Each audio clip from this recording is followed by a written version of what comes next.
ਸਾਰੇ ਜਾਣਦੇ ਆ ਲਾਸਟ ਜਿਹੜੇ ਵੀਕ ਬੜੀ ਹੀ ਇੰਪੋਰਟੈਂਟ ਅਨਾਉਂਸਮੈਂਟ ਹੋਈ। ਇਸ ਅਨਾਉਂਸਮੈਂਟ ਨੇ ਸਾਰਿਆਂ ਨੂੰ ਹੱਕੇ ਬੱਕੇ ਕਰ ਦਿੱਤਾ ਤੇ ਆਪਾਂ ਜਾਣਦੇ ਆ ਇਮੀਗ੍ਰੇਸ਼ਨ ਨਿਊਜ਼ੀਲੈਂਡ ਨੇ ਵਨ ਆਫ ਰੈਜ਼ੀਡੈਂਸ ਕੈਟਾਗਰੀ ਜਿਹੜੀ ਹੈ 2021 ਰੈਜ਼ੀਡੈਂਟ ਵੀਜ਼ਾ ਜਿਹੜਾ ਓਪਨ ਕਰਨ ਦੀ ਜਿਹੜੀ ਅਨਾਉਂਸਮੈਂਟ ਸੀ, ਇਸ ਨੂੰ ਲੈ ਸਾਰੇ ਪਾਸੇ ਜਿਹੜੇ ਆਪਾਂ ਖਾਸ ਕਰਕੇ ਮਾਈਗ੍ਰੈਂਟ ਕਮਿਊਨਿਟੀ ਦੇ ਵਿੱਚ ਭਾਈਚਾਰਾ ਸੀ ਉਹ ਸਰਗਰਮ ਹੋ ਗਿਆ। ਕੀ ਹੈ ਇਹ ਪਾਲਿਸੀ ਤੇ ਇਸ ਪਾਲਿਸੀ ਦੇ ਵਿੱਚ ਕੀ ਕੀ ਜਿਹੜਾ ਆਊਟਲਾਈਨ ਕੀਤਾ ਗਿਆ, ਇਹ ਸਾਰਾ ਹੁਣ ਤੱਕ ਆਪਾਂ ਜਾਣਦੇ ਹਾਂ। ਜਿੱਥੇ ਕਿ ਇਸ ਕੈਟੇਗਰੀ ਦੇ ਵਿੱਚ ਖਾਸ ਕਰਕੇ ਤਿੰਨ ਉਹਨਾਂ ਨੇ ਦਰਾਂ ਰੱਖੀਆਂ ਨੇ। ਕ੍ਰਿਸ ਫੋਈ ਜਿਹੜੇ ਨੇ ਲੇਬਰ ਦੇ ਜਿਹੜੇ ਇਮੀਗ੍ਰੇਸ਼ਨ ਮਿਨਿਸਟਰ ਸਾਹਿਬਾਨ ਨੇ, ਉਹਨਾਂ ਨੇ ਜਿੱਥੇ ਕੈਟੇਗਰੀਜ਼ ਦੇ ਵਿੱਚ ਦਰਾਂ ਲਾ ਦਿੱਤੀਆਂ, ਲੇਕਿਨ ਮੰਨਿਆ ਇਹ ਜਾ ਰਿਹਾ ਕਿ ਉਹ ਦਰਾਂ ਜਿਹੜੀਆਂ ਨੇ ਨੈਚੁਰਲੀ ਕਾਫੀ ਸਖਾਲੀਆਂ ਨੇ। One of residence visa 165,000 migrants ਜਿਹੜੇ ਨੇ ਉਹਨਾਂ ਨੂੰ ਸਰਟਨਟੀ ਦੇਣ ਦੇ ਲਈ, ਨਿਊਜ਼ੀਲੈਂਡ ਬਿਜ਼ਨੈਸਿਸ ਨੂੰ ਜਿਹੜਾ ਸਥਿਰਤਾ ਦੇਣ ਦੇ ਲਈ, ਫਿਊਚਰ ਦੇ ਲਈ ਪਲਾਨ ਕਰਨ ਦੇ ਲਈ ਜਿਹੜੀ ਹੈ ਇਹ ਉਹਨਾਂ ਨੇ one of residence pathway announcement ਕੀਤੀ। ਵੀਜ਼ਾ ਜਿਹੜਾ 5,000 ਹੈਲਥ ਤੇ ਏਜਡ ਕੇਅਰ ਵਰਕਰਸ ਜਿਹੜੇ ਨੇ ਤੇ ਅਰਾਊਂਡ 9,000 ਪ੍ਰਾਇਮਰੀ ਇੰਡਸਟਰੀ ਜਿਹੜੇ ਨੇ ਵਰਕਰਸ ਤੇ 800 ਟੀਚਰਸ ਦੇ ਲਈ ਉਹਨਾਂ ਨੇ ਕ੍ਰੀਏਟ ਕੀਤਾ। ਸਟ੍ਰੀਮਲਾਈਨਡ ਇਸ ਨੂੰ ਕਰਕੇ ਜਿਹੜਾ ਪ੍ਰੈਜ਼ੈਂਟ ਕਰਨਾ, ਇਸ ਦੇ ਵਿੱਚ ਵੀ ਉਹਨਾਂ ਨੇ ਜਿਹੜੀਆਂ ਦਰਾਂ ਲਾਈਆਂ ਕਿ ਉਹਨਾਂ ਨੂੰ ਨਿਊਜ਼ੀਲੈਂਡ ਦੇ ਵਿੱਚ ਰਹਿੰਦਿਆਂ 3 ਸਾਲ ਜਾਂ ਵੱਧ ਹੋ ਜਾਣੇ ਚਾਹੀਦੇ ਨੇ, ਜਾਂ ਉਹ ਮੀਡੀਅਨ ਵੇਜ $27 ਜਿਹੜੇ ਅਰਨ ਕਰ ਰਹੇ ਹੋਣ, ਜਾਂ ਫਿਰ ਵਰਕ ਇਨ ਅ ਰੋਲ ਜਿੱਥੇ ਕਿ long term skill shortage list ਦੇ ਥੱਲੇ ਉਹਨਾਂ ਦਾ ਕੰਮ ਜਿਹੜਾ ਕੁਆਲੀਫਾਈ ਹੋਣਾ ਚਾਹੀਦਾ, ਜਾਂ ਉਹ ਆਕੂਪੇਸ਼ਨਲ ਰਜਿਸਟ੍ਰੇਸ਼ਨ ਜਿਹੜੀ ਆ ਵਰਕ ਹੈਲਥ ਐਜੂਕੇਸ਼ਨ ਸੈਕਟਰ ਦੇ ਥੱਲੇ ਜਿਹੜਾ ਅਪਲਾਈ ਕਰਦੇ ਹੋਣ, ਜਾਂ ਫਿਰ ਪਰਸਨਲ ਕੇਅਰ ਦੇ ਵਿੱਚ ਕ੍ਰਿਟੀਕਲ ਹੈਲਥ ਵਰਕਰ ਦੇ ਤੌਰ ਦੇ ਉੱਤੇ ਵਰਕ ਇਨ ਅ ਸਪੈਸੀਫਾਈਡ ਰੋਲ ਦੇ ਤੌਰ ਦੇ ਉੱਤੇ ਐਜ਼ ਅ ਪ੍ਰਾਇਮਰੀ ਇੰਡਸਟਰੀ ਆਉਂਦੇ ਹੋਣ। ਸੋ ਇਹ ਸਾਰਾ ਕੁਛ ਜਿਹੜਾ ਔਰ ਚੱਲਦਾ ਨੈਚੁਰਲੀ ਹੋਇਆ। 31 ਜੁਲਾਈ 2022 ਤੱਕ ਕਿਹਾ ਗਿਆ ਕਿ ਫੈਮਲੀਜ਼ ਜਿਹੜੀਆਂ ਨੇ ਉਹਨਾਂ ਨੂੰ ਇੱਥੇ ਜਿਹੜਾ ਉਹ ਅਪਲਾਈ ਕਰਨ ਦੇ ਪੱਖੋਂ, ਐਪਲੀਕੇਸ਼ਨ ਪ੍ਰੋਸੈਸ ਦੇ ਪੱਖੋਂ ਸਾਰੇ ਜਿਹੜੀ ਆ ਉਹਨਾਂ ਨੂੰ ਹੈਲਪ ਦਿੱਤੀ ਜਾਏਗੀ। ਸਾਡੇ ਨਾਲ ਆਲਰੇਡੀ ਜਿਹੜੇ ਕਾਫੀ ਬੁਲਾਰੇ ਆ ਚੁੱਕੇ ਨੇ, ਤੁਸੀਂ ਵੀ ਸਾਡੇ ਨਾਲ ਇਨ ਟੱਚ ਹੋ ਸਕਦੇ ਹੋ, ਇਸ ਡਿਬੇਟ ਦਾ ਸਿੱਧਾ ਹਿੱਸਾ ਬਣ ਸਕਦੇ ਹੋ। ਲਿੰਕ ਜਿਹੜਾ ਇਸ ਵੀਡੀਓ ਦੇ ਵਿੱਚ ਹੈ ਉਸ ਦੇ ਉੱਤੇ ਕਲਿੱਕ ਕਰਕੇ ਤੁਸੀਂ ਇਸ ਦਾ ਹਿੱਸਾ ਜਿਹੜਾ ਬਣ ਸਕਦੇ ਹੋ। ਸੋ ਸਭ ਤੋਂ ਪਹਿਲੋਂ ਮੈਂ ਇੱਥੇ ਜੀ ਆਖਣਾ ਚਾਹਾਂਗੇ ਸਾਡੇ ਆਲਰੇਡੀ ਪੈਨਲ ਦੇ ਵਿੱਚ ਚੱਠਾ ਸਾਹਿਬ ਜਿਹੜੇ ਨੇ ਹੋ ਗਏ ਨੇ ਐਜ਼ ਅ ਬਤੌਰ ਸਟੂਡੈਂਟ ਸਾਡੇ ਨਾਲ ਨੇ, ਨਾਲ ਦੇ ਨਾਲ ਮਾਰਸ਼ਲ ਸਾਡੇ ਕਮਿਊਨਿਟੀ ਰਿਪਰੈਜ਼ੈਂਟੇਟਿਵ ਨੇ, ਨਾਲ ਦੇ ਨਾਲ ਸਾਡੇ ਫਾਰਮਰ ਮੈਂਬਰ ਆਫ ਪਾਰਲੀਮੈਂਟ ਸਾਡੇ ਨਾਲ ਸਰਦਾਰ ਕਮਲਜੀਤ ਸਿੰਘ ਬਖਸ਼ੀ ਜੀ ਜਿਹੜੇ ਨੇ ਉਹ ਵੀ ਹੋ ਗਏ ਨੇ, ਤੇ ਨਾਲ ਦੇ ਨਾਲ ਸਰਦਾਰ ਜੀਤ ਸਿੰਘ ਰੰਧਾਵਾ ਜਿਹੜੇ ਨੇ ਉਹ ਵੀ ਪਹੁੰਚ ਚੁੱਕੇ ਨੇ। ਮੈਂ ਜਿੱਥੇ ਇਸ ਸਾਰੀ ਦੀ ਡਿਬੇਟ ਸ਼ੁਰੂ ਕਰਨ ਜਾ ਰਿਹਾ, ਬਾਰ-ਬਾਰ ਮੈਂ ਸਾਰਿਆਂ ਨੂੰ ਇੱਕ ਵਾਰੀ ਦੱਸ ਦੇਵਾਂ ਕਿ ਇਸ ਦੇ ਵਿੱਚ ਤੁਸੀਂ ਜਿਹੜਾ ਲਿੰਕ ਹੈ ਇਸ ਟਾਈਮ ਫੇਸਬੁੱਕ ਦੇ ਉੱਤੇ ਹੈ, ਉੱਥੇ ਕਲਿੱਕ ਕਰਕੇ ਤੁਸੀਂ ਇਸ ਦਾ ਹਿੱਸਾ ਜਿਹੜਾ ਬਣ ਸਕਦੇ ਹੋ।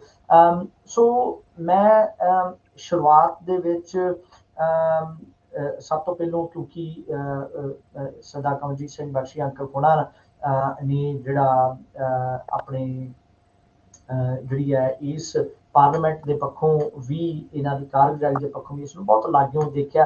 ਮੈਂ ਉਹਨਾਂ ਤੋਂ ਸ਼ੁਰੂਆਤ ਕਰਨਾ ਚਾਹਾਂਗਾ। ਬਖਸ਼ੀ ਅੰਕਲ ਜੀ, ਤੁਹਾਡਾ ਰੇਡੀਓ ਸਪਾਈਸ ਫੇਸਬੁੱਕ ਲਾਈਵ ਦੇ ਉੱਤੇ ਸਵਾਗਤ ਹੈ, ਜੀ ਆਇਆਂ ਨੂੰ। ਸਤਿ ਸ਼੍ਰੀ ਅਕਾਲ ਨਵਤੇਜ, ਔਰ ਤੁਹਾਡੇ ਸਾਰੇ ਸਰੋਤਿਆਂ ਨੂੰ ਵੀ ਮੇਰੀ ਪਿਆਰ ਭਰੀ ਸਤਿ ਸ਼੍ਰੀ ਅਕਾਲ।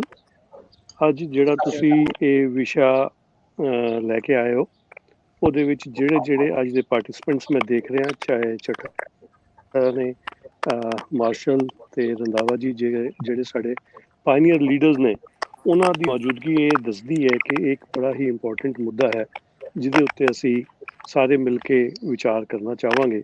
ਔਰ ਤੁਸੀਂ ਬੜੇ ਸੋਹਣੇ ਤਰੀਕੇ ਨਾਲ, ਬੜੇ ਸੰਖੇਪ ਵਿੱਚ ਇਸ ਨੂੰ ਪੂਰਾ ਦਰਸਾਇਆ ਕਿ ਕੀ ਏਰੀਆਜ਼ ਨੇ ਜਿੱਥੇ ਇਹ ਵੀਜ਼ਾ ਜਿਹੜਾ ਐਪਲੀਕੇਬਲ ਹੈਗਾ। ਔਰ ਜੀ ਸਭ ਤੋਂ ਅਹਿਮ ਚੀਜ਼ ਜਿਹੜੀਆਂ ਦੋ ਮੈਂ ਪੂਰੇ ਹਜੇ ਤੱਕ ਮੈਂ ਡਾਈਜੈਸਟ ਨਹੀਂ ਕਰ ਪਾ ਰਿਹਾ ਕਿ ਜੀ ਇਹ ਜਿਹੜੀ ਇਮੀਗ੍ਰੇਸ਼ਨ ਦਾ ਇਸ ਟਾਈਮ ਸਿਸਟਮ ਅਵੇਲੇਬਲ ਹੈ, ਜੋ ਡਿਪਾਰਟਮੈਂਟ ਹੈ, ਉਹਦੇ ਵਿੱਚ ਜੀ ਤਕਰੀਬਨ ਸਿਰਫ 70 ਲੋਕੀ ਅਵੇਲੇਬਲ ਨੇ ਜੋ ਪਰਮਾਨੈਂਟ ਰੈਜ਼ੀਡੈਂਸੀ ਦੀ ਐਪਲੀਕੇਸ਼ਨਸ ਨੂੰ ਪ੍ਰੋਸੈਸ ਕਰ ਸਕਦੇ ਨੇ। ਔਰ ਜੀ ਔਸਤਨ ਸਿਰਫ 2 ਐਪਲੀਕੇਸ਼ਨਸ ਐਵਰੀ ਡੇ ਉਹ ਪ੍ਰੋਸੈਸ ਕਰ ਰਹੇ ਨੇ। ਤੇ ਜੀ 70 ਬੰਦਿਆਂ ਦਾ ਮਤਲਬ ਹੋਇਆ ਕਿ 140 ਐਪਲੀਕੇਸ਼ਨਸ ਜਿਹੜੀਆਂ ਨੇ ਉਹ ਪ੍ਰੋਸੈਸ ਕਰ ਰਹੇ ਨੇ ਪੂਰੇ ਦਿਨ ਦੇ ਅੰਦਰ। ਉਸ ਲਿਹਾਜ਼ ਨਾਲ ਅਗਰ ਅਸੀਂ ਇਹਨੂੰ ਕੈਲਕੂਲੇਟ ਕਰੀਏ ਤੇ ਸਾਨੂੰ ਲੋੜ ਹੈ ਤਕਰੀਬਨ 700 ਦੇ ਕਰੀਬ ਐਪਲੀਕੇਸ਼ਨਸ ਰੋਜ਼ ਪ੍ਰੋਸੈਸ ਹੋਣਗੀਆਂ, ਤਾਂ 1,65,000 ਦਾ ਟੀਚਾ ਅਸੀਂ ਇੱਕ ਸਾਲ ਦੇ ਅੰਦਰ ਇਸ ਨੂੰ ਲੈ ਪਾਵਾਂਗੇ। ਇਹ ਮੇਰਾ ਜੀ ਸਭ ਤੋਂ ਵੱਡਾ ਕੰਸਰਨ ਹੈ ਕਿ ਕੀ ਇੱਕ ਸਾਲ ਦੀ ਜਿਹੜਾ ਇਹਨਾਂ ਨੇ ਟਾਰਗੇਟ ਰੱਖਿਆ, ਕਿ ਇਸ ਜੀ ਦੇ ਵਿੱਚ ਇਹ 1,65,000 ਐਪਲੀਕੇਸ਼ਨਸ ਨੂੰ ਪ੍ਰੋਸੈਸ ਕਰ ਪਾਉਣਗੇ ਕਿ ਨਹੀਂ। ਔਰ ਜੀ ਦੂਸਰੀ ਚੀਜ਼ ਜਿਹੜੀ ਹੈ ਕਿ ਇਸ ਦੇ ਵਿੱਚ ਇੱਕ ਹੋਰ ਜਿਹੜਾ ਵਿਚਾਰ ਕਾਫੀ ਲੋਕੀ ਇਸ ਦੇ ਉੱਤੇ ਕਹਿ ਰਹੇ ਨੇ ਕਿ ਇਹ ਆਟੋਮੇਟਿਡ ਸਿਸਟਮ ਹੈਗਾ, ਜਿਹਦੇ ਵਿੱਚ ਆਰਟੀਫਿਸ਼ੀਅਲ ਇੰਟੈਲੀਜੈਂਸ ਨੂੰ ਯੂਜ਼ ਕੀਤਾ ਜਾਏਗਾ। ਕੰਪਿਊਟਰ ਜੋ ਹੈ ਇਹਨਾਂ ਐਪਲੀਕੇਸ਼ਨਸ ਨੂੰ ਪ੍ਰੋਸੈਸ ਕਰੇਗਾ। ਇਸ ਕਰਕੇ ਇਹ ਪੋਸੀਬਲ ਹੈ ਕਿ 1,65,000 ਐਪਲੀਕੇਸ਼ਨਸ ਨੂੰ ਪ੍ਰੋਸੈਸ ਕਰ ਸਕਾਂਗੇ ਅਸੀਂ ਇੱਕ ਸਾਲ ਦੇ ਅੰਦਰ ਅੰਦਰ। ਉੱਥੇ ਮੇਰਾ ਮੇਨ ਕੰਸਰਨ ਹੈ ਕਿ ਡਾਕੂਮੈਂਟਸ ਜਿਹੜੇ ਨੇ, ਕਿਉਂਕਿ ਕੰਪਿਊਟਰ ਸਿਸਟਮ ਦੇ ਅੰਦਰ ਅਗਰ ਤੁਹਾਡੇ ਟਿਕ ਬਾਕਸ ਸਾਰੇ ਹੁੰਦੇ ਨੇ, ਉਹਨਾਂ ਡਾਕੂਮੈਂਟਸ ਨੂੰ ਕੌਣ ਵੈਰੀਫਾਈ ਕਰੇਗਾ ਕਿ ਇਹ ਸਾਰੇ ਦੇ ਸਾਰੇ ਡਾਕੂਮੈਂਟਸ ਆ ਗਏ। ਅਗਰ ਇੱਕ ਵੀ ਡਾਕੂਮੈਂਟ ਮਿਸ ਹੋ ਗਿਆ ਚੈੱਕ ਲਿਸਟ ਵਿੱਚੋਂ, ਤਾਂ ਐਪਲੀਕੇਸ਼ਨ ਦਾ ਕੀ ਹੋਏਗਾ? ਉਹਨੂੰ ਕਿੱਥੇ ਖੜਾ ਕਰਨਗੇ? ਕਿ ਅਗਰ ਤੇ ਹਿਊਮਨ ਬੀਇੰਗ ਕੋਈ ਕਰ ਰਿਹਾ, ਉਹ ਕੰਟੈਕਟ ਕਰਕੇ ਐਪਲੀਕੇਸ਼ਨਸ ਨੂੰ ਅਪਡੇਟ ਕਰ ਸਕਦਾ ਹੈ, ਇਨਫੋਰਮੇਸ਼ਨ ਲੈ ਸਕਦਾ ਹੈ, ਕੋਈ ਕਲੈਰੀਫਿਕੇਸ਼ਨ ਚਾਹੀਦੀ ਹੈ ਉਹ ਲੈ ਸਕਦਾ ਹੈ। ਪਰ ਕੰਪਿਊਟਰ ਦੇ ਵਿੱਚ ਇਹ ਕਾਫੀ ਜਿਹੜਾ ਮਸਲਾ ਹੈ, ਉਹ ਕੀ ਹੋਏਗਾ, ਆਟੋਮੈਟਿਕਲੀ ਐਪਲੀਕੇਸ਼ਨਸ ਨੂੰ ਰਿਜੈਕਟ ਤੇ ਰਿਜੈਕਟ ਕਰਦੇ ਜਾਣਗੇ। ਤੇ ਇਹ ਇੱਕ ਮੇਰਾ ਦੂਸਰਾ ਮੇਨ ਕੰਸਰਨ ਹੈ ਕਿ ਇਹ ਕਿਸ ਤਰੀਕੇ ਨਾਲ ਇਹਦੇ ਉੱਤੇ ਪੂਰਾ ਨਿਗਰਾਨੀ ਰੱਖੀ ਜਾਏਗੀ ਔਰ ਕਿਸ ਤਰ੍ਹਾਂ ਐਪਲੀਕੇਸ਼ਨਸ ਨੂੰ ਅਪਰੂਵ ਕੀਤਾ ਜਾਏਗਾ।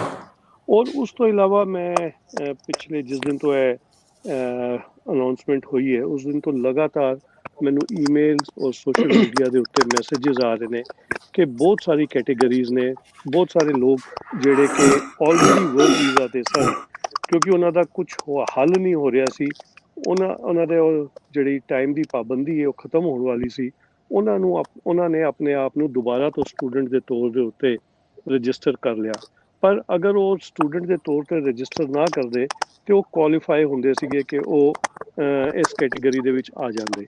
ਤੇ ਉਹਨਾਂ ਦਾ ਕੀ ਹੱਲ ਹੋਏਗਾ? ਉਹ ਲਗਾਤਾਰ ਮੇਰੇ ਨਾਲ ਸੰਪਰਕ ਵਿੱਚ ਬਣੇ ਹੋਏ ਨੇ ਔਰ ਲਗਾਤਾਰ ਮੈਨੂੰ ਮੈਸੇजेस ਆ ਰਹੇ ਨੇ। ਇੱਕ ਹੋਰ ਮੁੱਦਾ ਜਿਹੜਾ ਖਾਸ ਤੌਰ ਤੇ PhD ਸਟੂਡੈਂਟਸ ਨੇ, ਬਹੁਤ ਸਾਰੇ ਸਟੂਡੈਂਟਸ ਜਿਹੜੇ ਨੇ ਉਹਨਾਂ ਨੇ ਆਪਣੇ ਉਹ ਐਲੀਜੀਬਲ ਸਨ ਕਿ ਉਹ ਆਪਣੇ ਆਪ ਨੂੰ ਵਰਕ ਵੀਜ਼ਾ ਲੈ ਸਕਦੇ ਸਨ, ਪਰ ਕਿਉਂਕਿ ਉਹਨਾਂ ਦੇ ਚੰਦ ਮਹੀਨਿਆਂ ਦੀ ਪੜ੍ਹਾਈ ਰਹਿ ਗਈ ਸੀ, ਉਹ ਚਾਹੁੰਦੇ ਸੀਗੇ ਕਿ ਆਪਣੀ ਪੜ੍ਹਾਈ ਕੰਪਲੀਟ ਕਰਨ ਤੋਂ ਬਾਅਦ ਅਸੀਂ ਕੋਈ ਵਰਕ ਵੀਜ਼ਾ ਲਗਵਾਈਏ ਔਰ ਆਪਣਾ ਕੰਮ ਸ਼ੁਰੂ ਕਰੀਏ। ਉਹ ਵੀ ਇੱਕ ਬੜਾ ਵੱਡਾ ਮੁੱਦਾ ਜਿਹੜਾ ਹੈਗਾ ਉਹ ਸਾਡੇ ਸਾਹਮਣੇ ਆ ਰਿਹਾ ਹੈ। ਤੇ ਕਾਫੀ ਐਸੀ ਕੈਟੇਗਰੀਜ਼ ਨੇ। ਔਰ ਫਿਰ ਲਾਸਟਲੀ ਓਵਰਸੀਜ਼ ਜਿਹੜੇ ਮਾਈਗ੍ਰੈਂਟਸ ਓਵਰਸੀਜ਼ ਫਸੇ ਹੋਏ ਨੇ, ਜਿਹੜੇ ਇੱਥੋਂ ਦੀ ਵੈਲਿਡ ਵੀਜ਼ਾ ਦੇ ਉੱਤੇ ਗਏ ਸਨ ਪਰ ਉਹ ਵਾਪਸ ਨਹੀਂ ਆ ਪਾਏ ਸਨ, ਕਿਉਂਕਿ ਉਹਨਾਂ ਨੂੰ ਨਾ ਤੇ MIQ ਵਿੱਚ ਜਗ੍ਹਾ ਮਿਲ ਰਹੀ ਸੀ, ਨਾ ਸਰਕਾਰ ਦੀ ਪਾਲਿਸੀ ਸੀ ਕਿ ਉਹਨਾਂ ਨੂੰ ਇੱਥੇ ਵਾਪਸ ਆਉਣ ਦੀ। ਇਸ ਤਰ੍ਹਾਂ ਕਰਕੇ ਅਗਰ ਅਸੀਂ ਬਰੀਕੀਆਂ 'ਚ ਜਾਵਾਂਗੇ ਤੇ ਇੱਕ ਕਾਫੀ ਲੰਬੀ ਲਿਸਟ ਤਿਆਰ ਹੋ ਜਾਏਗੀ, ਜਿਹਦੇ ਵਿੱਚ ਬਹੁਤ ਸਾਰੇ ਲੋਕ ਇਸ ਪਾਲਿਸੀ ਦੇ ਵਿੱਚ ਛੁੱਟ ਗਏ ਨੇ। ਔਰ ਇਹ ਪਾਲਿਸੀ ਜਿਹੜੀ ਵਨ ਆਫ ਪਾਲਿਸੀ ਹੈ, ਇਹਦੇ ਵਿੱਚ ਲੋੜ ਹੈਗੀ ਬਹੁਤ ਸਾਰੇ ਲੋਕਾਂ ਨੂੰ ਇਨਕਲੂਡ ਕਰਨ ਦੀ, ਜਿਹੜੇ ਜੈਨੂਇਨ ਤੌਰ ਤੇ ਨਿਊਜ਼ੀਲੈਂਡ ਵਿੱਚ ਰਹਿ ਰਹੇ ਨੇ, ਖਾਸ ਤੌਰ ਤੇ ਜਿਸ ਤਰ੍ਹਾਂ ਕਿ ਫਰੰਟ ਲਾਈਨ ਦੇ ਉੱਤੇ, ਚਾਹੇ ਉਹ ਸਿਕਿਉਰਿਟੀ ਗਾਰਡ ਸਨ, ਚਾਹੇ ਉਹ ਸੁਪਰਮਾਰਕੀਟ 'ਚ ਚੈੱਕਆਊਟ ਦੇ ਉੱਤੇ ਕੰਮ ਕਰ ਰਹੇ ਸਨ। ਉਹਨਾਂ ਨੇ ਉਸ ਟਾਈਮ ਤੇ ਆਪਣੇ ਆਪ ਨੂੰ ਫਰੰਟ ਲਾਈਨ ਤੇ ਲਿਆ ਕੇ ਖੜਾ ਕੀਤਾ ਔਰ ਇਸ ਵਿੱਚ ਲੋਕਾਂ ਨੂੰ ਜਿਹੜੀ ਉਸ ਟਾਈਮ ਤੇ ਲੋੜ ਸੀ ਵਰਕ ਫੋਰਸ ਦੀ, ਉਹਦੇ ਵਿੱਚ ਆਪਣੇ ਆਪ ਨੂੰ ਲੈ ਕੇ ਆਏ। ਤੇ ਮੈਂ ਸਮਝਦਾ ਇਹ ਬੜੇ ਸਾਰੇ ਮੁੱਦੇ ਨੇ ਜਿਨ੍ਹਾਂ ਨੂੰ ਐਡਜਸਟ ਕਰਨ ਦੀ ਲੋੜ ਹੈ। ਔਰ ਕਿਉਂਕਿ ਹਜੇ ਤੱਕ ਪਾਲਿਸੀ ਦੀ ਜੋ ਕਲੈਰਿਟੀ ਹੈ ਉਹ ਵੀ ਨਹੀਂ ਹੈਗੀ, ਤੇ ਮੈਂ ਸਮਝਦਾ ਕਿ ਅੱਜ ਦਾ ਜਿਹੜਾ ਡਿਸਕਸ਼ਨ ਹੈ, ਉਹ ਤੁਸੀਂ ਲਗਾਤਾਰ ਮੈਂ ਦੇਖ ਰਿਹਾ ਕਿ ਤੁਹਾਡੇ ਪਲੇਟਫਾਰਮ ਦੇ ਉੱਤੇ, ਚਾਹੇ ਉਹ ਰੇਡੀਓ ਦੇ ਉੱਤੇ ਹੋਵੇ ਜਾਂ ਫੇਸਬੁੱਕ ਦੇ ਉੱਤੇ ਹੋਵੇ, ਤੁਸੀਂ ਕਾਫੀ ਲੋਕਾਂ ਨੂੰ ਇਨਵਾਈਟ ਕਰਕੇ ਇਹਦੇ ਉੱਤੇ ਵਿਚਾਰ ਕਰ ਰਹੇ ਹੋ। ਖਾਸ ਤੌਰ ਤੇ ਮੈਂ ਐਰਿਕਾ ਦਾ ਜਿਹੜਾ ਇੰਟਰਵਿਊ ਸੀਗਾ ਉਹ ਮੈਂ ਪੂਰਾ ਦੇਖਿਆ ਸੀਗਾ, ਉਹਦੇ ਵਿੱਚ ਉਸਨੇ ਵੀ ਬਹੁਤ ਇੰਪੋਰਟੈਂਟ ਪੁਆਇੰਟ ਜਿਹੜੇ ਨੇ ਉਹਨੇ ਉਠਾਏ ਸਨ। ਔਰ ਮੈਂ ਇੱਥੇ ਇੱਕ ਚੀਜ਼ ਕਹਿਣਾ ਚਾਹਾਂਗਾ ਕਿ ਤੁਹਾਡੇ ਰੇਡੀਓ ਦੇ ਉੱਤੇ, ਤੁਹਾਡੇ ਪ੍ਰੈਮਿਸਿਸ ਦੇ ਉੱਤੇ ਅਸੀਂ ਜੋ ਪਬਲਿਕ ਮੀਟਿੰਗਸ ਕੀਤੀਆਂ ਉਹਦੇ ਵਿੱਚ ਬਹੁਤ ਸਾਰਾ ਸਾਨੂੰ ਸਪੋਰਟ ਮਿਲਿਆ ਸੀ ਔਰ ਤੁਹਾਡੀ ਆਰਗੇਨਾਈਜੇਸ਼ਨ ਵੱਲੋਂ ਵੀ ਸਪੋਰਟ ਮਿਲਿਆ ਸੀ। ਇੱਥੇ ਮੈਂ ਖਾਸ ਤੌਰ 'ਤੇ ਐਰਿਕਾ ਸਟੈਮਫੋਰਡ ਦਾ ਧੰਨਵਾਦ ਕਰਨਾ ਚਾਹਾਂਗਾ ਕਿ ਉਹਨਾਂ ਨੇ ਲਗਾਤਾਰ ਸਰਕਾਰ ਦੇ ਉੱਤੇ ਪ੍ਰੈਸ਼ਰ ਬਣਾ ਕੇ ਰੱਖਿਆ। ਇਹ ਪ੍ਰੈਸ਼ਰ ਦਾ ਹੀ ਨਤੀਜਾ ਹੈ, ਕਿਉਂਕਿ ਓਰੀਜਨਲੀ ਇਹਨਾਂ ਨੇ ਜੋ ਪਾਲਿਸੀ ਸੀ ਉਹ ਨਵੰਬਰ ਵਿੱਚ ਰੀਸੈਟ ਕਰਨੀ ਸੀਗੀ। ਉਹਨਾਂ ਦੇ ਉੱਤੇ ਪ੍ਰੈਸ਼ਰ ਬਣਨ ਦੇ ਕਾਰਨ ਹੀ ਇਹਨਾਂ ਨੂੰ ਸੈਪਟੈਂਬਰ ਦੇ ਵਿੱਚ ਆਪਣੀ ਪਾਲਿਸੀ ਨੂੰ ਲਿਆ ਕੇ ਅਨਾਉਂਸ ਕਰਨਾ ਪਿਆ।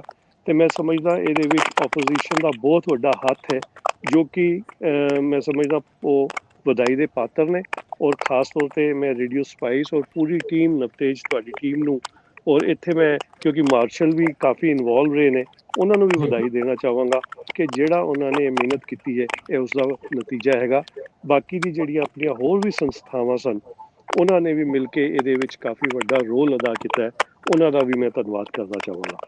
ਬਹੁਤ ਬਹੁਤ ਸ਼ੁਕਰੀਆ ਸਰਦਾਰ ਕਮਲਜੀਤ ਸਿੰਘ ਬਖਸ਼ੀ ਉਹਨਾਂ ਨੇ ਓਵਰਵਿਊ ਤੇ ਬੈਲੈਂਸਡ ਜਿਹੜਾ ਇਸ ਦਾ ਜਿਹੜਾ ਸਟਾਰਟਿੰਗ ਪੁਆਇੰਟ ਦਿੱਤਾ। ਮੈਂ ਹੁਣ ਸਰਦਾਰ ਅਜੀਤ ਸਿੰਘ ਰੰਧਾਵਾ ਹੋਣਾ ਦੇ ਕੋਲ ਜਾਣਾ ਚਾਹਾਂਗਾ।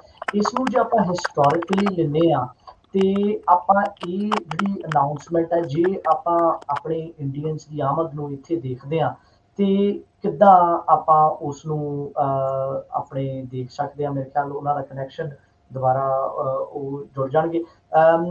ਚੱਟ ਸਾਹਿਬ, ਗੱਲ ਜਿਹੜੀ ਸੀਗੀ ਨੈਚੁਰਲੀ ਸਟੂਡੈਂਟਸ ਦੀ ਵੀ ਕੀਤੀ ਉਹਨਾਂ ਨੇ, ਸੋ ਤੁਹਾਡੇ ਤੱਕ ਵੀ ਅਸੀਂ ਆਵਾਂਗੇ। ਲੇਕਿਨ ਇਨ ਦ ਮੀਨ ਟਾਈਮ ਮਾਰਸ਼ਲ, ਤੁਸੀਂ ਥੋੜ੍ਹੀ ਜਾਣਕਾਰੀ ਦੇ ਸਕਦੇ ਹੋ ਕਿ ਜਿੱਥੇ ਤੁਸੀਂ ਵੀ ਇਸ ਕੈਂਪੇਨ ਦਾ ਹਿੱਸਾ ਬਣੇ ਤੇ ਹੁਣ ਦੀ ਪਾਲਿਸੀ ਨੂੰ ਤੁਸੀਂ ਕਿਵੇਂ ਦੇਖਦੇ ਹੋ। ਅਸੀਂ ਜਲਦੀ ਦੁਬਾਰਾ ਅਜੀਤ ਸਿੰਘ ਰੰਧਾਵਾ ਹੋਣਾ ਦੇ ਕੋਲ ਆਵਾਂਗੇ, ਲੇਕਿਨ ਪਹਿਲਾਂ ਮਾਰਸ਼ਲ ਤੁਸੀਂ ਆਪਣਾ ਵੀ ਦੇ ਸਕਦੇ ਹੋ ਜੀ। ਜੀ ਸਤਿ ਸ੍ਰੀ ਅਕਾਲ ਜੀ ਸਾਰਿਆਂ ਨੂੰ, ਰੇਡੀਓ ਸਵਾਈ ਸੁਣ ਰਹੇ ਸਾਰੇ ਸਰੋਤਿਆਂ ਨੂੰ ਤੇ ਮੇਰੇ ਸਾਰੇ ਲੋਕੀ ਜਿਹੜੇ ਨਾਲ ਨੇ, ਸਾਰੇ ਪਾਰਟਿਸਪੈਂਟ, ਉਹਨਾਂ ਨੂੰ ਪਿਆਰ ਭਰੀ ਸਤਿ ਸ੍ਰੀ ਅਕਾਲ।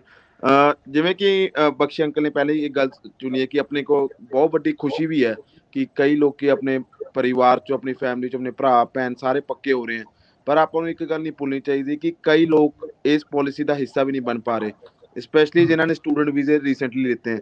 ਮੈਨੂੰ ਵੀ, ਜਿਵੇਂ ਬਖਸ਼ੀ ਅੰਕਲ ਨੇ ਕਿਹਾ, ਮੈਨੂੰ ਵੀ ਬਹੁਤ ਕਾਲਾਂ ਆ ਰਹੀਆਂ ਲੋਕਾਂ ਦੀ ਕਿ ਤੁਸੀਂ ਪੁੱਛੋ ਕਿ ਅਸੀਂ ਕੁਝ ਕੀ ਕਰ ਸਕਦੇ ਹਾਂ ਜਿਹੜੇ ਸਟੂਡੈਂਟ ਵੀਜ਼ੇ, ਜਿਨ੍ਹਾਂ ਨੇ ਨਵੇਂ ਸਟੂਡੈਂਟ ਵੀਜ਼ੇ ਲਿੱਤੇ ਹੈ, ਕਿਉਂਕਿ ਉਹ ਇਸ ਕ੍ਰਾਈਟੇਰੀਆ 'ਚ ਫੁੱਲਫਿਲ ਨਹੀਂ ਕਰਦੇ ਤੇ ਉਹਨਾਂ ਦਾ ਭਵਿੱਖ, ਜਿਵੇਂ ਆਪਾਂ ਪਹਿਲਾਂ ਕਹਿੰਦੇ, ਉਹਨਾਂ ਦਾ ਫਿਊਚਰ ਇਨਸਿਕਿਉਰ ਹੋ ਗਿਆ ਫਿਰ ਤੋਂ, ਕਿਉਂਕਿ ਉਹਨਾਂ ਨੂੰ ਪਤਾ ਨਹੀਂ ਹੁਣ ਅੱਗੇ ਜਾ ਕੇ ਕੀ ਬਣਨਾ ਹੈ। ਤੇ ਉਹਦੇ ਵਿੱਚ ਗਵਰਨਮੈਂਟ ਦੀ ਕੋਈ ਕਲੈਰਿਟੀ ਨਹੀਂ ਆਈ ਕਿ ਉਹਨਾਂ ਨੂੰ ਕੁਝ ਬਣੂਗਾ। ਕਈ ਲੋਕ 8-8 9-9 ਸਾਲਾਂ ਤੋਂ ਬਾਅਦ ਫਿਰ ਸਟੂਡੈਂਟ ਵੀਜ਼ਾ ਲਿੱਤਾ ਤੇ ਉਹਦੇ ਵਿੱਚ ਉਹਨਾਂ ਨੂੰ ਕੋਈ ਪਤਾ ਨਹੀਂ ਲੱਗ ਰਿਹਾ ਹੁਣ ਉਹਨਾਂ ਨੇ ਕਰਨਾ ਕੀ ਹੈ। ਉਹਨਾਂ ਨੂੰ ਮੈਂਟਲ ਸਟ੍ਰੈਸ ਬਹੁਤ ਹੋ ਰਹੀ ਹੈ। ਇੱਕ ਪਾਸੇ ਖੁਸ਼ੀ ਦੀ ਲਹਿਰ ਤਾਂ ਹੈ ਹੀ ਆਪਣੀ ਕਮਿਊਨਿਟੀ 'ਚ, ਪਰ ਇੱਕ ਪਾਸੇ ਆਪਣੀ ਕਮਿਊਨਿਟੀ ਥੋੜਾ ਜਿਹਾ ਅਫਸੋਸ ਵੀ ਹੈ, ਕਿਉਂਕਿ ਜਿਨ੍ਹਾਂ ਨੇ ਸਟੂਡੈਂਟ ਵੀਜ਼ੇ ਲਿੱਤੇ ਆ, ਜਿਹੜੀ ਪੋਪੂਲੇਸ਼ਨ ਮੈਨੂੰ ਘੱਟੋ ਘੱਟ ਲੱਗਦਾ 15 ਤੋਂ 20% ਪੋਪੂਲੇਸ਼ਨ ਆਪਣੀ ਇੰਡੀਅਨ ਦੀ, ਉਹਨਾਂ ਨੇ ਵਿੱਚ ਸਟੂਡੈਂਟ ਵੀਜ਼ਾ ਵੀ ਲਿੱਤਾ ਹੈ ਤੇ ਉਹ ਇਸ ਕ੍ਰਾਈਟੇਰੀਆ 'ਚ ਸਕਸੈਸਫੁਲ ਨਹੀਂ ਹੋ ਪਾ ਰਹੇ। ਔਰ ਦੂਜਾ ਪੁਆਇੰਟ, ਜਿਹੜੇ ਆਪਣੇ ਆਫਸ਼ੋਰ ਸਟੱਕ ਹੈ ਮਾਈਗ੍ਰੈਂਟਸ, ਜਿਨ੍ਹਾਂ ਨੂੰ 2-2 ਸਾਲ ਹੋ ਚੁੱਕੇ ਹੈ, ਇਹਨਾਂ ਦਾ ਸਾਰਾ ਕੁਝ ਇੱਥੇ ਪਿਆ, ਜਿਵੇਂ ਕੱਪੜੇ, ਜਿਹੜੇ ਰੈਂਟ ਪੇ ਕਰੇ, ਕਾਰਾਂ, ਲੋਨ, ਸਾਰਾ ਕੁਝ ਉਹਨਾਂ ਦਾ ਆਟੋਮੈਟਿਕਲੀ ਜਾ ਰਿਹਾ ਅਕਾਊਂਟਾਂ 'ਚੋਂ। ਉਹਨਾਂ ਨੂੰ ਫਿਊਚਰ ਕੋਈ ਸਿਕਿਉਰ ਨਹੀਂ ਹੈ। ਉਹ ਇੰਡੀਆ ਬੈਠੇ ਹੈ, they are fighting for their rights, ਪਰ ਗਵਰਨਮੈਂਟ ਤੋਂ ਕੋਈ ਜਿਵੇਂ ਆਪਾਂ ਕਹਿੰਦੇ ਕੋਈ ਡਾਇਰੈਕਸ਼ਨ ਨਹੀਂ ਮਿਲ ਪਾ ਰਹੀ ਉਹਨਾਂ ਨੂੰ, ਕਿਉਂਕਿ ਜਾਂ ਤਾਂ ਉਹ ਆ ਸਕਦੇ ਆ ਜਾਂ ਨਹੀਂ ਆ ਸਕਦੇ। ਗਵਰਨਮੈਂਟ ਨੂੰ ਕਲੈਰਿਟੀ ਕਰਨੀ ਪੈਣੀ ਹੈ ਉਹਨਾਂ ਲਈ ਵੀ ਕਿ ਉਹਨਾਂ ਨੂੰ ਆਪਣੀ ਡਾਇਰੈਕਸ਼ਨ ਫਿਊਚਰ ਦੀ ਕਿਤੇ ਹੋਰ ਜਾਂ ਕਿਸੇ ਹੋਰ ਕੰਟਰੀ ਵਿੱਚ ਚੱਲ ਜਾਣ। ਇੱਕ ਪਾਸੇ ਖੁਸ਼ੀ ਵੀ ਹੈ, ਇੱਕ ਪਾਸੇ ਥੋੜਾ ਜਿਹਾ ਅਫਸੋਸ ਵੀ ਹੈ ਨਤੇਜ ਭਾਜੀ ਇਸ ਨਿਊ ਪਾਲਿਸੀ ਕਾਰਨ। ਆਪਸ਼ਨ ਲੈ ਕੇ ਐਂਡ ਜਿੱਦਾਂ ਆਈ ਥਿੰਕ ਬਖਸ਼ੀ ਅੰਕਲ ਹੁਣਾਂ ਨੇ ਵੀ ਕਿਹਾ ਕਿ ਬੜਾ ਇੰਪੋਰਟੈਂਟ ਪੁਆਇੰਟ ਕਿ ਜਿੱਥੇ ਕਿ ਤੁਸੀਂ ਵੀ ਇਸ ਦੀ ਓਰੀਜਨਲ ਜਦੋਂ ਜਹਿਦ ਸੀ ਉਸ ਦਾ ਹਿੱਸਾ ਬਣੇ। ਸੋ ਮੁਬਾਰਕਾਂ ਤੁਹਾਨੂੰ ਕਿ ਐਰਕਾ ਦੇ ਨਾਲ ਤੁਸੀਂ ਇਹ ਤਾਲਮੇਲ ਜਿਹੜਾ ਰੱਖਿਆ ਤੇ ਸਾਰਿਆਂ ਨੂੰ ਵੀ ਜਾਣਕਾਰੀ ਦਿੱਤੀ। ਸੋ ਮੈਂ ਹੁਣ ਸਰਦਾਰ ਅਜੀਤ ਸਿੰਘ ਰੰਧਾਵਾ ਜਿਹੜੇ ਆ ਉਹ ਵੀ ਸਾਡੇ ਨਾਲ ਆ ਚੁੱਕੇ ਆ। ਇਸ ਨੂੰ ਜੇ ਆਪਾਂ ਹਿਸਟੋਰੀਕਲੀ ਦੇਖਦੇ ਹਾਂ ਤੇ ਥੋੜਾ ਸਾਨੂੰ ਜ਼ਰੂਰ ਇਸ ਦਾ ਜਿਹੜਾ ਵਿਊ ਦੇਣਾ ਕਿ ਇਹ ਜਿਹੜੀ ਪਾਲਿਸੀ ਨੂੰ ਲੈ ਕੇ, ਜਿੱਥੇ ਆਪਾਂ ਪਾਲਿਸੀ ਅਨਾਉਂਸਮੈਂਟ ਤੋਂ ਪਹਿਲਾਂ ਬਹੁਤ ਜ਼ਿਆਦਾ ਜਿਹੜੀਆਂ ਤੁਸੀਂ ਕਹਿ ਸਕਦੇ ਆ ਕਿ ਐਂਟੀ ਜਿਹੜੀਆਂ ਇਮੀਗ੍ਰੇਸ਼ਨ ਪਾਲਿਸੀਜ਼ ਵੀ ਬਹੁਤ ਸਟਰੋਂਗ ਰਹੀਆਂ ਤੇ ਉਸ ਦੇ ਵਿੱਚ ਜਿਹੜੀ ਵਾਈਟ ਲੀਗ ਦੀ ਪਾਲਿਸੀ ਹੋਇਆ ਕਰਦੀ ਸੀ, ਉਸ ਦੇ ਕੰਪੈਰੀਜ਼ਨ ਹੋਣੇ ਸ਼ੁਰੂ ਹੋ ਗਿਆ। ਤੁਸੀਂ ਇਸ ਸਾਰੇ ਨੂੰ ਇਸ ਨਿਊਜ਼ ਨੂੰ ਤੇ ਇਸ ਤੋਂ ਪਹਿਲੋਂ ਜੋ ਹੋ ਨਿਬੜਿਆ ਆਪਣੇ ਭਾਈਚਾਰੇ ਨਾਲ ਇਮੀਗ੍ਰੇਸ਼ਨ ਦੇ ਪੱਖੋਂ ਉਹਦੇ ਸਮੇਤ ਜ਼ਰੂਰ ਥੋੜੀ ਜਾਣਕਾਰੀ ਦਿਓ। ਥੈਂਕ ਯੂ ਨਵਤੇਜ ਕਿ ਤੁਸੀਂ ਮੈਨੂੰ ਮੌਕਾ ਦਿੱਤਾ ਇਸ ਡਿਸਕਸ਼ਨ ਵਿੱਚ, ਔਰ ਖਾਸ ਕਰਕੇ ਜਿਹੜੇ ਨਾਲ ਦੇ ਪੈਨਲ ਦੇ ਸੱਜਣ ਨੇ ਉਹਨਾਂ ਨੂੰ ਵੀ ਜੀ ਆਇਆਂ। ਮੈਂ ਸਮਝਦਾ ਕਿ ਜੋ ਕੁਛ ਆ ਹੋ ਰਿਹਾ ਕਮਿਊਨਿਟੀ ਦੇ ਵਿੱਚ ਪਿਛਲੇ 3-4 ਦਿਨ ਤੋਂ, ਉਹਦੀ ਕਾਫੀ ਵੱਡੇ ਪੈਮਾਨੇ 'ਤੇ ਐਕਸਾਈਟਮੈਂਟ ਵੀ ਆ, ਤਾਂ ਕੁਛ ਡਿਸਅਪੁਆਇੰਟਮੈਂਟਸ ਵੀ ਆ, ਤੇ ਉਹਦਾ ਲੈਜਿਸਟਿਕ ਪਹਿਲੂ ਵੀ ਆ ਜਿਹੜਾ ਬਖਸ਼ੀ ਉਹਨਾਂ ਨੇ ਦੱਸਿਆ, ਜਾਂ ਜਿਹੜੇ ਦੂਸਰੇ ਯੰਗ ਮੈਨ ਆ ਉਹਨਾਂ ਨੇ ਵੀ ਸਟੂਡੈਂਟ ਦਾ ਪੱਖ ਦੱਸਿਆ। ਪਰ ਹਿਸਟੋਰਿਕਲੀ ਇਹ ਜੋ ਫੈਸਲਾ ਹੋਇਆ ਆ, ਇਹ ਮੇਰੇ ਹਿਸਾਬ ਨਾਲ 2 ਵਜ੍ਹਾ ਕਰਕੇ ਹੋਇਆ। ਇੱਕ ਤੇ ਜਿਹੜੀ ਇਹ ਕੋਵਿਡ ਆ ਪੈਂਡੈਮਿਕ ਆ, ਜਿਹੜੀ ਕਿਸੇ ਨੇ ਵੀ ਅੱਜ ਤੋਂ 2 ਸਾਲ ਪਹਿਲਾਂ ਕਿਆਸ ਨਹੀਂ ਸੀ ਲਾਇਆ ਕਿ ਹੋਏਗੀ, ਇੱਕ ਇਹ ਉਹਦਾ ਨਤੀਜਾ ਹੈ। ਦੂਜਾ ਆ ਕਿ ਜਿਹੜੀ ਕਮਿਊਨਿਟੀ, ਨਵੀਂ ਕਮਿਊਨਿਟੀ ਲਾ ਲਓ, ਚਾਹੇ ਉਹ ਚਾਈਨੀਜ਼ ਆ, ਇੰਡੀਅਨ ਆ, ਜਾਂ ਹੋਰ ਮਲਟੀਕਲਚਰ ਆ, ਉਹਦਾ ਜਿਹੜਾ ਨਵਾਂ ਦਬਾਅ ਸਾਡੀ ਸੁਸਾਇਟੀ ਵਿੱਚ ਹੁਣ ਆ ਰਿਹਾ ਆ, ਇਹ ਉਹਦਾ ਵੀ ਪ੍ਰਤੀਕ ਹੈ, ਜਿਹੜੀ ਕਿ ਚੀਜ਼ ਅੱਗੇ ਨਹੀਂ ਸੀ। ਦੇਖੋ, ਡਿਸਕ੍ਰਿਮੀਨੇਸ਼ਨ ਜਿਹੜੀ ਆ ਉਹ ਇਸ ਮੁਲਕ ਦੇ ਵਿੱਚ ਅਸੀਂ ਬਹੁਤ ਲੰਮੇ ਅਰਸੇ ਤੋਂ ਫੇਸ ਕਰ ਰਹੇ ਹਾਂ। ਮੈਂ ਅੱਗੇ ਵੀ ਕਈ ਵਾਰੀ ਦੱਸ ਚੁੱਕਾ, ਮੈਂ ਬਰੀਫਲੀ ਸਿਰਫ ਇਹ ਦੱਸਣਾ ਚਾਹੁੰਦਾ ਵੀ 1920 ਤੱਕ ਅਸੀਂ ਇੱਥੇ ਬਿਨਾਂ ਪਾਸਪੋਰਟ ਤੋਂ, ਬਿਨਾਂ ਵੀਜ਼ੇ ਤੋਂ, ਬਿਨਾਂ ਕਿਸੇ ਸ਼ਰਤ ਤੋਂ ਆ ਸਕਦੇ ਸੀ। ਸਿਰਫ ਇੱਥੇ ਇੱਕ ਪਹੁੰਚ ਕੇ ਪਰਮਿਟ ਹੁੰਦਾ ਸੀ, ਭਰ ਕੇ ਤੁਸੀਂ ਦਸਤਖਤ ਕਰ ਦੇਣੇ। This is 1920। ਲੇਕਿਨ 1920 ਤੱਕ ਲੋਕ ਬਹੁਤ ਘੱਟ ਨਿਊਜ਼ੀਲੈਂਡ ਨੂੰ ਜਾਣਦੇ ਸੀ। 1920 ਤੋਂ ਬਾਅਦ ਜਦੋਂ ਵਾਈਟ ਲੀਗ ਦਾ ਜ਼ੋਰ ਪਿਆ ਤਾਂ ਸਾਨੂੰ ਇੱਕ ਡਿਸਕ੍ਰਿਮੀਨੇਟਰੀ ਪਾਲਿਸੀ ਇਹਨਾਂ ਨੇ ਲਿਆ ਕੇ ਸਾਨੂੰ ਤੇ ਚੀਨੀਆਂ ਨੂੰ ਹਮੇਸ਼ਾ ਲਈ ਇਸ ਮੁਲਕ ਵਿੱਚ ਬੰਦ ਕਰ ਦਿੱਤਾ। ਇਹ 1920 ਦੀ ਗੱਲ ਹੈ। ਬੁਕਾਕੋਈ ਦੇ ਵਿੱਚ ਸਾਨੂੰ ਖੇਤਾਂ ਵਿੱਚੋਂ ਧੂ ਕੇ ਬਾਹਰ ਕੱਢ ਕੇ ਕਿਹਾ ਵੀ ਜਾਓ, ਜਹਾਜ਼ 'ਤੇ ਚੜਾਉਣ ਦੀ ਕੋਸ਼ਿਸ਼ ਕੀਤੀ, ਤੇ ਜਿਹੜੇ ਵਿਚਾਰੇ ਚਾਹੇ ਚੀਨੇ ਕੁਈਨ ਸਟਰੀਟ ਦੇ ਵਿੱਚ ਛਾਵੜੀਆਂ ਲਾਉਂਦੇ ਸੀ, ਉਹਨਾਂ ਨੂੰ ਭੰਨ ਤੋੜ ਕੀਤਾ। ਇੱਥੋਂ ਡਿਸਕ੍ਰਿਮੀਨੇਸ਼ਨ ਦਾ ਬਹੁਤ ਵੱਡਾ ਚੈਪਟਰ ਚੱਲਿਆ, ਜਿਹੜਾ ਐਕਚੁਅਲੀ ਅੱਜ ਤੱਕ ਵੀ ਕਾਇਮ ਹੈ, ਡਾਇਰੈਕਟਲੀ ਔਰ ਇਨਡਾਇਰੈਕਟਲੀ। ਕਿਸ ਤਰੀਕੇ ਦੇ ਨਾਲ ਫਿਰ ਅਸੀਂ ਇੱਥੇ ਮਾੜਾ ਮੋਟਾ ਆਪਣਾ ਗੁਜ਼ਾਰਾ ਕੀਤਾ, ਇਸ ਕਮਿਊਨਿਟੀ ਨੂੰ ਅਸੀਂ ਮਾੜਾ ਮੋਟਾ ਜੀਂਦੇ ਰੱਖਿਆ, ਉਹ ਇੱਕ ਬਹੁਤ ਲੰਬੀ ਕਹਾਣੀ ਆ। ਅਖੀਰ ਵਿੱਚ 84 ਵਿੱਚ ਜਾ ਕੇ ਇਹ ਮੁਲਕ ਬਰੋਕ ਹੋ ਗਿਆ, ਟੁੱਟ ਗਿਆ ਇਹ ਮੁਲਕ ਪਹਿਲੀ ਵਾਰ। ਜਾਂ 1933 ਵਿੱਚ ਟੁੱਟਾ ਸੀ ਜਦੋਂ ਪਹਿਲਾ ਡਿਪਰੈਸ਼ਨ ਆਇਆ, ਤੇ ਜਾਂ ਫਿਰ ਆ ਕੇ 84 ਦੇ ਵਿੱਚ। ਉਦੋਂ ਪਹਿਲੀ ਵਾਰੀ ਗਵਰਨਮੈਂਟ ਜਿਹੜੀ ਆਈ ਆ, ਉਹਨਾਂ ਨੇ ਦਰਵਾਜ਼ੇ ਸਾਡੇ ਖੋਲ੍ਹੇ ਕੋਈ 100 ਸਾਲ ਬਾਅਦ, ਜਿਹਦੇ ਵਿੱਚ ਕਿ ਵੱਡੇ ਤਾਦਾਦ ਵਿੱਚ ਲੋਕ ਇੱਥੇ ਆਏ।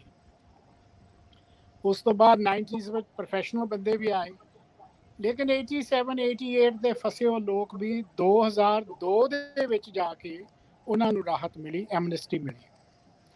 ਹੁਣ ਮੈਂ ਸਮਝਦਾ ਕਿ 2002 ਤੋਂ ਲਾ ਲਓ 21 ਆ ਗਿਆ, 20 ਸਾਲ ਫੇਰ ਪੈ ਗਿਆ, ਔਰ 20 ਸਾਲ ਬਾਅਦ ਹੁਣ ਇਹ ਥੋੜ੍ਹੀ ਵਾਲੀ ਸਾਨੂੰ ਰਾਹਤ ਮਿਲੀ ਆ, ਜਿਹਦਿਆਂ ਕਿ ਹਜੇ ਵੀ ਬਹੁਤ ਸਾਰੇ ਇਸ਼ੂਜ਼ ਆ। ਇਸ ਮੁਲਕ ਵਿੱਚ 2 ਪਹਿਲੂ ਆ ਜਿਹੜੇ ਸਾਡੇ ਖਿਲਾਫ ਆ। ਇਹ ਸਾਨੂੰ ਸਮੁੱਚੇ ਤੌਰ ਤੇ ਸਮਝ ਲੈਣਾ ਚਾਹੀਦਾ, ਔਰ ਉਹਦੇ ਮੁਤਾਬਕ ਤਿਆਰ ਹੋ ਕੇ ਲੜਨ ਦੀ ਲੋੜ ਆ। ਇੱਕ ਪਾਸੇ ਇੱਥੇ ਫਾਰ ਰਾਈਟ ਹੈ, ਜਿਹੜਾ ਕਿ ਵਾਈਟ ਲੀਗ ਦੇ ਨਾਲ ਸੰਬੰਧਿਤ ਸੀ। ਉਦੋਂ ਜਿਹੜੇ ਸੋਲਜਰ ਵਾਪਸ ਆਏ ਪਹਿਲੀ ਔਰ ਦੂਸਰੀ ਲੜਾਈ 'ਚ, ਇੱਕ ਉਹ ਨਸਲਵਾਦੀ ਆ ਜਿਨ੍ਹਾਂ ਦਾ ਪ੍ਰਗਟਾਵਾ ਹੁਣ ਅਕਸਰ ਹੁਣ ਵੀ ਹੁੰਦਾ ਹੈ, ਇੱਕ ਉਹ ਐਲੀਮੈਂਟ ਸਾਡੇ ਖਿਲਾਫ।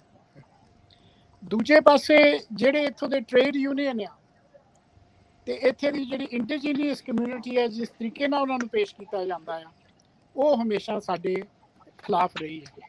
ਸੋ ਸਾਨੂੰ ਇਮੀਗ੍ਰੇਸ਼ਨ ਲਈ 2 ਪਹਿਲੂਆਂ ਤੋਂ ਹਮੇਸ਼ਾ ਇੱਥੇ ਲੜਾਈ ਕਰਨੀ ਪੈਂਦੀ ਆ, ਹਰ ਮੌਕੇ ਦੇ ਉੱਤੇ। ਇਹ ਲੜਾਈ ਇਸੇ ਤਰ੍ਹਾਂ ਹੀ ਜਾਰੀ ਰਹਿਣੀ ਆ। ਦੇਖੋ, ਹਜੇ ਹਾਲਾਂਕਿ ਡੈਮੋਗ੍ਰਾਫਿਕਸ ਜਿਹੜੀ ਆ ਹੁਣ ਇਹ ਕਹਿੰਦੀ ਆ ਕਿ ਜਿਹੜੀ ਇੱਥੇ ਦੇ ਜਿਹੜੇ ਲੋਕ ਆ, ਇੰਡੀਜੀਨੀਅਸ ਹੋਣ ਜਾਂ ਜਿਹੜੇ ਸੈਟਲਰ ਆ, ਉਹਨਾਂ ਦੇ ਮੁਕਾਬਲੇ ਤੇ ਦੂਸਰਿਆਂ ਦੀ ਆਬਾਦੀ 30% ਹੋ ਗਈ ਆ। ਇਹ ਜੋ ਕੁਛ ਹੋਇਆ, ਇਹ ਕੋਈ ਉਸ ਦਬਾਅ ਦਾ ਹਿੱਸਾ ਹੈ। ਲੇਕਿਨ ਮੈਂ ਤਾਂ ਸਿਰਫ ਇਹ ਕਹਾਂਗਾ ਕਿ ਜਿਹੜੀ ਡੈਮੋਗ੍ਰਾਫਿਕ ਰਿਐਲਿਟੀ ਆ, ਉਹਨੂੰ ਕੋਈ ਅੱਖੋਂ ਨਾਰਾਜ਼ ਨਹੀਂ ਕਰ ਸਕਦਾ। ਜਿਹੜੀ rate of population the growth है नहीं, डिग रही है। एसेंशियल सर्विसेज ਲਈ ਲੋਕ ਸਿਰਫ ਬਾਹਰੋਂ ਹੀ ਆ ਕੇ ਐਸੈਂਸ਼ੀਅਲ ਸਰਵਿਸਿਜ਼ ਕਰ ਰਹੀਆਂ। ਇਹ ਇਕੁਏਸ਼ਨ ਨੂੰ ਕੋਈ ਵੀ ਸਰਕਾਰ ਅੱਖੋਂ ਪਰੋਖ ਨਹੀਂ ਕਰ ਸਕਦੀ। ਜਿਹੜੇ ਉਹ ਸਟੂਡੈਂਟ ਆ ਜਿਨ੍ਹਾਂ ਦੀ ਇੱਕ ਜਵਾਨ ਨੇ ਗੱਲ ਕੀਤੀ ਆ, ਮੈਂ ਤੁਹਾਨੂੰ ਸ਼ਾਦੀ ਨਾਲ ਕਹਿਣਾ ਕਿ ਉਹ ਸਟੂਡੈਂਟ ਵੀ ਇੱਥੇ ਬਹਾਲ ਹੋਣਗੇ ਇਹ ਹੁਣ ਦੇ ਇਸ ਹਾਲਾਤ ਦੇ ਵਿੱਚ। ਲੇਕਿਨ ਇਹ ਸਰਕਾਰ ਕਈਆਂ ਪਾਸਿਆਂ ਨੂੰ ਅਪੀਜ਼ ਕਰ ਰਹੀ ਆ। ਇਹ ਆਪਣੇ ਵਿੱਚ ਬੈਠੇ ਟ੍ਰੇਡ ਯੂਨੀਅਨਾਂ ਨੂੰ, ਆਪਣੇ ਵਿੱਚ ਬੈਠੇ ਇੰਡੀਜੀਨੀਅਸ ਜਿਹੜੇ ਲੋਕ ਹੈ ਜਿਨ੍ਹਾਂ ਦਾ ਕਾਫੀ ਪ੍ਰੋਫਾਈਲ ਆ ਇਸ ਵੇਲੇ, ਇਹ ਉਹਨਾਂ ਨੂੰ ਵੀ ਅਪੀਜ਼ ਕਰ ਰਹੀ ਆ। ਤੇ ਜਿਹੜੇ ਪੁਰਾਣੇ ਖਰਾਟ ਰਾਈਟ ਵਿੰਗ ਗੋਰੇ ਆ ਇਹ ਉਹਨਾਂ ਨੂੰ ਵੀ ਟਿਕਾਣੇ ਰੱਖਣਾ ਚਾਹੁੰਦੇ ਆ। ਪਰ ਮੈਂ ਇਸ ਗੱਲ ਦੀ ਵਧਾਈ ਦਿੰਦਾ ਕਿ ਜਿਹੜੀ ਸਾਡੀ ਕਮਿਊਨਿਟੀ ਨੇ ਬੜਾ ਲਾਮਬੰਦ ਹੋ ਕੇ ਆਪਣਾ ਗੱਲ ਪੱਖ ਰੱਖ ਕੇ ਸਾਰੀਆਂ ਆਰਗੇਨਾਈਜੇਸ਼ਨਸ ਨੇ ਅਖੀਰ ਇਸ ਦਬਾਅ ਥੱਲੇ ਸਰਕਾਰ ਨੂੰ ਇਹ ਕੁਛ ਕਰਨਾ ਪੈ ਗਿਆ। ਔਰ ਮੈਂ ਸਮਝਦਾ ਵੀ ਆਉਣ ਵਾਲੇ ਸਮੇਂ ਵਿੱਚ ਅਸੀਂ ਥੋੜੇ ਪੋਲੀਟੀਕਲੀ ਅਲਾਈਵ ਹੋਈਏ ਹਰ ਖੇਤਰ ਵਿੱਚ। ਸਿਰਫ MP ਬਣਨ ਦੀ ਦੌੜ ਵਿੱਚ ਹੀ ਨਾ ਆਪਾਂ ਲੱਗੇ ਰਹੀਏ, ਆਪਾਂ ਲੋਕਲ ਲੈਵਲ ਦੇ ਉੱਤੇ ਵੀ ਕਾਉਂਸਲਰ ਤੇ ਬੋਰਡਾਂ ਵਿੱਚ ਹਰ ਅਦਾਰਿਆਂ ਵਿੱਚ ਆਪਣਾ ਯੋਗਦਾਨ ਪਾਈਏ ਤੇ ਆਪਣੀ ਗੱਲ ਜਿਹੜੀ ਆ ਉੱਥੇ ਬਣਾਈਏ। ਸੋ ਮੈਂ ਤਾਂ ਬੇਸਿਕਲੀ ਇੰਨੀ ਗੱਲ ਕਹਿੰਦਾ। ਹਾਂ, ਲੌਜਿਸਟਿਕਲੀ ਇਹਦੇ ਵਿੱਚ ਹਜੇ ਬਹੁਤ ਇਸ਼ੂਜ਼ ਹੈਗੀਆਂ ਜਿਹੜੀਆਂ ਬਖਸ਼ੀ ਉਹਨਾਂ ਨੇ ਬੇਸਿਕਲੀ ਪੁਆਇੰਟ ਆਊਟ ਕੀਤੀਆਂ ਤੇ ਨੌਜਵਾਨ ਨੇ ਵੀ ਕੀਤੀਆਂ। These logistic problems will stay there, but I can assure you ultimately they'll be sorted out because this government does not have any alternative, and that's all I want to say anyway.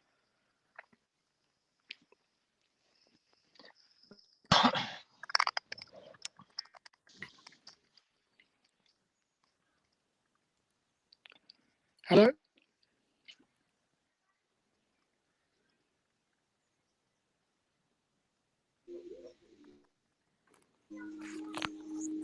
जी बहुत शुक्रिया रंधावा साहब। मेरा ख्याल है कि नवतेज जिहड़े ने disconnect हो गए ने और we shall wait for him to join again.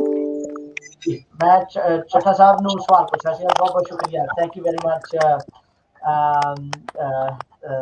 ਸਾਡੇ ਨਾਲ ਨੈਚੁਰਲੀ ਅਸੀਮ ਵੀ ਆ ਗਏ ਨੇ। ਸੋ ਮੈਂ ਪਹਿਲਾਂ ਤੁਹਾਡੇ ਤੋਂ ਚੱਠਾ ਸਾਹਿਬ, ਤੁਸੀਂ ਐਜ਼ ਅ PhD ਸਟੂਡੈਂਟ ਹੋ, ਤੁਸੀਂ ਕਿੱਦਾਂ ਮਹਿਸੂਸ ਕਰ ਰਹੇ ਹੋ ਇਸ ਸਾਰੀ ਪਾਲਿਸੀ ਨੂੰ ਲੈ ਕੇ?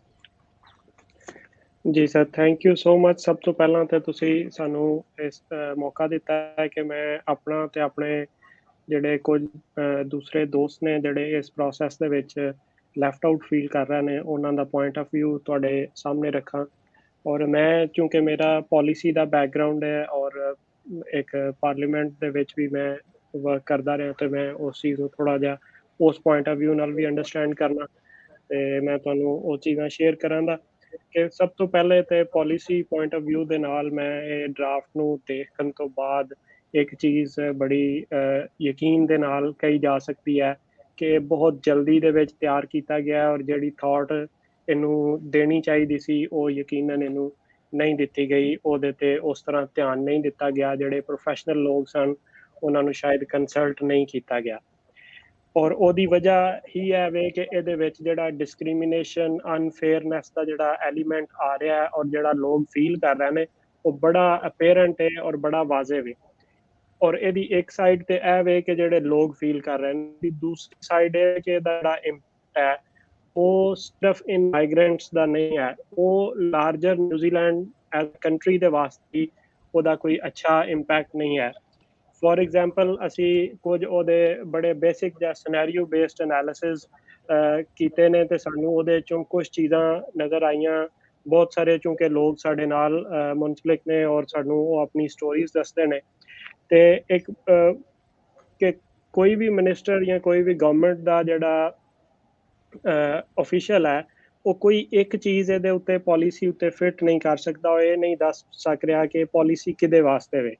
ਸਭ ਤੋਂ ਪਹਿਲੇ ਅਗਰ ਤੁਸੀਂ ਕਹੋ ਕਿ ਪਾਲਿਸੀ ਜਿਹੜੀ ਹੈ ਕੋਵਿਡ ਕੰਟਰੀਬਿਊਸ਼ਨ ਵਾਸਤੇ ਵੇ, ਉਹਨਾਂ ਸਾਰਿਆਂ ਲੋਕਾਂ ਵਾਸਤੇ ਵੇ ਕਿ ਜਿਨ੍ਹਾਂ ਕੋਵਿਡ ਦੇ ਦੌਰਾਨ ਇਸ ਕੰਟਰੀ ਦੇ ਵਿੱਚ ਕੰਟਰੀਬਿਊਟ ਕੀਤਾ, ਤੇ ਤੁਸੀਂ ਦੇਖਦੇ ਹੋ ਕਿ ਐਟ ਦ ਸੇਮ ਟਾਈਮ ਉਹ ਲੋਕ ਜਿਨ੍ਹਾਂ ਜਿਹੜੇ ਮੋਸਟ ਵਲਨਰੇਬਲ ਪੋਜੀਸ਼ਨ ਜਿਨ੍ਹਾਂ ਸੰਭਾਲੀ ਹੈ ਡਿਊਰਿੰਗ ਦਾ ਕੋਵਿਡ ਕ੍ਰਾਈਸਿਸ ਦੇ ਵਿੱਚ, ਜਿਹੜੇ MIQ ਵਰਕਰਸ ਨੇ, ਜਿਹੜੇ ਡਿਲੀਵਰੀ ਵਰਕਰਸ ਨੇ, ਜਿਹੜੇ ਸੁਪਰਮਾਰਕੀਟ ਦੇ ਵਰਕਰਸ ਨੇ, ਉਹ ਸਿਰਫ ਉਹਨਾਂ ਦੀ ਗਲਤੀ ਇਹ ਹੈ ਕਿ 29 ਤਾਰੀਖ ਨੂੰ ਉਹਨਾਂ ਦਾ ਵੀਜ਼ਾ ਜਾਂ ਤੇ ਪਾਰਟਨਰਸ਼ਿਪ ਸੀ ਔਰ ਜਾਂ ਉਹਨਾਂ ਇਸ ਮੁਲਕ ਦੇ ਨਾਲ ਲਾਇਲਟੀ ਨੂੰ ਬਰਕਰਾਰ ਰੱਖਦਿਆਂ ਹੋਇਆਂ ਦੁਬਾਰਾ ਕੋਈ ਸਟੂਡੈਂਟ ਵੀਜ਼ਾ ਲੈ ਲਿਆ ਸੀ ਤੇ ਇਹ ਉਹਨਾਂ ਦੀ ਡਿਸਕੁਆਲੀਫਿਕੇਸ਼ਨ ਦਾ ਬਾਇਸ ਬਣਿਆ। ਔਰ ਅਗਰ ਇਹ ਕੋਈ ਫੇਅਰ ਕ੍ਰਾਈਟੇਰੀਆ ਵੀ ਨਹੀਂ ਹੈ ਕਿ ਤੁਸੀਂ ਬੈਕ ਡੇਟਡ ਜਿਹੜੀ ਕੁਆਲੀਫਿਕੇਸ਼ਨ ਹੈ, ਇਹ ਸ਼ਾਇਦ ਮੈਂ ਆਪਣੀ ਪਾਲਿਸੀ ਕੈਰੀਅਰ ਦੇ ਵਿੱਚ ਜ਼ਿੰਦਗੀ 'ਚ ਪਹਿਲੀ ਦਫਾ ਦੇਖੀ ਹੈ ਕਿ ਤੁਸੀਂ ਤੁਹਾਡੀ ਜਿਹੜੀ ਕੁਆਲੀਫਿਕੇਸ਼ਨ ਹੈ ਉਹਨੂੰ ਪਿਛਲੇ ਇੱਕ ਦਿਨ ਤੋਂ ਜੱਜ ਕੀਤਾ ਜਾ ਰਿਹਾ, ਜਿਹੜਾ ਤੁਹਾਡੇ ਕੰਟਰੋਲ ਵਿੱਚ ਨਹੀਂ ਹੈ। ਜਿਹੜੀ ਫੇਅਰ ਤੇ ਇਕੁਅਲ ਅਪਰਚੁਨਿਟੀ ਦਾ ਜਿਹੜਾ ਪ੍ਰਿੰਸੀਪਲ ਹੈ ਉਹ ਇਹ ਕਹਿੰਦਾ ਹੈ ਕਿ ਤੁਸੀਂ ਲੋਕਾਂ ਨੂੰ ਬਿਫੋਰ ਟਾਈਮ ਤੁਸੀਂ ਦੱਸਦੇ ਹੋ ਕਿ ਇਹ ਰੇਸ ਹੈ, ਇਹਦੇ ਵਿੱਚ ਤੁਸੀਂ ਸ਼ਾਮਿਲ ਹੋਣਾ ਹੈ, ਇਹਦੇ ਵਾਸਤੇ ਤੁਸੀਂ ਇਹ ਤਿਆਰੀ ਕਰਨੀ ਹੈ ਔਰ ਇਹ ਤੁਹਾਡਾ ਟਾਰਗੇਟ ਹੈ, ਤੁਸੀਂ ਅਚੀਵ ਕਰਨਾ ਹੈ ਤੇ ਤੁਸੀਂ ਸ਼ਾਮਿਲ ਹੋ ਜਾਓਗੇ। ਅਗਰ ਤੁਸੀਂ ਅਚੀਵ ਨਹੀਂ ਕਰੋਗੇ ਤਾਂ ਤੁਸੀਂ ਸ਼ਾਮਿਲ ਨਹੀਂ ਹੋਗੇ। ਲੇਕਿਨ ਇੱਕ ਨਾਈਟ ਬਿਫੋਰ ਜਿਹੜਾ ਅਗਰ ਤੁਸੀਂ ਇਸ ਤਰ੍ਹਾਂ ਦੀ ਕੋਈ ਚੀਜ਼ ਕਰੋਗੇ ਤੇ ਉਹ ਯਕੀਨਨ ਉਹ ਕਮਿਊਨਿਟੀ ਦੇ ਵਿੱਚ ਜਿਹੜੀ ਰਿਜ਼ੈਂਟਮੈਂਟ ਔਰ ਬੜੇ ਜੈਨੂਇਨ ਗ੍ਰੀਵੈਂਸਸ ਨੇ। ਸੇਮ ਟਾਈਮ ਤੁਸੀਂ ਕਹਿੰਦੇ ਹੋ ਕਿ ਜੀ ਇਹ ਪਾਲਿਸੀ ਜਿਹੜੀ ਹੈ ਸਕਿਲਡ ਵਰਕਰਸ ਦੇ ਵਾਸਤੇ ਵੇ। ਐਟ ਦ ਸੇਮ ਟਾਈਮ ਐਸੇ ਸਕਿਲਡ ਵਰਕਰ ਜਿਹੜੇ ਬਹੁਤ ਦੇਰ ਤੋਂ ਕੁਆਲੀਫਾਈਡ ਨੇ, ਈਵਨ ਫॉर ਐਸਐਮਸੀ ਜਿਹਨੂੰ ਤੁਸੀਂ ਬੰਦ ਕਰਕੇ ਰੱਖਿਆ ਹੋਇਆ ਹੈ ਕੁਝ ਸਾਲਾਂ ਤੋਂ, ਉਹ ਵੀ ਇਸ ਚੀਜ਼ ਦਾ ਹਿੱਸਾ ਨਹੀਂ ਬਣ ਰਿਹਾ। ਭਾਵੇਂ ਉਹਨਾਂ ਦੇ ਸਾਡੇ ਵਰਗੇ ਕੁਝ ਜਿਹੜੇ PhD ਸਟੂਡੈਂਟਸ ਨੇ ਉਹਨਾਂ ਦੇ ਐਸਐਮਸੀ ਤੇ ਪੁਆਇੰਟਸ 200 ਪਲੱਸ ਵੀ ਨੇ, ਲੇਕਿਨ ਉਹ ਇਸ ਚੀਜ਼ ਦਾ ਹਿੱਸਾ ਨਹੀਂ ਕਿਉਂਕਿ ਉਹਨਾਂ ਦਾ ਜਿਹੜਾ ਵੀਜ਼ਾ ਹੈ ਉਹਦੇ ਉੱਤੇ ਸਟੂਡੈਂਟ ਲਿਖਿਆ ਹੋਇਆ ਹੈ। ਹਾਲਾਂਕਿ ਜਦੋਂ ਅਸੀਂ ਇਸ ਮੁਲਕ ਦੇ ਵਿੱਚ ਆਉਂਦੇ ਹਾਂ ਐਜ਼ ਅ PhD ਸਟੂਡੈਂਟ, ਸਾਨੂੰ ਇਹ ਦੱਸਿਆ ਜਾਂਦਾ ਹੈ ਕਿ ਤੁਹਾਡਾ ਵੀਜ਼ੇ ਦੇ ਉੱਤੇ ਫੁੱਲ ਟਾਈਮ ਵਰਕ ਰਾਈਟਸ ਨੇ, ਜਿਹਨੂੰ ਅਸੀਂ ਫੁੱਲ ਟਾਈਮ ਵਰਕ ਕਰਨੇ ਆ। ਲਾਈਕ ਮੀ, ਮੈਂ ਆਪਣੀ ਫੁੱਲ ਟਾਈਮ ਜੌਬ ਪੂਰੇ 3 ਸਾਲ ਤੋਂ ਨਾਲ ਆਪਣੇ PhD ਦੇ ਕਰ ਰਿਹਾ ਵਾਂ। ਇਸੇ ਤਰ੍ਹਾਂ ਬਹੁਤ ਸਾਰੇ ਦੂਸਰੇ ਲੋਕ ਨੇ ਜਿਹੜੇ ਨਾਲ ਫੁੱਲ ਟਾਈਮ ਜੌਬ ਕਰਦੇ ਨੇ ਔਰ ਇਹਨਾਂ ਦੇ ਬੱਚਿਆਂ ਦੀ ਐਜੂਕੇਸ਼ਨ ਫ੍ਰੀ ਹੁੰਦੀ ਹੈ। ਇਹ ਸਾਰਾ ਕੁਝ ਹੁੰਦਾ ਹੈ ਔਰ ਸਾਨੂੰ ਵੈਲਕਮ ਕੀਤਾ ਜਾਂਦਾ ਹੈ ਬਿਕੋਜ਼ ਕਿ ਅਸੀਂ ਇਸ ਮੁਲਕ ਦੇ ਵਿੱਚ 2 ਵੇ ਕੰਟਰੀਬਿਊਟ ਕਰਨੇ ਆ, ਆਪਣਾ ਕੰਮ ਕਰਕੇ, ਆਪਣੀ ਰਿਸਰਚ ਕਰਕੇ। ਔਰ ਇਸ ਮੁਲਕ ਦੀ ਯੂਨੀਵਰਸਿਟੀਜ਼ ਦੀ ਰੈਂਕਿੰਗ ਉੱਪਰ ਜਾਂਦੀ ਹੈ ਔਰ ਉਹਦੀ ਵਜ੍ਹਾ ਤੋਂ ਇੰਟਰਨੈਸ਼ਨਲ ਸਟੂਡੈਂਟਸ ਅਟਰੈਕਟ ਹੁੰਦੇ ਨੇ। ਇਹਨਾਂ ਸਾਰੀਆਂ ਚੀਜ਼ਾਂ ਦੇ ਬਾਵਜੂਦ ਅਸੀਂ ਉਹਦੇ ਤੋਂ ਐਕਸਕਲੂਡਡ ਹਾਂ, ਐਸੇ ਸਾਰੇ ਲੋਕ। ਔਰ ਫਿਰ ਉਹ ਸਟੂਡੈਂਟਸ ਜਿਹੜੇ ਕਿ ਬਿਲਕੁਲ ਜੋ ਪ੍ਰਾਈਮ ਮਿਨਿਸਟਰ ਜਾਂ ਜਿਹੜੀ ਲੀਡਰਸ਼ਿਪ ਹੈ ਉਹ ਕਹਿੰਦੀ ਰਹੀ ਹੈ। ਮੈਂ ਤੁਹਾਨੂੰ ਇੱਕ ਸਟੇਟਮੈਂਟ ਜਿਹੜਾ ਨਾ ਪੜ੍ਹ ਕੇ ਸੁਣਾ ਦੇਣਾ ਵਾਂ, ਜਿਹੜੀ ਪ੍ਰਾਈਮ ਮਿਨਿਸਟਰ ਦੀ ਇਸ ਸਾਲ ਮਈ 2021 ਦੀ ਸਟੇਟਮੈਂਟ ਹੈ।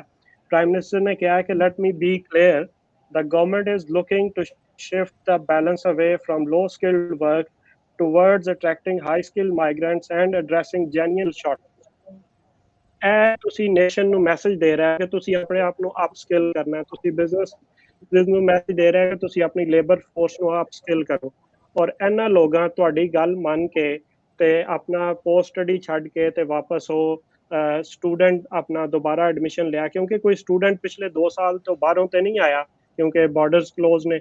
ਔਰ ਇਹ ਉਹੀ ਲੋਕ ਨੇ ਕਿ ਇਹ ਵੀ ਇਕੁਅਲੀ ਡਿਜ਼ਰਵ ਕਰਦੇ ਨੇ। ਇਸੇ ਤਰ੍ਹਾਂ ਫਿਰ ਕ੍ਰਿਟੀਕਲ ਵਰਕਰਸ ਨੇ, ਨਰਸ। ਸਰ ਕੱਲ ਇੱਕ ਜਿਹੜਾ ਸਟੋਰੀ ਮੇਰੇ ਨਾਲ ਸਨ, ਉਹ ਇੱਕ ਇੰਟਰਵਿਊ ਦੇ ਵਿੱਚ ਉਹਨਾਂ ਦੱਸਿਆ ਕਿ ਉਹ ਵੀ ਪੋਸਟ ਸਟੱਡੀ ਤੋਂ ਵਾਪਸ ਨਰਸਿੰਗ ਦੀ ਸਟੱਡੀ ਵਿੱਚ ਗਏ ਨੇ। ਉਹਨਾਂ ਦੀ ਸਟੱਡੀ ਕੰਪਲੀਟ ਹੋ ਗਈ ਹੈ। all they need is just a transcript to apply for the post study visa। ਉਹ ਟ੍ਰਾਂਸਕ੍ਰਿਪਟ ਚੂੰਕਿ ਉਹਨਾਂ ਦਾ ਨਹੀਂ ਆਇਆ ਤੇ ਉਹ ਇਹਦੇ ਤੋਂ ਡਿਸਕੁਆਲੀਫਾਈ ਹੋ ਗਏ ਨੇ। ਲੇਕਿਨ ਐਟ ਦਾ ਸੇਮ ਟਾਈਮ ਇਹ ਮੁਲਕ ਜਿਹੜਾ ਬੈਗ ਕਰ ਰਿਹਾ ਹੈ ਕਿ ਸਾਨੂੰ health care workers, nurses, doctor, critical workers ਚਾਹੀਦੇ ਨੇ ਔਰ ਉਹਨਾਂ ਦੇ ਵਾਸਤੇ ਐਸੇ ਪਾਲਿਸੀ ਦੇ ਵਿੱਚ ਵੀ ਜੁਲਾਈ 2022 ਤੱਕ ਟਾਈਮ ਹੈ ਕਿ ਉਹ ਇੱਥੇ ਇਸ ਮੁਲਕ ਵਿੱਚ ਆਉਣ ਤੇ ਉਹ ਰੈਜ਼ੀਡੈਂਸੀ ਲੈਣ। ਉਹ ਨਾ ਇੱਥੇ ਰਹਿ ਨੇ, ਨਾ ਕੋਵਿਡ ਦੇ ਦੌਰਾਨ ਰਹਿ ਨੇ, ਨਾ ਉਹ ਸ਼ਾਇਦ ਅੱਗੋਂ ਵੀ ਨਾ ਰਹਿਣ, ਕਿਉਂਕਿ ਔਰ ਇਹ ਲੋਕ ਇਸ ਤੋਂ ਬਾਅਦ ਵੀ ਦੁਬਾਰਾ ਅਗਲੇ ਮਹੀਨੇ ਆਪਣੀ ਡਿਗਰੀ ਰਿਸੀਵ ਕਰਨ ਤੋਂ ਬਾਅਦ ਵੀ, ਨਰਸ ਬਣਨ ਤੋਂ ਬਾਅਦ ਵੀ, ਜਿਹਦੀ ਇਸ ਮੁਲਕ ਨੂੰ ਜ਼ਰੂਰਤ ਹੈ, ਤੇ ਫਿਰ ਵੀ ਉਸ ਚੀਜ਼ ਦਾ ਹਿੱਸਾ ਨਹੀਂ ਬਣ ਸਕਦੇ। ਤੇ ਐਸੀਆਂ ਬਹੁਤ ਸਾਰੀਆਂ ਅਨੋਮਲੀਜ਼ ਨੇ ਜਿਹੜੀਆਂ ਇਹਨਾਂ ਛੱਡ ਦਿੱਤੀਆਂ ਨੇ ਕਿ ਐਸੇ ਲੋਕ ਜਿਹੜੇ ਪੋਸਟ ਸਟੱਡੀ ਤੇ ਨੇ। ਮੈਂ ਇੱਕ ਐਗਜ਼ਾਮਪਲ ਜਾਣਨਾ ਵਾ, ਮੈਂ ਜਸਟ ਐਗਜ਼ਾਮਪਲਸ ਕੋਟ ਕਰ ਰਿਹਾ ਤਾਂ ਕਿ ਲੋਕਾਂ ਦੀ ਅੰਡਰਸਟੈਂਡਿੰਗ ਉਹਦੇ ਤੇ ਕਲੀਅਰ ਹੋਏ ਕਿ ਇਹਦਾ ਇੰਪੈਕਟ ਕੀ ਹੋਏਗਾ। ਇੱਕ ਐਗਜ਼ਾਮਪਲ ਹੈ ਕਿ ਐਸਾ ਬੰਦਾ ਜਿਹਨੇ ਆਪਣੀ ਸਟੱਡੀਜ਼ ਕੰਪਲੀਟ ਕੀਤੀ ਹੈ, 2-3 ਸਾਲ ਤੋਂ ਇਸ ਮੁਲਕ ਦੇ ਵਿੱਚ ਰਹਿ ਰਿਹਾ ਹੈ, ਲੇਕਿਨ ਉਹਨੇ ਕੋਈ ਜੌਬ ਨਹੀਂ ਕੀਤੀ, ਮੇ ਬੀ ਟੋਟਲ ਕੋਈ few hundred hours in the whole 2-3 years, ਲੇਕਿਨ ਉਹ ਪੋਸਟ ਸਟੱਡੀ ਤੇ ਵੇ ਸਿਰਫ ਉਹ ਵੇਟ ਕਰ ਰਿਹਾ ਸੀ ਕਿ ਜਦੋਂ ਮੇਰਾ ਵੀਜ਼ਾ ਖਤਮ ਹੋਏਗਾ ਮੈਂ ਵਾਪਸ ਚਲੇ ਜਾਣਾ, because he got no plan to do a job as well. ਤੇ ਲੇਕਿਨ ਅੱਜ ਉਹ ਤੇ ਐਲੀਜੀਬਲ ਹੈ, ਲੇਕਿਨ ਐਟ ਦ ਸੇਮ ਟਾਈਮ ਕੋਈ PhD ਸਟੂਡੈਂਟ, ਕੋਈ ਐਸਾ ਸਟੂਡੈਂਟ ਜਿਹੜਾ ਵਾਪਸ ਪੋਸਟ ਸਟੱਡੀ ਤੋਂ ਹੋ ਕੇ ਵਾਪਸ ਸਟੂਡੈਂਟ ਤੇ ਆਇਆ, ਉਹ ਨਾਲ ਫੁੱਲ ਟਾਈਮ ਜੌਬ ਕਰ ਰਿਹਾ, ਈਵਨ ਸਕੇਅਰਸ ਲਿਸਟ ਦੇ ਵਿੱਚ ਵੀ ਜੌਬ ਕਰ ਰਿਹਾ, $27 ਵੀ ਅਰਨ ਕਰ ਰਿਹਾ। ਉਹ ਤਿੰਨੋਂ ਕੰਡੀਸ਼ਨਾਂ ਜਿਹਦੇ ਵਿੱਚੋਂ ਸਿਰਫ ਇੱਕ ਪੂਰੀ ਕਰਨੀ ਲਾਜ਼ਮੀ ਹੈ, ਉਹ ਤਿੰਨੋਂ ਕੰਡੀਸ਼ਨਾਂ ਪੂਰੀ ਕਰ ਰਿਹਾ ਤੇ ਉਹ ਵੀ ਇਸ ਵਨ ਆਫ ਰੈਜ਼ੀਡੈਂਸੀ ਦਾ ਹਿੱਸਾ ਨਹੀਂ ਹੈ ਬਣ ਸਕਦਾ, ਕਿਉਂਕਿ ਉਹਦੀ ਸਿਰਫ ਔਰ ਸਿਰਫ ਡਿਸਕੁਆਲੀਫਿਕੇਸ਼ਨ ਹੈ ਵੇ ਕਿ ਉਹਦੇ ਵੀਜ਼ੇ ਦੇ ਉੱਤੇ ਜਾਂ ਤੇ ਪਾਰਟਨਰ ਦਾ ਵੀਜ਼ਾ ਲਿਖਿਆ ਹੈ ਤੇ ਜਾਂ ਉਹਦੇ ਨਾਲ ਕੋਈ ਸਟੂਡੈਂਟ ਦਾ ਵਰਡ ਅਟੈਚ ਹੈ, ਜਿਹੜੀ ਕਿ ਮੇਰੇ ਖਿਆਲ ਨੈਚੁਰਲੀ ਮੈਂ ਕਾਫੀ ਵਿਸਤਾਰ ਦੇ ਵਿੱਚ ਸੁਣਿਆ ਸੀ, ਤੁਹਾਡੇ ਤੱਕ ਫਿਰ ਦੁਬਾਰਾ ਆਵਾਂਗੇ ਵਾਪਸ ਰਾਉਂਡ ਅਪ ਕਰਕੇ। ਸੋ ਬਹੁਤ ਵਿਸਤਾਰ ਦੇ ਨਾਲ ਤੁਸੀਂ ਸਟੂਡੈਂਟ ਦੀ ਤਕਲੀਫ ਜਿਹੜੀ ਆ ਤੇ ਕੈਟਾਗਰੀਜ਼ ਤੇ ਰਾਸ਼ਟਰ ਜਿਹੜੀ ਪਾਲਿਸੀ ਦੇ ਪੱਖੋਂ ਨੈਚੁਰਲੀ ਕੰਸੀਡਰੇਸ਼ਨ ਦੀ ਜਿਹੜੀ ਬੜੀ ਵਿਸਤਾਰ ਦੇ ਨਾਲ ਗੱਲ ਕੀਤੀ। ਅਵਤਾਰ ਸਿੰਘ ਜੀ, ਤੁਸੀਂ ਨਿਊਜ਼ੀਲੈਂਡ ਦੇ ਵਿੱਚ ਕਾਫੀ ਦੇਰ ਦੇ ਵਿੱਚ ਰਹੇ ਹੋ ਤੇ as a successful real estate investor ਦੇ ਤੌਰ ਉੱਤੇ ਤੁਸੀਂ ਇਸ ਪਾਲਿਸੀ ਨੂੰ ਇਮੀਗ੍ਰੇਸ਼ਨ ਦਾ ਸਿੱਧਾ ਲਿੰਕ ਪ੍ਰੋਪਰਟੀ ਦੇ ਨਾਲ ਹੈ ਤੇ ਨਾਲ ਨਿਊਜ਼ੀਲੈਂਡ ਦੀ ਰੀਅਲ ਸਟੇਟ ਦੇ ਨਾਲ ਹੈ, ਤੇ ਓਵਰਆਲ ਤੁਸੀਂ ਐਜ਼ ਅ ਬਸ਼ਿੰਦੇ ਇਸ ਨੂੰ ਕਿਵੇਂ ਦੇਖਦੇ ਹੋ?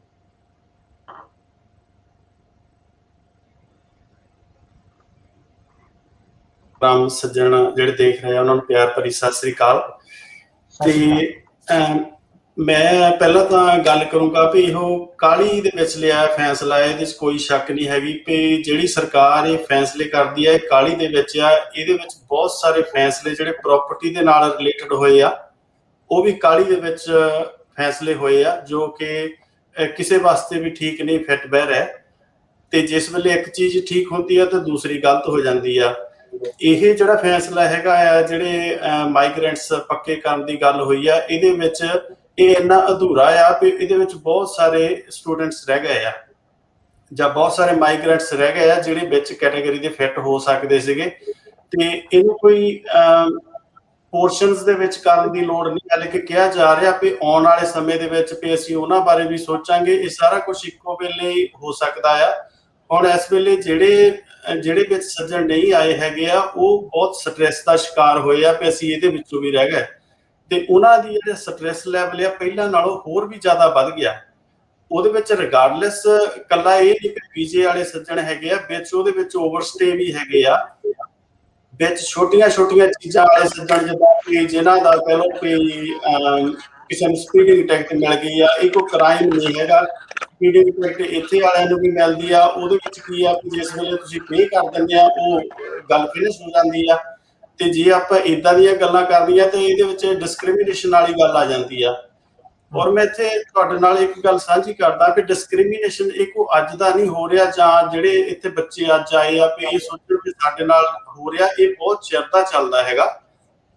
ਮੈਂ ਤੁਹਾਨੂੰ ਆਪਣੀ ਗੱਲ ਦੱਸਦਾ ਵੀ ਜਿਸ ਵੇਲੇ ਮੈਂ ਇੱਥੇ ਆਇਆ ਸੀਗਾ ਮੈਨੂੰ ਲੋ ਸਕਿੱਲ ਵਰਕਰ ਇਹਨਾਂ ਨੇ ਕਿਹਾ, ਔਰ ਮੈਂ 8 ਵਾਰ ਮੇਰਾ ਕੇਸ ਇਹਨਾਂ ਨੇ ਫੇਲ ਕੀਤਾ।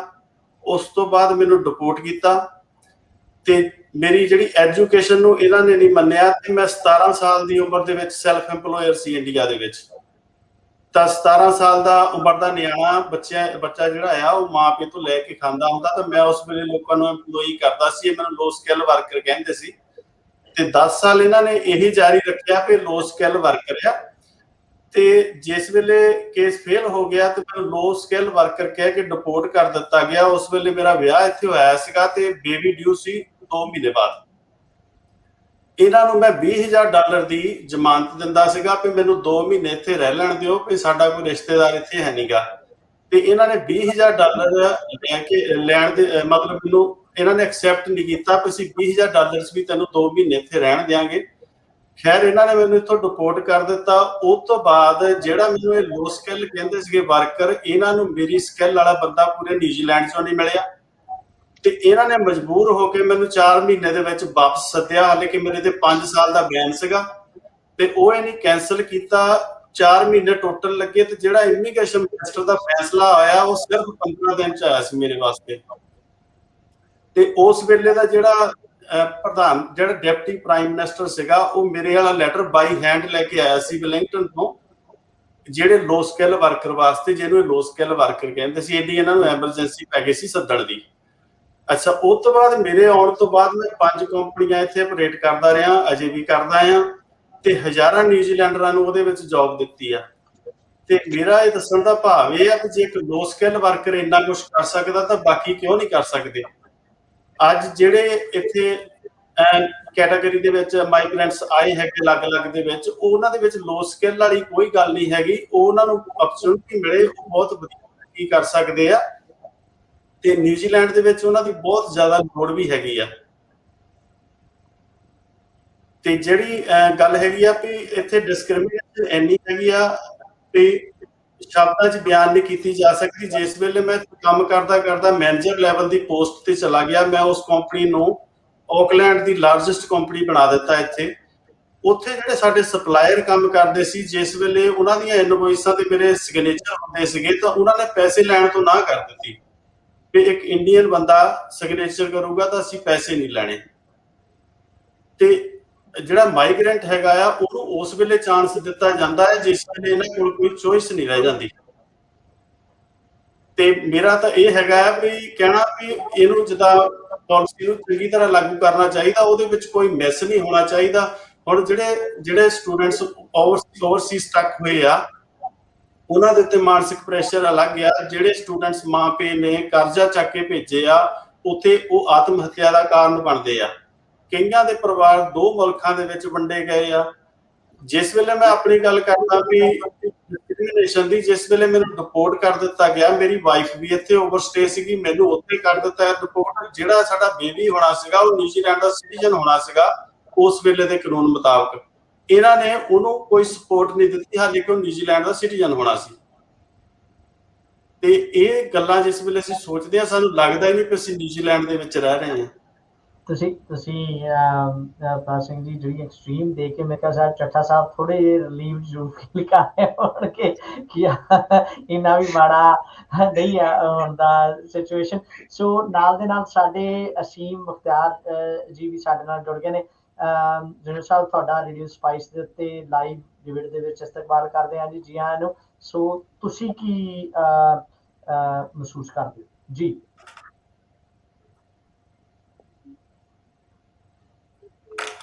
ਉਹਨਾਂ ਨੇ ਕੀਤੀਆਂ ਨੇ, ਮੈਂ 100% ਉਹਨਾਂ ਨਾਲ ਸਹਿਮਤ ਹਾਂ। ਲੇਕਿਨ ਉਹ ਕਹਿੰਦੇ ਨੇ ਕਿ ਹਰ ਤਸਵੀਰ ਦੇ 2 ਰੁਖ ਹੁੰਦੇ ਨੇ, ਇੱਕ ਚੰਗਾ ਰੁਖ ਹੁੰਦਾ ਹੈ, ਇੱਕ ਮਾੜਾ ਰੁਖ ਹੁੰਦਾ ਹੈ।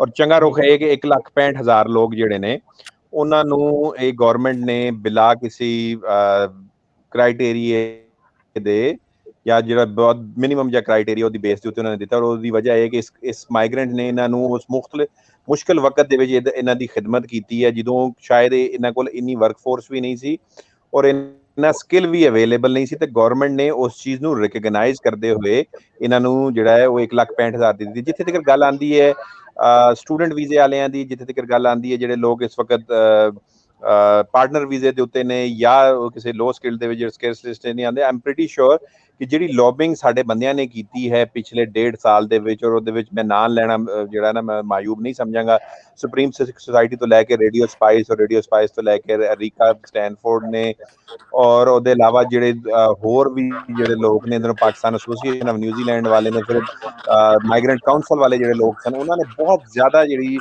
ਐਡਵੋਕੇਸੀ ਕੀਤੀ ਹੈ ਔਰ ਉਹਦੇ ਉੱਤੇ ਪ੍ਰੈਸ਼ਰ ਜਿਹੜਾ ਬਿਲਡ ਕੀਤਾ, that has actually played it's part. ਤੇ ਇਹ ਸਾਨੂੰ ਬੜਾ ਅੱਛਾ ਇਹਦੇ ਵਿੱਚ। ਲੇਕਿਨ ਇੱਕ ਚੀਜ਼ ਇਹ ਹੈ ਕਿ ਅਗਰ ਇਹ ਚੀਜ਼ ਅਚੀਵ ਹੋ ਗਈ ਹੈ ਤੇ ਸਾਨੂੰ ਵੀ should pat on the back of the government and say thank you very much, you have done a very good job, this was a much needed thing you have to do which you have achieved. Now let's move to the next one, and the next one is ਜਿਹੜੇ ਲੋਕ ਇਸ time student ਨੇ 3 ਸਾਲ ਤੋਂ ਇੱਥੇ ਕੰਮ ਕਰ ਰਹੇ ਨੇ, ਜਿਹੜੇ ਲੋਕ ਮਾਈਗ੍ਰੈਂਟ ਵੀਜ਼ੇ ਤੇ ਨੇ, then we have other problems like culturally arranged marriages ਦੇ ਪ੍ਰੋਬਲਮ ਨੇ, ਸਾਡੇ ਪੇਰੈਂਟਸ ਵੀਜ਼ੇ ਦੇ ਪ੍ਰੋਬਲਮਸ ਨੇ।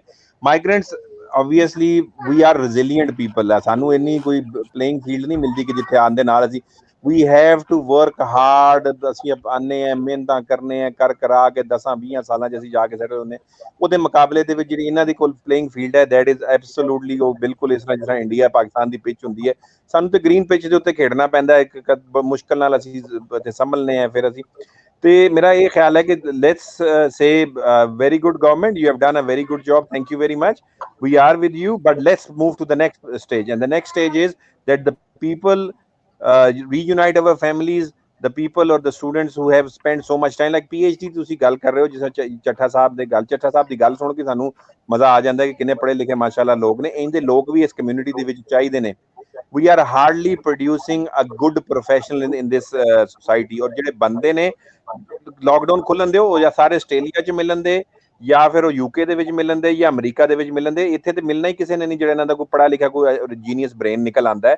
ਬਾਕੀ ਜਿਹੜੇ ਲੋਕ ਨੇ ਉਹ ਸਾਰੇ ਮੇਰੇ ਤੁਹਾਡੇ ਵਰਗੇ ਨੇ ਜੋ ਕਿ ਸਟਰਗਲ ਕਰਦੇ ਨੇ, ਔਰ ਉਹਦੇ ਵਿੱਚ ਵੀ 90% ਜਿਹੜੇ ਨੇ ਉਹ ਮਾਈਗ੍ਰੈਂਟਸ ਨੇ who work hard, who work long hours, who wants to make their name, make their community proud, make their people proud। ਤੇ ਇਹ ਇਹਨਾਂ ਨੂੰ ਇਸ ਚੀਜ਼ ਨੂੰ ਰਿਅਲਾਈਜ਼ ਕਰਨਾ ਹੈ ਅੱਗੇ ਚੱਲ ਕੇ ਕਿ ਇਹ ਜਿਹੜੀ ਚੀਜ਼ ਹੈ ਇਹ ਹੋਵੇਗੀ। ਇਹਦੇ ਇਲਾਵਾ ਇੱਕ ਚੀਜ਼ ਜਿਹੜੀ ਮੈਂ ਬਹੁਤ ਸਾਰੀ ਦੇਖੀ ਕਮਿਊਨਿਟੀ ਦੇ ਵਿੱਚ, I am sorry Bakshi Sahib we available ਨੇ ਇਹਦੇ ਵਿੱਚ, ਔਰ ਕਿ ਸਾਡੀ ਕਮਿਊਨਿਟੀ ਕੀ ਕਰ ਰਹੀ ਹੈ ਕਿ they are taking sides on political parties as well.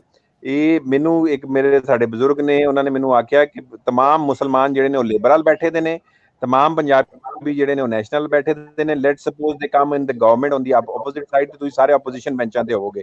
तो we need to, जिस तरह जानते हुए अजीत साहब कह के गए थे ना कि ਅਸੀਂ अपने आप ਨੂੰ strategically place करना है, तो we must place ourselves into all aspects of this society, starting from the lower level of councils to all the way to the every party। अगर एक पासे जाके सारे बह गए तो दूसरे पासे will be very difficult। So let's congratulate the government, let's congratulate the opposition, especially the role of Rika Stanford। It's absolutely marvelous।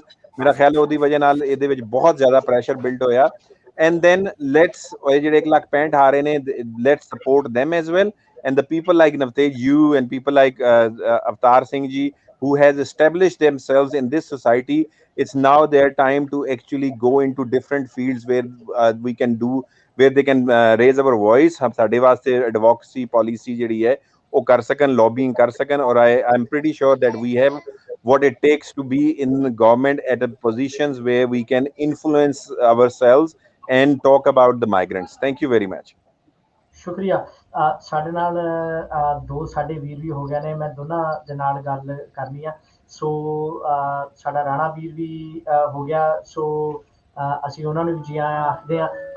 ਤੇ ਤੁਸੀਂ ਪਹਿਲੋਂ ਆਏ ਸੀ ਤੇ ਅਮਨ ਤੁਹਾਡੇ ਨਾਲ ਵੀ ਅਸੀਂ ਟੱਚ ਨੇ। ਰਾਣੇ ਅਸਲ ਤੁਸੀਂ ਵੀ ਕਾਫੀ ਦੇਸ਼ ਦੇ ਕਮਿਊਨਿਟੀ ਦੇ ਵਿੱਚ ਸਰਗਰਮ ਹੋ, ਕਿਵੇਂ ਮਹਿਸੂਸ ਕਰਦੇ ਹੋ ਜਿਹੜੀ ਪਾਲਿਸੀ ਅਨਾਉਂਸ ਕੀਤੀ ਗਈ ਹੈ, ਇਸ ਨੂੰ ਕਿਵੇਂ ਦੇਖਦੇ ਹੋ? ਸਭ ਤੋਂ ਪਹਿਲਾਂ ਤਾਂ ਜੀ ਸਾਰਿਆਂ ਨੂੰ ਜਿੰਨੇ ਵੀ ਸਟੂਡੀਓ 'ਚ ਮੌਜੂਦ ਨੇ ਸਾਰੇ ਰਿਸਪੈਕਟਡ ਸਾਰਿਆਂ ਨੂੰ ਜੀ ਸਤਿ ਸ਼੍ਰੀ ਅਕਾਲ। ਤੇ ਜਿੰਨੇ ਵੀ ਦਰਸ਼ਕ ਸਾਡੇ ਨਾਲ ਰੇਡੀਓ ਸਪਾਈਸ ਦੇ ਨਾਲ ਜੁੜੇ ਹੋਏ ਨੇ ਤੇ ਮੈਂ ਸਾਰਿਆਂ ਨੂੰ ਵੀ ਸਤਿ ਸ਼੍ਰੀ ਅਕਾਲ ਕਹਿਣਾ।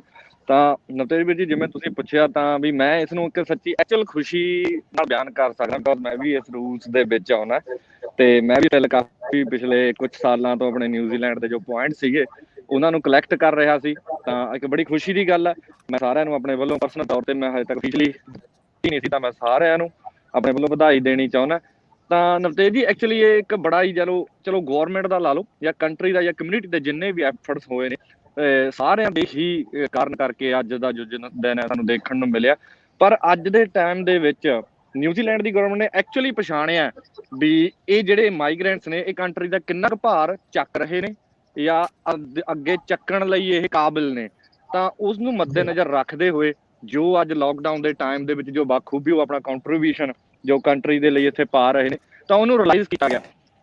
ਤੇ ਉਸ ਤੋਂ ਬਾਅਦ ਸਾਡੇ ਜੋ ਕਮਿਊਨਿਟੀ ਦੇ ਜੋ ਨੁਮਾਇੰਦੇ ਸੀਗੇ ਉਹ ਕਿਸੇ ਵੀ ਤਰੀਕੇ ਸੀਗੇ, ਉਹਨਾਂ ਨੇ ਇੱਕ ਆਵਾਜ਼, ਇੱਕ ਦਰਦ ਨੂੰ ਸਾਰੇ ਮਾਈਗ੍ਰੈਂਟਸ ਨੂੰ ਇੱਕ ਜੁੱਟ ਕਰਕੇ ਇਕੱਠੇ ਕੀਤਾ। ਤੇ ਫਿਰ ਕੁਝ ਸਾਡੇ ਜਿਹੜੇ ਅਫੀਸ਼ੀਅਲ ਸੀਗੇ ਉਹਨੂੰ ਇਸ ਨੂੰ ਇੱਕ ਗੌਰਮੈਂਟ ਲੈਵਲ ਤੇ ਇਸ ਨੂੰ ਲੈ ਕੇ ਗਏ। ਤਾਂ ਓਪੋਜੀਸ਼ਨ ਪਾਰਟੀ ਨੇ ਵੀ ਆਪਣਾ ਜੋ ਵੀ ਬਾਕਾਇਦਾ ਸੀਗਾ ਜੋ ਕੰਮ ਕੀਤਾ ਤੇ ਉਸ ਤੋਂ ਬਾਅਦ ਇੱਕ ਵਧੀਆ ਇੱਕ ਡਿਸੀਜਨ ਜੋ ਗਵਰਨਮੈਂਟ ਨੇ ਲਿਆਏ। ਤਾਂ ਮੈਂ ਇਸ ਲਈ ਗਵਰਨਮੈਂਟ ਦਾ ਓਪੋਜੀਸ਼ਨ ਗਵਰਨਮੈਂਟ ਦਾ ਸਾਡੇ ਕਮਿਊਨਿਟੀ ਦੇ ਸਾਰੇ ਲੀਡਰ ਜਾਂ ਜਿੰਨੇ ਵੀ ਸੋਸ਼ਲ ਵਰਕਰਸ ਨੇ ਜਿਨ੍ਹਾਂ ਨੇ ਸਟੂਡੈਂਟਸ ਦੀ ਆਵਾਜ਼, ਉਹਨਾਂ ਦੇ ਦਰਦ ਨੂੰ ਇਸ ਨਿਊਜ਼ੀਲੈਂਡ ਦੇ ਐਟਮੋਸਫੇਅਰ ਦੇ ਵਿੱਚ ਲਿਆ ਕੇ ਉਹਨੂੰ ਇੱਕ ਮੁੱਦਾ ਬਣਾ ਕੇ ਖੜਾ ਕੀਤਾ। ਤੇ ਅੱਜ ਗਵਰਨਮੈਂਟ ਦੇ ਉਹਨਾਂ ਦੀ ਐਕਚੁਅਲ ਜੋ ਕਾਬਲੀਅਤਾਂ ਨੂੰ ਪਛਾਣਦੇ ਹੋਏ ਉਸ ਦੇ ਬਿਹਾਫ ਤੇ ਜੋ ਫੈਸਲਾ ਲਿਆ ਜੀ ਅੱਜ ਇਹ। ਬਹੁਤ ਬਹੁਤ ਸ਼ੁਕਰੀਆ ਰਾਣੀ ਤੇ ਮੇਰੇ ਸਰਨਾਮੀਏ। ਅਮਨ, ਤੁਸੀਂ ਵੀ ਨੈਚੁਰਲੀ ਇੱਥੇ ਬੜੇ ਹੋਣਹਾਰ ਨੌਜਵਾਨ ਨਿਊਜ਼ੀਲੈਂਡ ਦੇ ਵਿੱਚ ਮੂਵ ਹੋਏ, ਸੋ ਇਹ ਸਾਰੀ ਨਿਊਜ਼ ਨੂੰ ਲੈ ਕੇ ਤੁਸੀਂ ਕਿਵੇਂ ਦੇਖਦੇ ਹੋ? ਇਹ ਜਿਹੜਾ ਮਾਹੌਲ ਨੈਚੁਰਲੀ ਬਣਿਆ, ਇਸ ਦੀ ਜਿਹੜੀ ਪਾਲਿਸੀ ਹੈ ਨਿੱਜੀ ਤੌਰ ਦੇ ਉੱਤੇ ਤੁਹਾਡੇ ਕੀ ਵਿਚਾਰ ਨੇ? ਸਭ ਤੋਂ ਪਹਿਲਾਂ ਸਤਿ ਸ਼੍ਰੀ ਅਕਾਲ ਜੀ ਸਾਰਿਆਂ ਨੂੰ। ਸਭ ਤੋਂ ਪਹਿਲਾਂ ਰੇਡੀਓ ਸਪਾਈਸ ਦਾ ਵੀ ਥੈਂਕ ਯੂ ਆ, ਤੇ ਨਾਲ ਜਿਹੜੇ ਵੀ ਸੀਨੀਅਰ ਸ਼ਖਸੀਅਤਾਂ ਇੱਥੇ ਜੁੜੀਆਂ ਸਭ ਦਾ ਅਸੀਂ ਧੰਨਵਾਦ ਕਰਦੇ ਹਾਂ। ਤੀਰਥ ਭਾਜੀ, ਰਾਣਾ ਭਾਜੀ ਆ, ਅਵਤਾਰ ਸਿੰਘ ਜੀ ਨੇ ਵਧੀਆ ਬਿਆਨ ਦਿੱਤੇ ਆਪਣੇ, ਜੋ ਵੀ ਉਹਨਾਂ ਦੀ ਥਿੰਕਿੰਗ ਆ ਜਿੱਦਾਂ ਵੀ ਆ। ਬਾਕੀ ਮੈਂ ਵੀ ਰਾਣੇ ਵੀਰ ਵਾਂਗੂ ਇੱਥੇ ਮਾਈਗ੍ਰੈਂਟ ਆਇਆ ਹੈ ਨਾ, ਜਿੱਦਾਂ ਵੀ ਹੁੰਦਾ ਹਰ ਇੱਕ ਬੱਚੇ ਦੇ, ਹਰ ਇੱਕ ਸਟੂਡੈਂਟ ਦੇ ਸੁਪਨੇ ਹੁੰਦੇ ਆ ਵੀ ਆਪਾਂ ਇੱਥੇ ਆਪਣਾ ਫਿਊਚਰ ਆ ਜਿਹੜਾ ਉਹ ਵਧੀਆ ਬਣਾਉਣਾ ਹੈ ਨਾ, ਇੱਕ ਵਧੀਆ ਸਟੈਬਲਿਸ਼ ਕਰਨਾ। ਤੇ ਜਿੱਦਾਂ ਹੁਣ ਇੱਕ ਰੂਲ ਆਇਆ ਗਵਰਨਮੈਂਟ ਨੇ ਕੀਤਾ, ਨੋ ਡਾਊਟ ਇਹ 'ਚ ਕੋਈ ਸ਼ੱਕ ਨਹੀਂ ਹੈਗੀ ਵੀ ਇਹ 'ਚ ਸਭ ਨੂੰ ਮੈਂ ਕਹਿੰਦਾ ਪ੍ਰੋਫਿਟ ਹੋ ਰਿਹਾ, ਪਰ ਜਿਨ੍ਹਾਂ ਨੂੰ ਨਹੀਂ ਹੋ ਰਿਹਾ ਆਪਾਂ ਉਹਨਾਂ ਕਰਕੇ ਆਪਾਂ ਗਵਰਨਮੈਂਟ ਦੇ ਡਿਸੀਜਨ ਨੂੰ ਇਹ ਨਹੀਂ ਕਹਿ ਸਕਦੇ ਵੀ ਹਾਂ ਗਵਰਨਮੈਂਟ ਨੇ ਮਿਸ ਕਰ ਦਿੱਤਾ, ਕੁਛ ਇੱਦਾਂ ਕਰ ਦਿੱਤਾ। ਮੇਬੀ ਆਪਾਂ ਨੂੰ ਜੇ ਕੁਛ ਉਹਨਾਂ ਨੇ ਚੰਗਾ ਕੀਤਾ ਤਾਂ ਆਪਾਂ ਉਹਨੂੰ ਹੋਰ ਚੰਗੀ ਦੀ ਉਮੀਦ ਕਰਨੀ ਚਾਹੀਦੀ ਆ। We need to appreciate them ਕਿ ਉਹ ਹੋਰ ਇੱਕ ਡਿਸੀਜਨ ਇੱਦਾਂ ਦਾ ਲੈਣ ਜਿਨ੍ਹਾਂ ਨਾਲ ਜਿਹੜੀਆਂ ਚੀਜ਼ਾਂ ਨਹੀਂ ਹੋਈਆਂ ਆਪਾਂ ਉਹ ਚੀਜ਼ਾਂ ਨੂੰ ਵੀ ਕਰ ਸਕੀਏ। ਉਹ ਕਿਉਂ ਨਹੀਂ ਹੋਈਆਂ, what's the reason behind that, we need to find that. ਆਪਾਂ ਨੂੰ ਉਹ ਚੀਜ਼ਾਂ ਭਾਲਣੀਆਂ ਚਾਹੀਦੀਆਂ, ਉਹ ਚੀਜ਼ਾਂ ਜਾਣਨੀਆਂ ਚਾਹੀਦੀਆਂ। ਜੇ ਆਪਾਂ ਉਹ ਚੀਜ਼ਾਂ ਦੇ ਇੱਕ ਕਨਕਲੂਜਨ ਕੱਢ ਲਾਂਗੇ ਵੀ ਕਿਉਂ ਉਹ ਚੀਜ਼ਾਂ ਰਹਿ ਗਈਆਂ, ਕਿਉਂ ਲੋਕ ਨਹੀਂ ਹੈਗੇ ਜਿਹੜੇ ਉਹ ਨਹੀਂ ਇਸ ਕੈਟਾਗਰੀ 'ਚ ਆਏ, ਉਹਨਾਂ ਨੂੰ ਆਪਾਂ ਕਿੱਦਾਂ ਲੈ ਕੇ ਆਉਣਾ, ਆਪਾਂ ਉਹ ਸਾਰੀਆਂ ਚੀਜ਼ਾਂ ਇਕੱਠੀਆਂ ਕਰਕੇ ਆਪਣੀ ਆਵਾਜ਼, ਆਪਣੀਆਂ ਜਿਹੜੀਆਂ ਸੰਸਥਾਵਾਂ ਬਣੀਆਂ ਹੋਈਆਂ ਜਿਨ੍ਹਾਂ ਨੇ ਆਪਣੀ ਆਵਾਜ਼ ਪਹਿਲਾਂ ਚੁੱਕੀ ਆ, ਜਿਨ੍ਹਾਂ ਨੇ ਆਵਾਜ਼ ਆਪਣੀ ਉਸ ਗਵਰਨਮੈਂਟ ਤੱਕ ਪਹੁੰਚਾਈ ਆ, ਜਿਨ੍ਹਾਂ ਨੇ ਆਪਣਾ ਇੰਨਾ ਕੀਤਾ, ਆਪਾਂ ਉਹਨਾਂ ਨੂੰ ਦੱਸਾਂਗੇ ਤਾਂ ਅਫਕੋਰਸ ਉਹ ਗਾਂ ਡਿਸੀਜਨ ਹੋਰ ਅੱਗੇ ਲੈ ਕੇ ਜਾਣਗੇ। ਤਾਂ ਜੋ ਜਿਹੜੀਆਂ ਚੀਜ਼ਾਂ ਇਸ ਗੱਲ ਦੇ ਵਿੱਚ ਨਹੀਂ ਹੋਈਆਂ ਤਾਂ ਗਵਰਨਮੈਂਟ ਉਹ ਚੀਜ਼ਾਂ 'ਤੇ ਵੀ ਧਿਆਨ ਦੇਊਗੀ। ਪਰ ਜੇ ਆਪਾਂ ਕਿਸੇ ਨੂੰ ਐਪਰੀਸ਼ੀਏਟ ਨਹੀਂ ਕਰਾਂਗੇ, ਚਾਹੇ ਇੱਕ ਕਲਾਸ ਆ, ਇੱਕ ਬੱਚਿਆਂ ਦੀ ਕਲਾਸ ਹੁੰਦੀ ਹੈ ਨਾ, ਉਹ 'ਚ ਸਭ ਤੋਂ ਨਲਾਇਕ ਬੱਚਾ ਵੀ ਜੇ ਕੋਈ ਵਧੀਆ ਕੰਮ ਕਰਦੇ ਨਾ ਉਹਨੂੰ ਤੁਸੀਂ ਐਪਰੀਸ਼ੀਏਟ ਕਰੋਗੇ, then definitely he will do better next time. But ਮੈਂ ਇਹ ਚੀਜ਼ ਨਹੀਂ ਕਹੂੰਗਾ ਵੀ ਹਾਂ ਆਪਾਂ ਨੂੰ ਗਵਰਨਮੈਂਟ ਨੇ ਬਹੁਤ ਚੰਗਾ ਕਰਤਾ ਜਾਂ ਬਹੁਤ ਨਹੀਂ ਕੀਤਾ, ਬਟ ਨਹੀਂ, ਇਹ ਬਹੁਤ ਐਪਰੀਸ਼ੀਏਟ ਕਰਨ ਵਾਲੀ ਚੀਜ਼ ਆ ਜਿਹੜੀ ਪੂਰੀ ਨਿਊਜ਼ੀਲੈਂਡ ਦੇ ਲਈ, ਪੂਰੀ ਆਪਣੀ ਪੰਜਾਬੀ ਕਮਿਊਨਿਟੀ ਦੇ ਲਈ, ਐਂਡ ਈਵਨ ਐਵਰੀ ਮਾਈਗ੍ਰੈਂਟ ਦੇ ਲਈ ਬਹੁਤ ਵਧੀਆ। ਜੇ ਵੀ ਮਾਈਗ੍ਰੈਂਟ ਹੈਗਾ ਜਿਹੜਾ ਆਊਟ ਆਫ ਨਿਊਜ਼ੀਲੈਂਡ ਜਿਹੜਾ ਸਟਕ ਹੋਇਆ, no doubt it's a hard time for them। ਪਰ ਜੇ ਆਪਾਂ ਉਹਨਾਂ ਨੂੰ ਇਹ ਚੀਜ਼ਾਂ ਕਹਾਂਗੇ ਵੀ ਉਹਨਾਂ ਨੂੰ ਮੈਂਟਲ ਸਟ੍ਰੈਸ ਆ ਰਹੀ ਆ, ਉਹਨਾਂ ਦੀਆਂ ਇਹ ਚੀਜ਼ਾਂ ਆਤਮ ਹੱਤਿਆ ਦਾ ਕਾਰਨ ਬਣ ਰਹੀਆਂ, ਆਈ ਡੋਂਟ ਥਿੰਕ ਸੋ ਵੀ ਆਪਾਂ ਨੂੰ ਇਹ ਚੀਜ਼ਾਂ ਕਰਨੀਆਂ ਚਾਹੀਦੀਆਂ। ਆਪਾਂ ਉਹਨਾਂ ਨੂੰ ਮੋਟੀਵੇਸ਼ਨ ਦੇਣੀ ਚਾਹੀਦੀ ਆ ਕਿ ਨਹੀਂ ਯਾਰ, ਆਪਾਂ ਇੱਕ ਰਾਹ ਫਾਈਂਡ ਆਊਟ ਕਰ ਲਿਆ, ਇਹ ਕਿਸ ਕਾਰਨ ਜੀ ਹੋਇਆ, ਕਿਉਂਕਿ ਇੱਕ ਯੂਨਿਟੀ ਹੋਈ ਆ, ਸਭ ਕੁਝ ਹੋਇਆ, ਤੇ ਆਪਾਂ ਨੈਕਸਟ ਵੀ ਹੋਰ ਵਧੀਆ ਕਰ ਸਕਾਂਗੇ। I think we need to appreciate everyone and motivate them। ਬਹੁਤ ਥੈਂਕ ਬਹੁਤ ਯੂ ਵੈਰੀ ਸ਼ੁਕਰੀਆ ਅਮਨ ਵੀਰ, ਤੇ ਆਲ ਦਾ ਬੈਸਟ। ਸਾਡੇ ਮੇਰੇ ਬੜੇ ਅਜ਼ੀਜ਼ ਤੀਰਥ ਭਾਜੀ ਜਿਹੜੇ ਆ, ਬਤੌਰ ਐਜ਼ ਅ ਸਟੂਡੈਂਟ ਜਦੋਂ ਆਉਣ ਦੇ ਬਾਅਦ ਇੱਥੇ ਇੰਨੇ ਸਕਸੈਸਫੁਲੀ ਨਿਊਜ਼ੀਲੈਂਡ ਦੇ ਵਿੱਚ ਸਟੈਬਲਿਸ਼ ਹੁੰਦਿਆਂ ਹੋਇਆਂ ਇੱਕ ਵਧੀਆ ਜਿਹੜੀ ਇੱਥੇ ਹੁਣ ਮੈਂ ਕਹਿ ਸਕਦਾ ਕਿ ਬਿਜ਼ਨਸ ਓਨਰ ਨੇ, ਜਿੱਥੇ ਕਿ ਕਾਫੀ ਲੋਕਾਂ ਦੀ ਮਦਦ ਵੀ ਕਰਦੇ ਨੇ। ਸੋ ਤੀਰਥ ਭਾਜੀ, ਤੁਸੀਂ ਇਹ ਸਾਰਾ ਕੁਛ ਹੰਢਾ ਕੇ ਦੇਖਿਆ ਵੀ ਹੈ, ਇਹ ਪਾਲਿਸੀ ਤੋਂ ਪਹਿਲਾਂ ਵੀ ਤੁਸੀਂ ਕਾਫੀ ਪਾਲਿਸੀਜ਼ ਦੇਖੀਆਂ, ਤੇ ਆਮ ਸਾਡੀ ਕਮਿਊਨਿਟੀ ਦੇ ਵਿੱਚ ਖੁੱਲ੍ਹ ਕੇ ਵਿਚਰਦੇ ਹੋ। ਤੁਹਾਨੂੰ ਇਹ ਪਾਲਿਸੀ ਨੂੰ ਲੈ ਕੇ ਕਿਵੇਂ ਲੱਗਦਾ ਹੈ ਕਿ ਇਹ ਸਟੈਪ ਇਨ ਦਾ ਰਾਈਟ ਡਾਇਰੈਕਸ਼ਨ ਹੈ? ਤੁਸੀਂ ਇਹਨੂੰ ਐਨਾਲਾਈਜ਼ ਕਿਵੇਂ ਦੇਖਦੇ ਹੋ?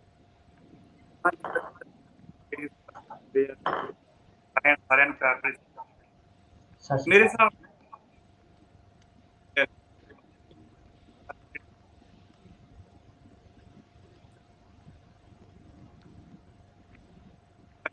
ਨਾਲ ਸਾਡੀ ਤੁਹਾਨੂੰ 1 ਸਾਲ ਦਾ ਓਪਨ ਵੀਜ਼ਾ ਮਿਲੂਗਾ। ਉਸ ਤੋਂ ਬਾਅਦ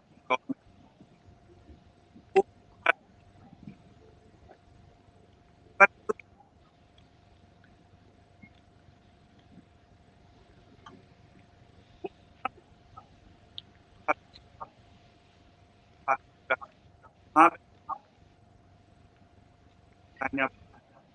ਪਰ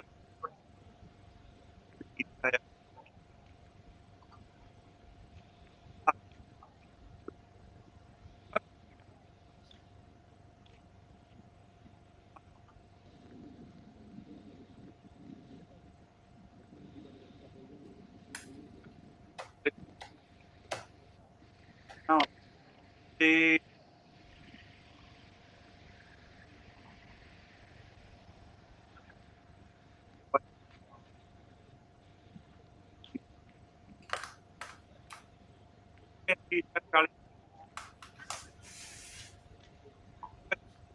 ਆਇਆ ਇੱਥੇ ਹੈਗਾ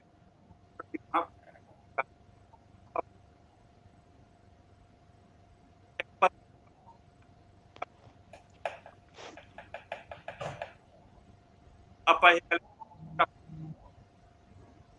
ਜੀ ਉਦੋਂ ਆਪਣਾ ਹੁਣ ਫਰਜ਼ ਵੀ ਬਣਦਾ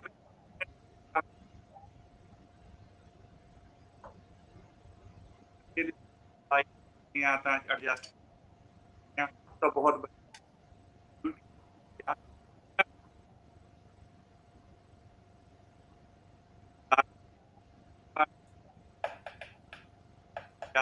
ਉਹਨਾਂ ਦਾ ਬਹੁਤ ਆਪਣੇ ਜਿਹੜੇ ਹੋਰ ਕੰਟਰੀਆਂ ਦੇ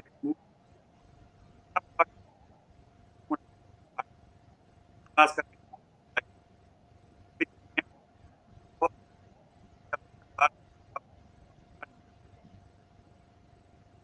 ਦੂਜੀ ਗੱਲ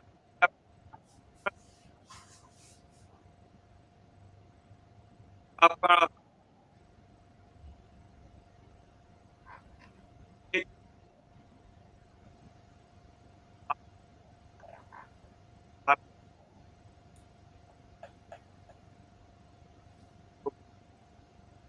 ਆਪਣੇ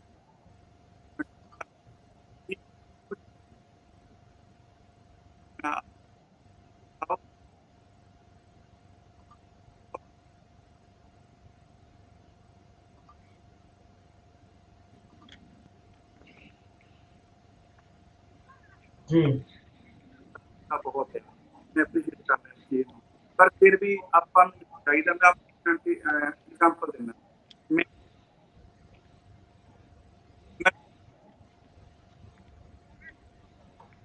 ਇੱਥੇ ਆ ਕੇ ਹਾਂਜੀ ਤੀਤ ਭਾਈ ਤੁਸੀਂ ਨਾ ਆਪਣਾ ਫੋਨ ਆਪਣੇ ਥੋੜਾ ਜਿਹਾ ਲਾਗੇ ਰਹਿਣਾ ਆਵਾਜ਼ ਤੁਹਾਡੀ ਕਈ ਵਾਰ ਕੱਟ ਰਹੀ ਆ ਥੋੜਾ ਲਾਗੇ ਕਰ ਲੈਣਾ ਹਾਂਜੀ ਹੁਣ ਬੋਲਣਾ ਜੀ ਤੁਹਾਡੀ ਆਵਾਜ਼ ਇੱਕ ਦੋ ਵਾਰੀ ਕੱਟੀ ਓਕੇ ਉਸ ਕਰਕੇ ਮੈਂ ਆਪਾਂ ਨੂੰ ਐਪਰੀਸ਼ੀਏਟ ਕਰੋ ਹਰ ਬਹੁਤੇ ਪ੍ਰੋਬਲਮ ਆ ਕੇ ਕਨੈਕਸ਼ਨ ਕੋਈ ਉਹ ਚੀਜ਼ ਕਿਸ ਤਰ੍ਹਾਂ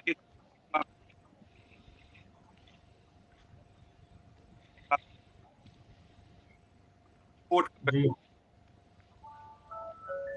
ਜੀ ਜੀ ਬਹੁਤ ਬਹੁਤ ਸ਼ੁਕਰੀਆ ਅਤੀਤ ਭਾਜੀ ਤੇ ਮੇਰੇ ਨਾਲ ਹੋਰ ਵੀ ਕਾਫੀ ਲੋਕ ਜੁੜ ਚੁੱਕੇ ਨੇ ਸਾਨੂੰ ਆਪਣਾ ਵੀਡੀਓ ਕੈਮਰਾ ਜੀ ਔਨ ਕਰਨਾ ਪੈਣਾ ਅਸੀਂ ਕੈਮਰੇ ਤੋਂ ਬਗੈਰ ਕਿਸੇ ਨੇ ਵੀ ਜਿਹੜਾ ਉਹ ਔਨ 에ਅਰ ਨਹੀਂ ਲੈ ਕੇ ਜਾਵਾਂਗੇ ਨੈਚੁਰਲੀ ਜਸਟ ਪ੍ਰੋਟੋਕਾਲ ਰੱਖਿਆ ਹੋਇਆ ਸੋ ਇਸ ਦੇ ਵਿੱਚ ਮਾਰਸ਼ਲ ਜਿੱਥੇ ਤੁਸੀਂ ਬੜੀ ਦੇਰ ਦੇ ਇਸ ਦਾ ਨੈਚੁਰਲੀ ਹਿੱਸਾ ਬਣੇ ਹੋਏ ਸੀਗੇ ਇਸ ਕੈਂਪੇਨ ਦੇ ਵਿੱਚ ਕਾਫੀ ਤਿੱਖੇ ਤੌਰ ਦੇ ਉੱਤੇ ਜਦੋਂ ਪਾਲਿਸੀਜ਼ ਜਿਹੜੀਆਂ ਸਨ ਉਹਨਾਂ ਦਾ ਵਿਸ਼ਲੇਸ਼ਣ ਹੋ ਰਿਹਾ ਸੀ ਤੇ ਬਹੁਤ ਵਾਰ ਇਹ ਗੱਲ ਜਿਹੜੀ ਹੈ ਇਹ ਸੁਣਨ ਨੂੰ ਮਿਲੀ ਕਿ ਜਿਹੜੀਆਂ ਇੱਥੇ ਦੀਆਂ ਮੌਜੂਦਾ ਸਰਕਾਰਾਂ ਨੇ ਉਹਨਾਂ ਨੇ ਅੱਜ ਦੇ ਸਮੇਂ ਦੇ ਵਿੱਚ ਸਾਨੂੰ ਕੋਈ ਰਾਹਤ ਨਹੀਂ ਦੇਣੀ ਬਿਕੋਜ਼ ਇਹਨਾਂ ਮੁਲਕਾਂ ਦੇ ਵਿੱਚ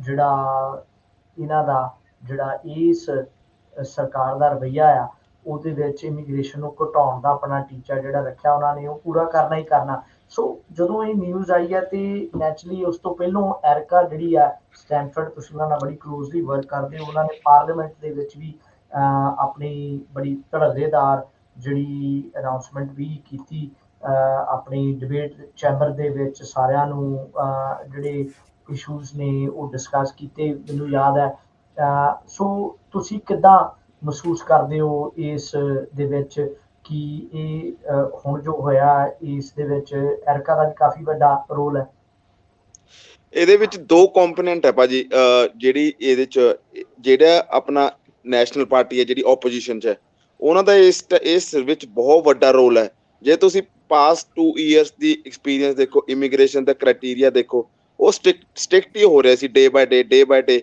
ਕੋਈ ਕਲੈਰਿਟੀ ਨਹੀਂ ਆ ਰਹੀ ਸੀ ਇਮੀਗ੍ਰੇਸ਼ਨ ਦੇ ਵੱਲੋਂ ਲੋਕੀ ਇਹੀ ਸੋਚਦੇ ਸੀ ਕਿ ਇੱਥੋਂ ਮੂਵ ਹੋ ਕੇ ਮਾਈਗ੍ਰੇਟ ਆਸਟ੍ਰੇਲੀਆ ਜਾਂ ਕੈਨੇਡਾ ਕਰ ਦਈਏ ਆਪਣੀ ਘੱਟੋ ਘੱਟ ਨਹੀਂ 20 to 25% ਆਫ ਪੋਪੂਲੇਸ਼ਨ ਜਿਹੜੀ ਆਪਣੀ ਪੰਜਾਬੀ ਪੋਪੂਲੇਸ਼ਨ ਹੈ ਉਹ ਕੈਨੇਡਾ ਨੂੰ ਮੂਵ ਹੋਈ ਹੈ ਕਿਉਂਕਿ ਇੱਥੋਂ ਕੋਈ ਡਾਇਰੈਕਸ਼ਨ ਨਹੀਂ ਮਿਲ ਰਹੀ ਸੀ ਕੋਈ ਰਾਹ ਨਹੀਂ ਮਿਲ ਰਿਹਾ ਸੀ ਔਰ ਮੈਂਟਲ ਸਟ੍ਰੈਸ ਜਿਹੜਾ ਆਪਣੀ ਕਮਿਊਨਿਟੀ 'ਚ ਜਿਹੜਾ ਹੁਣ ਡੇ ਬਾਏ ਡੇ ਵੱਧ ਰਿਹਾ ਸੀ ਉਹਦਾ ਇੱਕ ਸਭ ਤੋਂ ਵੱਡਾ ਰੀਜ਼ਨ ਸੀ ਇਮੀਗ੍ਰੇਸ਼ਨ ਕਿਉਂਕਿ ਆਪਾਂ ਮੈਂਟਲ ਅਵੇਅਰਨੈਸ ਲਈ ਵੀ ਕੰਮ ਕਰਦੇ ਕਮਿਊਨਿਟੀ ਗਰੁੱਪਾਂ ਲਈ ਕੰਮ ਕਰਦੇ ਉਹਦੇ ਵਿੱਚ ਆਪਣੀ ਕਮਿਊਨਿਟੀ ਦਾ ਰੇਸ਼ੋ ਬਹੁਤ ਉੱਪਰ ਚਲੇ ਗਏ ਸੀ ਇੱਕਦਮ ਔਰ ਉਹਦਾ ਮੇਨ ਕ੍ਰਾਈਟੇਰੀਆ ਫੈਮਿਲੀ ਵਾਇਲੈਂਸ ਤਾਂ ਸੀ ਪਰ ਇਮੀਗ੍ਰੇਸ਼ਨ ਵੀ ਸੈਕੰਡ ਪੁਆਇੰਟ ਆਫ ਵਿਊ ਸੀ। ਤੇ ਐਰਿਕਾ ਸਟੈਨਫੋਰਡ ਜਿਹੜਾ ਕਿ ਇਹਦੇ ਵਿੱਚੋਂ ਆਪਾਂ ਥੈਂਕ ਯੂ ਤਾਂ ਕਹਿ ਸਕਦੇ, ਪਰ ਥੈਂਕ ਯੂ ਇੱਕ ਸਮਾਲ ਵਰਡ ਹੈ ਜਿਹੜਾ ਉਹਨੇ ਇਸ ਪਾਰਲੀਮੈਂਟ 'ਚ ਕਰਕੇ ਦਿਖਾਤਾ। ਉਹਨੇ ਜਿਹੜੀ ਇਮੀਗ੍ਰੇਸ਼ਨ ਦੀ ਆਵਾਜ਼ ਚੱਕੀ ਹੈ। ਔਰ ਇਹਦੇ ਵਿੱਚ ਮੈਂ ਇੱਕ ਹੋਰ ਚੀਜ਼ ਕਹਿਣਾ ਚਾਹੁੰਦਾ, NZ ਪੰਜਾਬੀ ਵੋਲੰਟੀਅਰ ਜਿਨ੍ਹਾਂ ਨੇ ਸਭ ਤੋਂ ਪਹਿਲਾਂ ਰੇਡੀਓ ਸਪਾਈਸ ਵਿੱਚ 10 ਬੰਦਿਆਂ ਵਿੱਚ ਬੈਠ ਕੇ ਐਰਿਕਾ ਸਟੈਨਫੋਰਡ ਨੂੰ ਲੋਕਾਂ ਦੀ ਤਕਲੀਫਾਂ ਨਾਲ ਜਾਗਰੂਕ ਕੀਤਾ ਸੀ, ਲੋਕਾਂ ਨੂੰ ਬਿਠਾ ਕੇ ਲੋਕਾਂ ਦੀ ਰੀਅਲ ਲਾਈਫ ਸਿਚੁਏਸ਼ਨ ਦੱਸੀ ਸੀ। ਉਹਦੇ ਬਾਅਦ ਐਰਿਕਾ ਦਾ ਉਹਦੇ 3 ਮਹੀਨੇ ਦੇ ਬਾਅਦ ਕੰਪਲੀਟਲੀ ਚੇਂਜ ਸੀ। ਜਿਹੜੀ ਪ੍ਰੋਪਰਲੀ ਜਿਹੜੀ ਆਪਾਂ ਪਹਿਲਾ ਐਗਜ਼ਾਮਪਲ ਇੱਕ ਕੁੜੀ ਦਾ ਤੇ ਇੱਕ ਮੁੰਡੇ ਦਾ ਦਿੱਤਾ ਸੀ, ਰੇਡੀਓ ਸਪਾਈਸ ਦੇ ਵਿੱਚ ਬੈਠ ਕੇ 10 ਵਜੇ ਦੀ ਮੀਟਿੰਗ ਸੀ ਜਿਹਦੇ ਵਿੱਚ ਬਖਸ਼ੀ ਅੰਕਲ ਵੀ ਸੀ, ਜਿਹੜੇ ਵਿੱਚ ਆਪਾਂ 10 ਬੰਦੇ ਬੈਠੇ ਸੀ। ਉਹਨੂੰ ਕਲੀਅਰਲੀ ਦੱਸੀ ਸੀ ਕਿ ਇਹ ਲਵ ਮੈਰਿਜ ਹੋਈ ਸੀ ਪਰ ਇਮੀਗ੍ਰੇਸ਼ਨ ਇਸ ਲਵ ਮੈਰਿਜ ਨੂੰ ਨਹੀਂ ਮੰਨਦੀ ਕਿਉਂਕਿ ਉਹ ਇੰਡੀਆ ਰਹਿ ਰਿਹਾ ਤੇ ਕਪਲ ਇੱਥੇ ਰਹਿ ਰਿਹਾ। ਪਰ ਇਹਦੇ ਵਿੱਚ ਐਰਿਕਾ ਸਟੈਨਫੋਰਡ ਦਾ ਬਹੁਤ ਵੱਡਾ ਰੋਲ ਹੈ ਤੇ ਗ੍ਰੀਨ ਪਾਰਟੀ ਤੇ ਐਕਟ ਪਾਰਟੀ ਦੇ ਜਿਹੜੇ ਵੀ ਇਮੀਗ੍ਰੇਸ਼ਨ ਦੇ ਰੈਲੇਵੈਂਟ ਪਰਸਨ ਸੀ ਉਹਨਾਂ ਦਾ ਵੀ ਰੋਲ ਹੈ। ਪਰ ਐਰਿਕਾ ਸਟੈਨਫੋਰਡ ਨੇ ਬਹੁਤ ਵੱਡਾ ਕੰਮ ਕਰਕੇ ਦਿਖਾਤਾ ਜਿਹੜਾ ਇਮੀਗ੍ਰੇਸ਼ਨ ਲਈ ਆਪਦੇ ਬੰਦਿਆਂ ਲਈ। ਜੀ ਚੱਠਾ ਸਾਹਿਬ, ਤੁਸੀਂ ਜਦੋਂ ਗੱਲ ਪਹਿਲੋਂ ਕਰ ਰਹੇ ਸੀ ਪਾਲਿਸੀਜ਼ ਦੇ ਪੱਖੋਂ ਸਟੂਡੈਂਟ ਦੀ ਕੈਟਾਗਰੀ ਨੂੰ ਲੈ ਕੇ, ਹੁਣ ਨੈਚੁਰਲੀ ਇਸ ਨੂੰ ਦੇਖਿਆ ਜਾ ਰਿਹਾ ਕਿ ਸਾਡੀ ਜਿਹੜੀ ਵਾਰੀ ਹੈ ਸ਼ਾਇਦ ਥੋੜੀ ਲੇਟ ਲੱਗੇਗੀ। ਓਵਰਆਲ ਫੀਡਬੈਕ ਤੁਹਾਨੂੰ ਕੀ ਮਿਲ ਰਹੀ ਆ ਸਟੂਡੈਂਟ ਵਰਗ ਦੇ ਨਾਲ? ਕਾਫੀ ਮੀਟਿੰਗਸ ਹੋਈਆਂ, ਮੈਨੂੰ ਪਤਾ ਕ੍ਰਾਈਸਟਚਰਚ ਦੀ ਵੀ ਇੱਕ ਫੋਰਮ ਦੇ ਵਿੱਚ ਮੈਂ ਹਿੱਸਾ ਸੀ, ਅਸਮਾ ਜੀ ਤੁਹਾਡੇ ਨਾਲ ਕੰਮ ਕਰ ਰਹੇ ਆ। ਸੋ ਕੀ ਫੀਡਬੈਕ ਆ ਰਹੀ ਆ ਸਟੂਡੈਂਟ ਭਾਈਚਾਰੇ?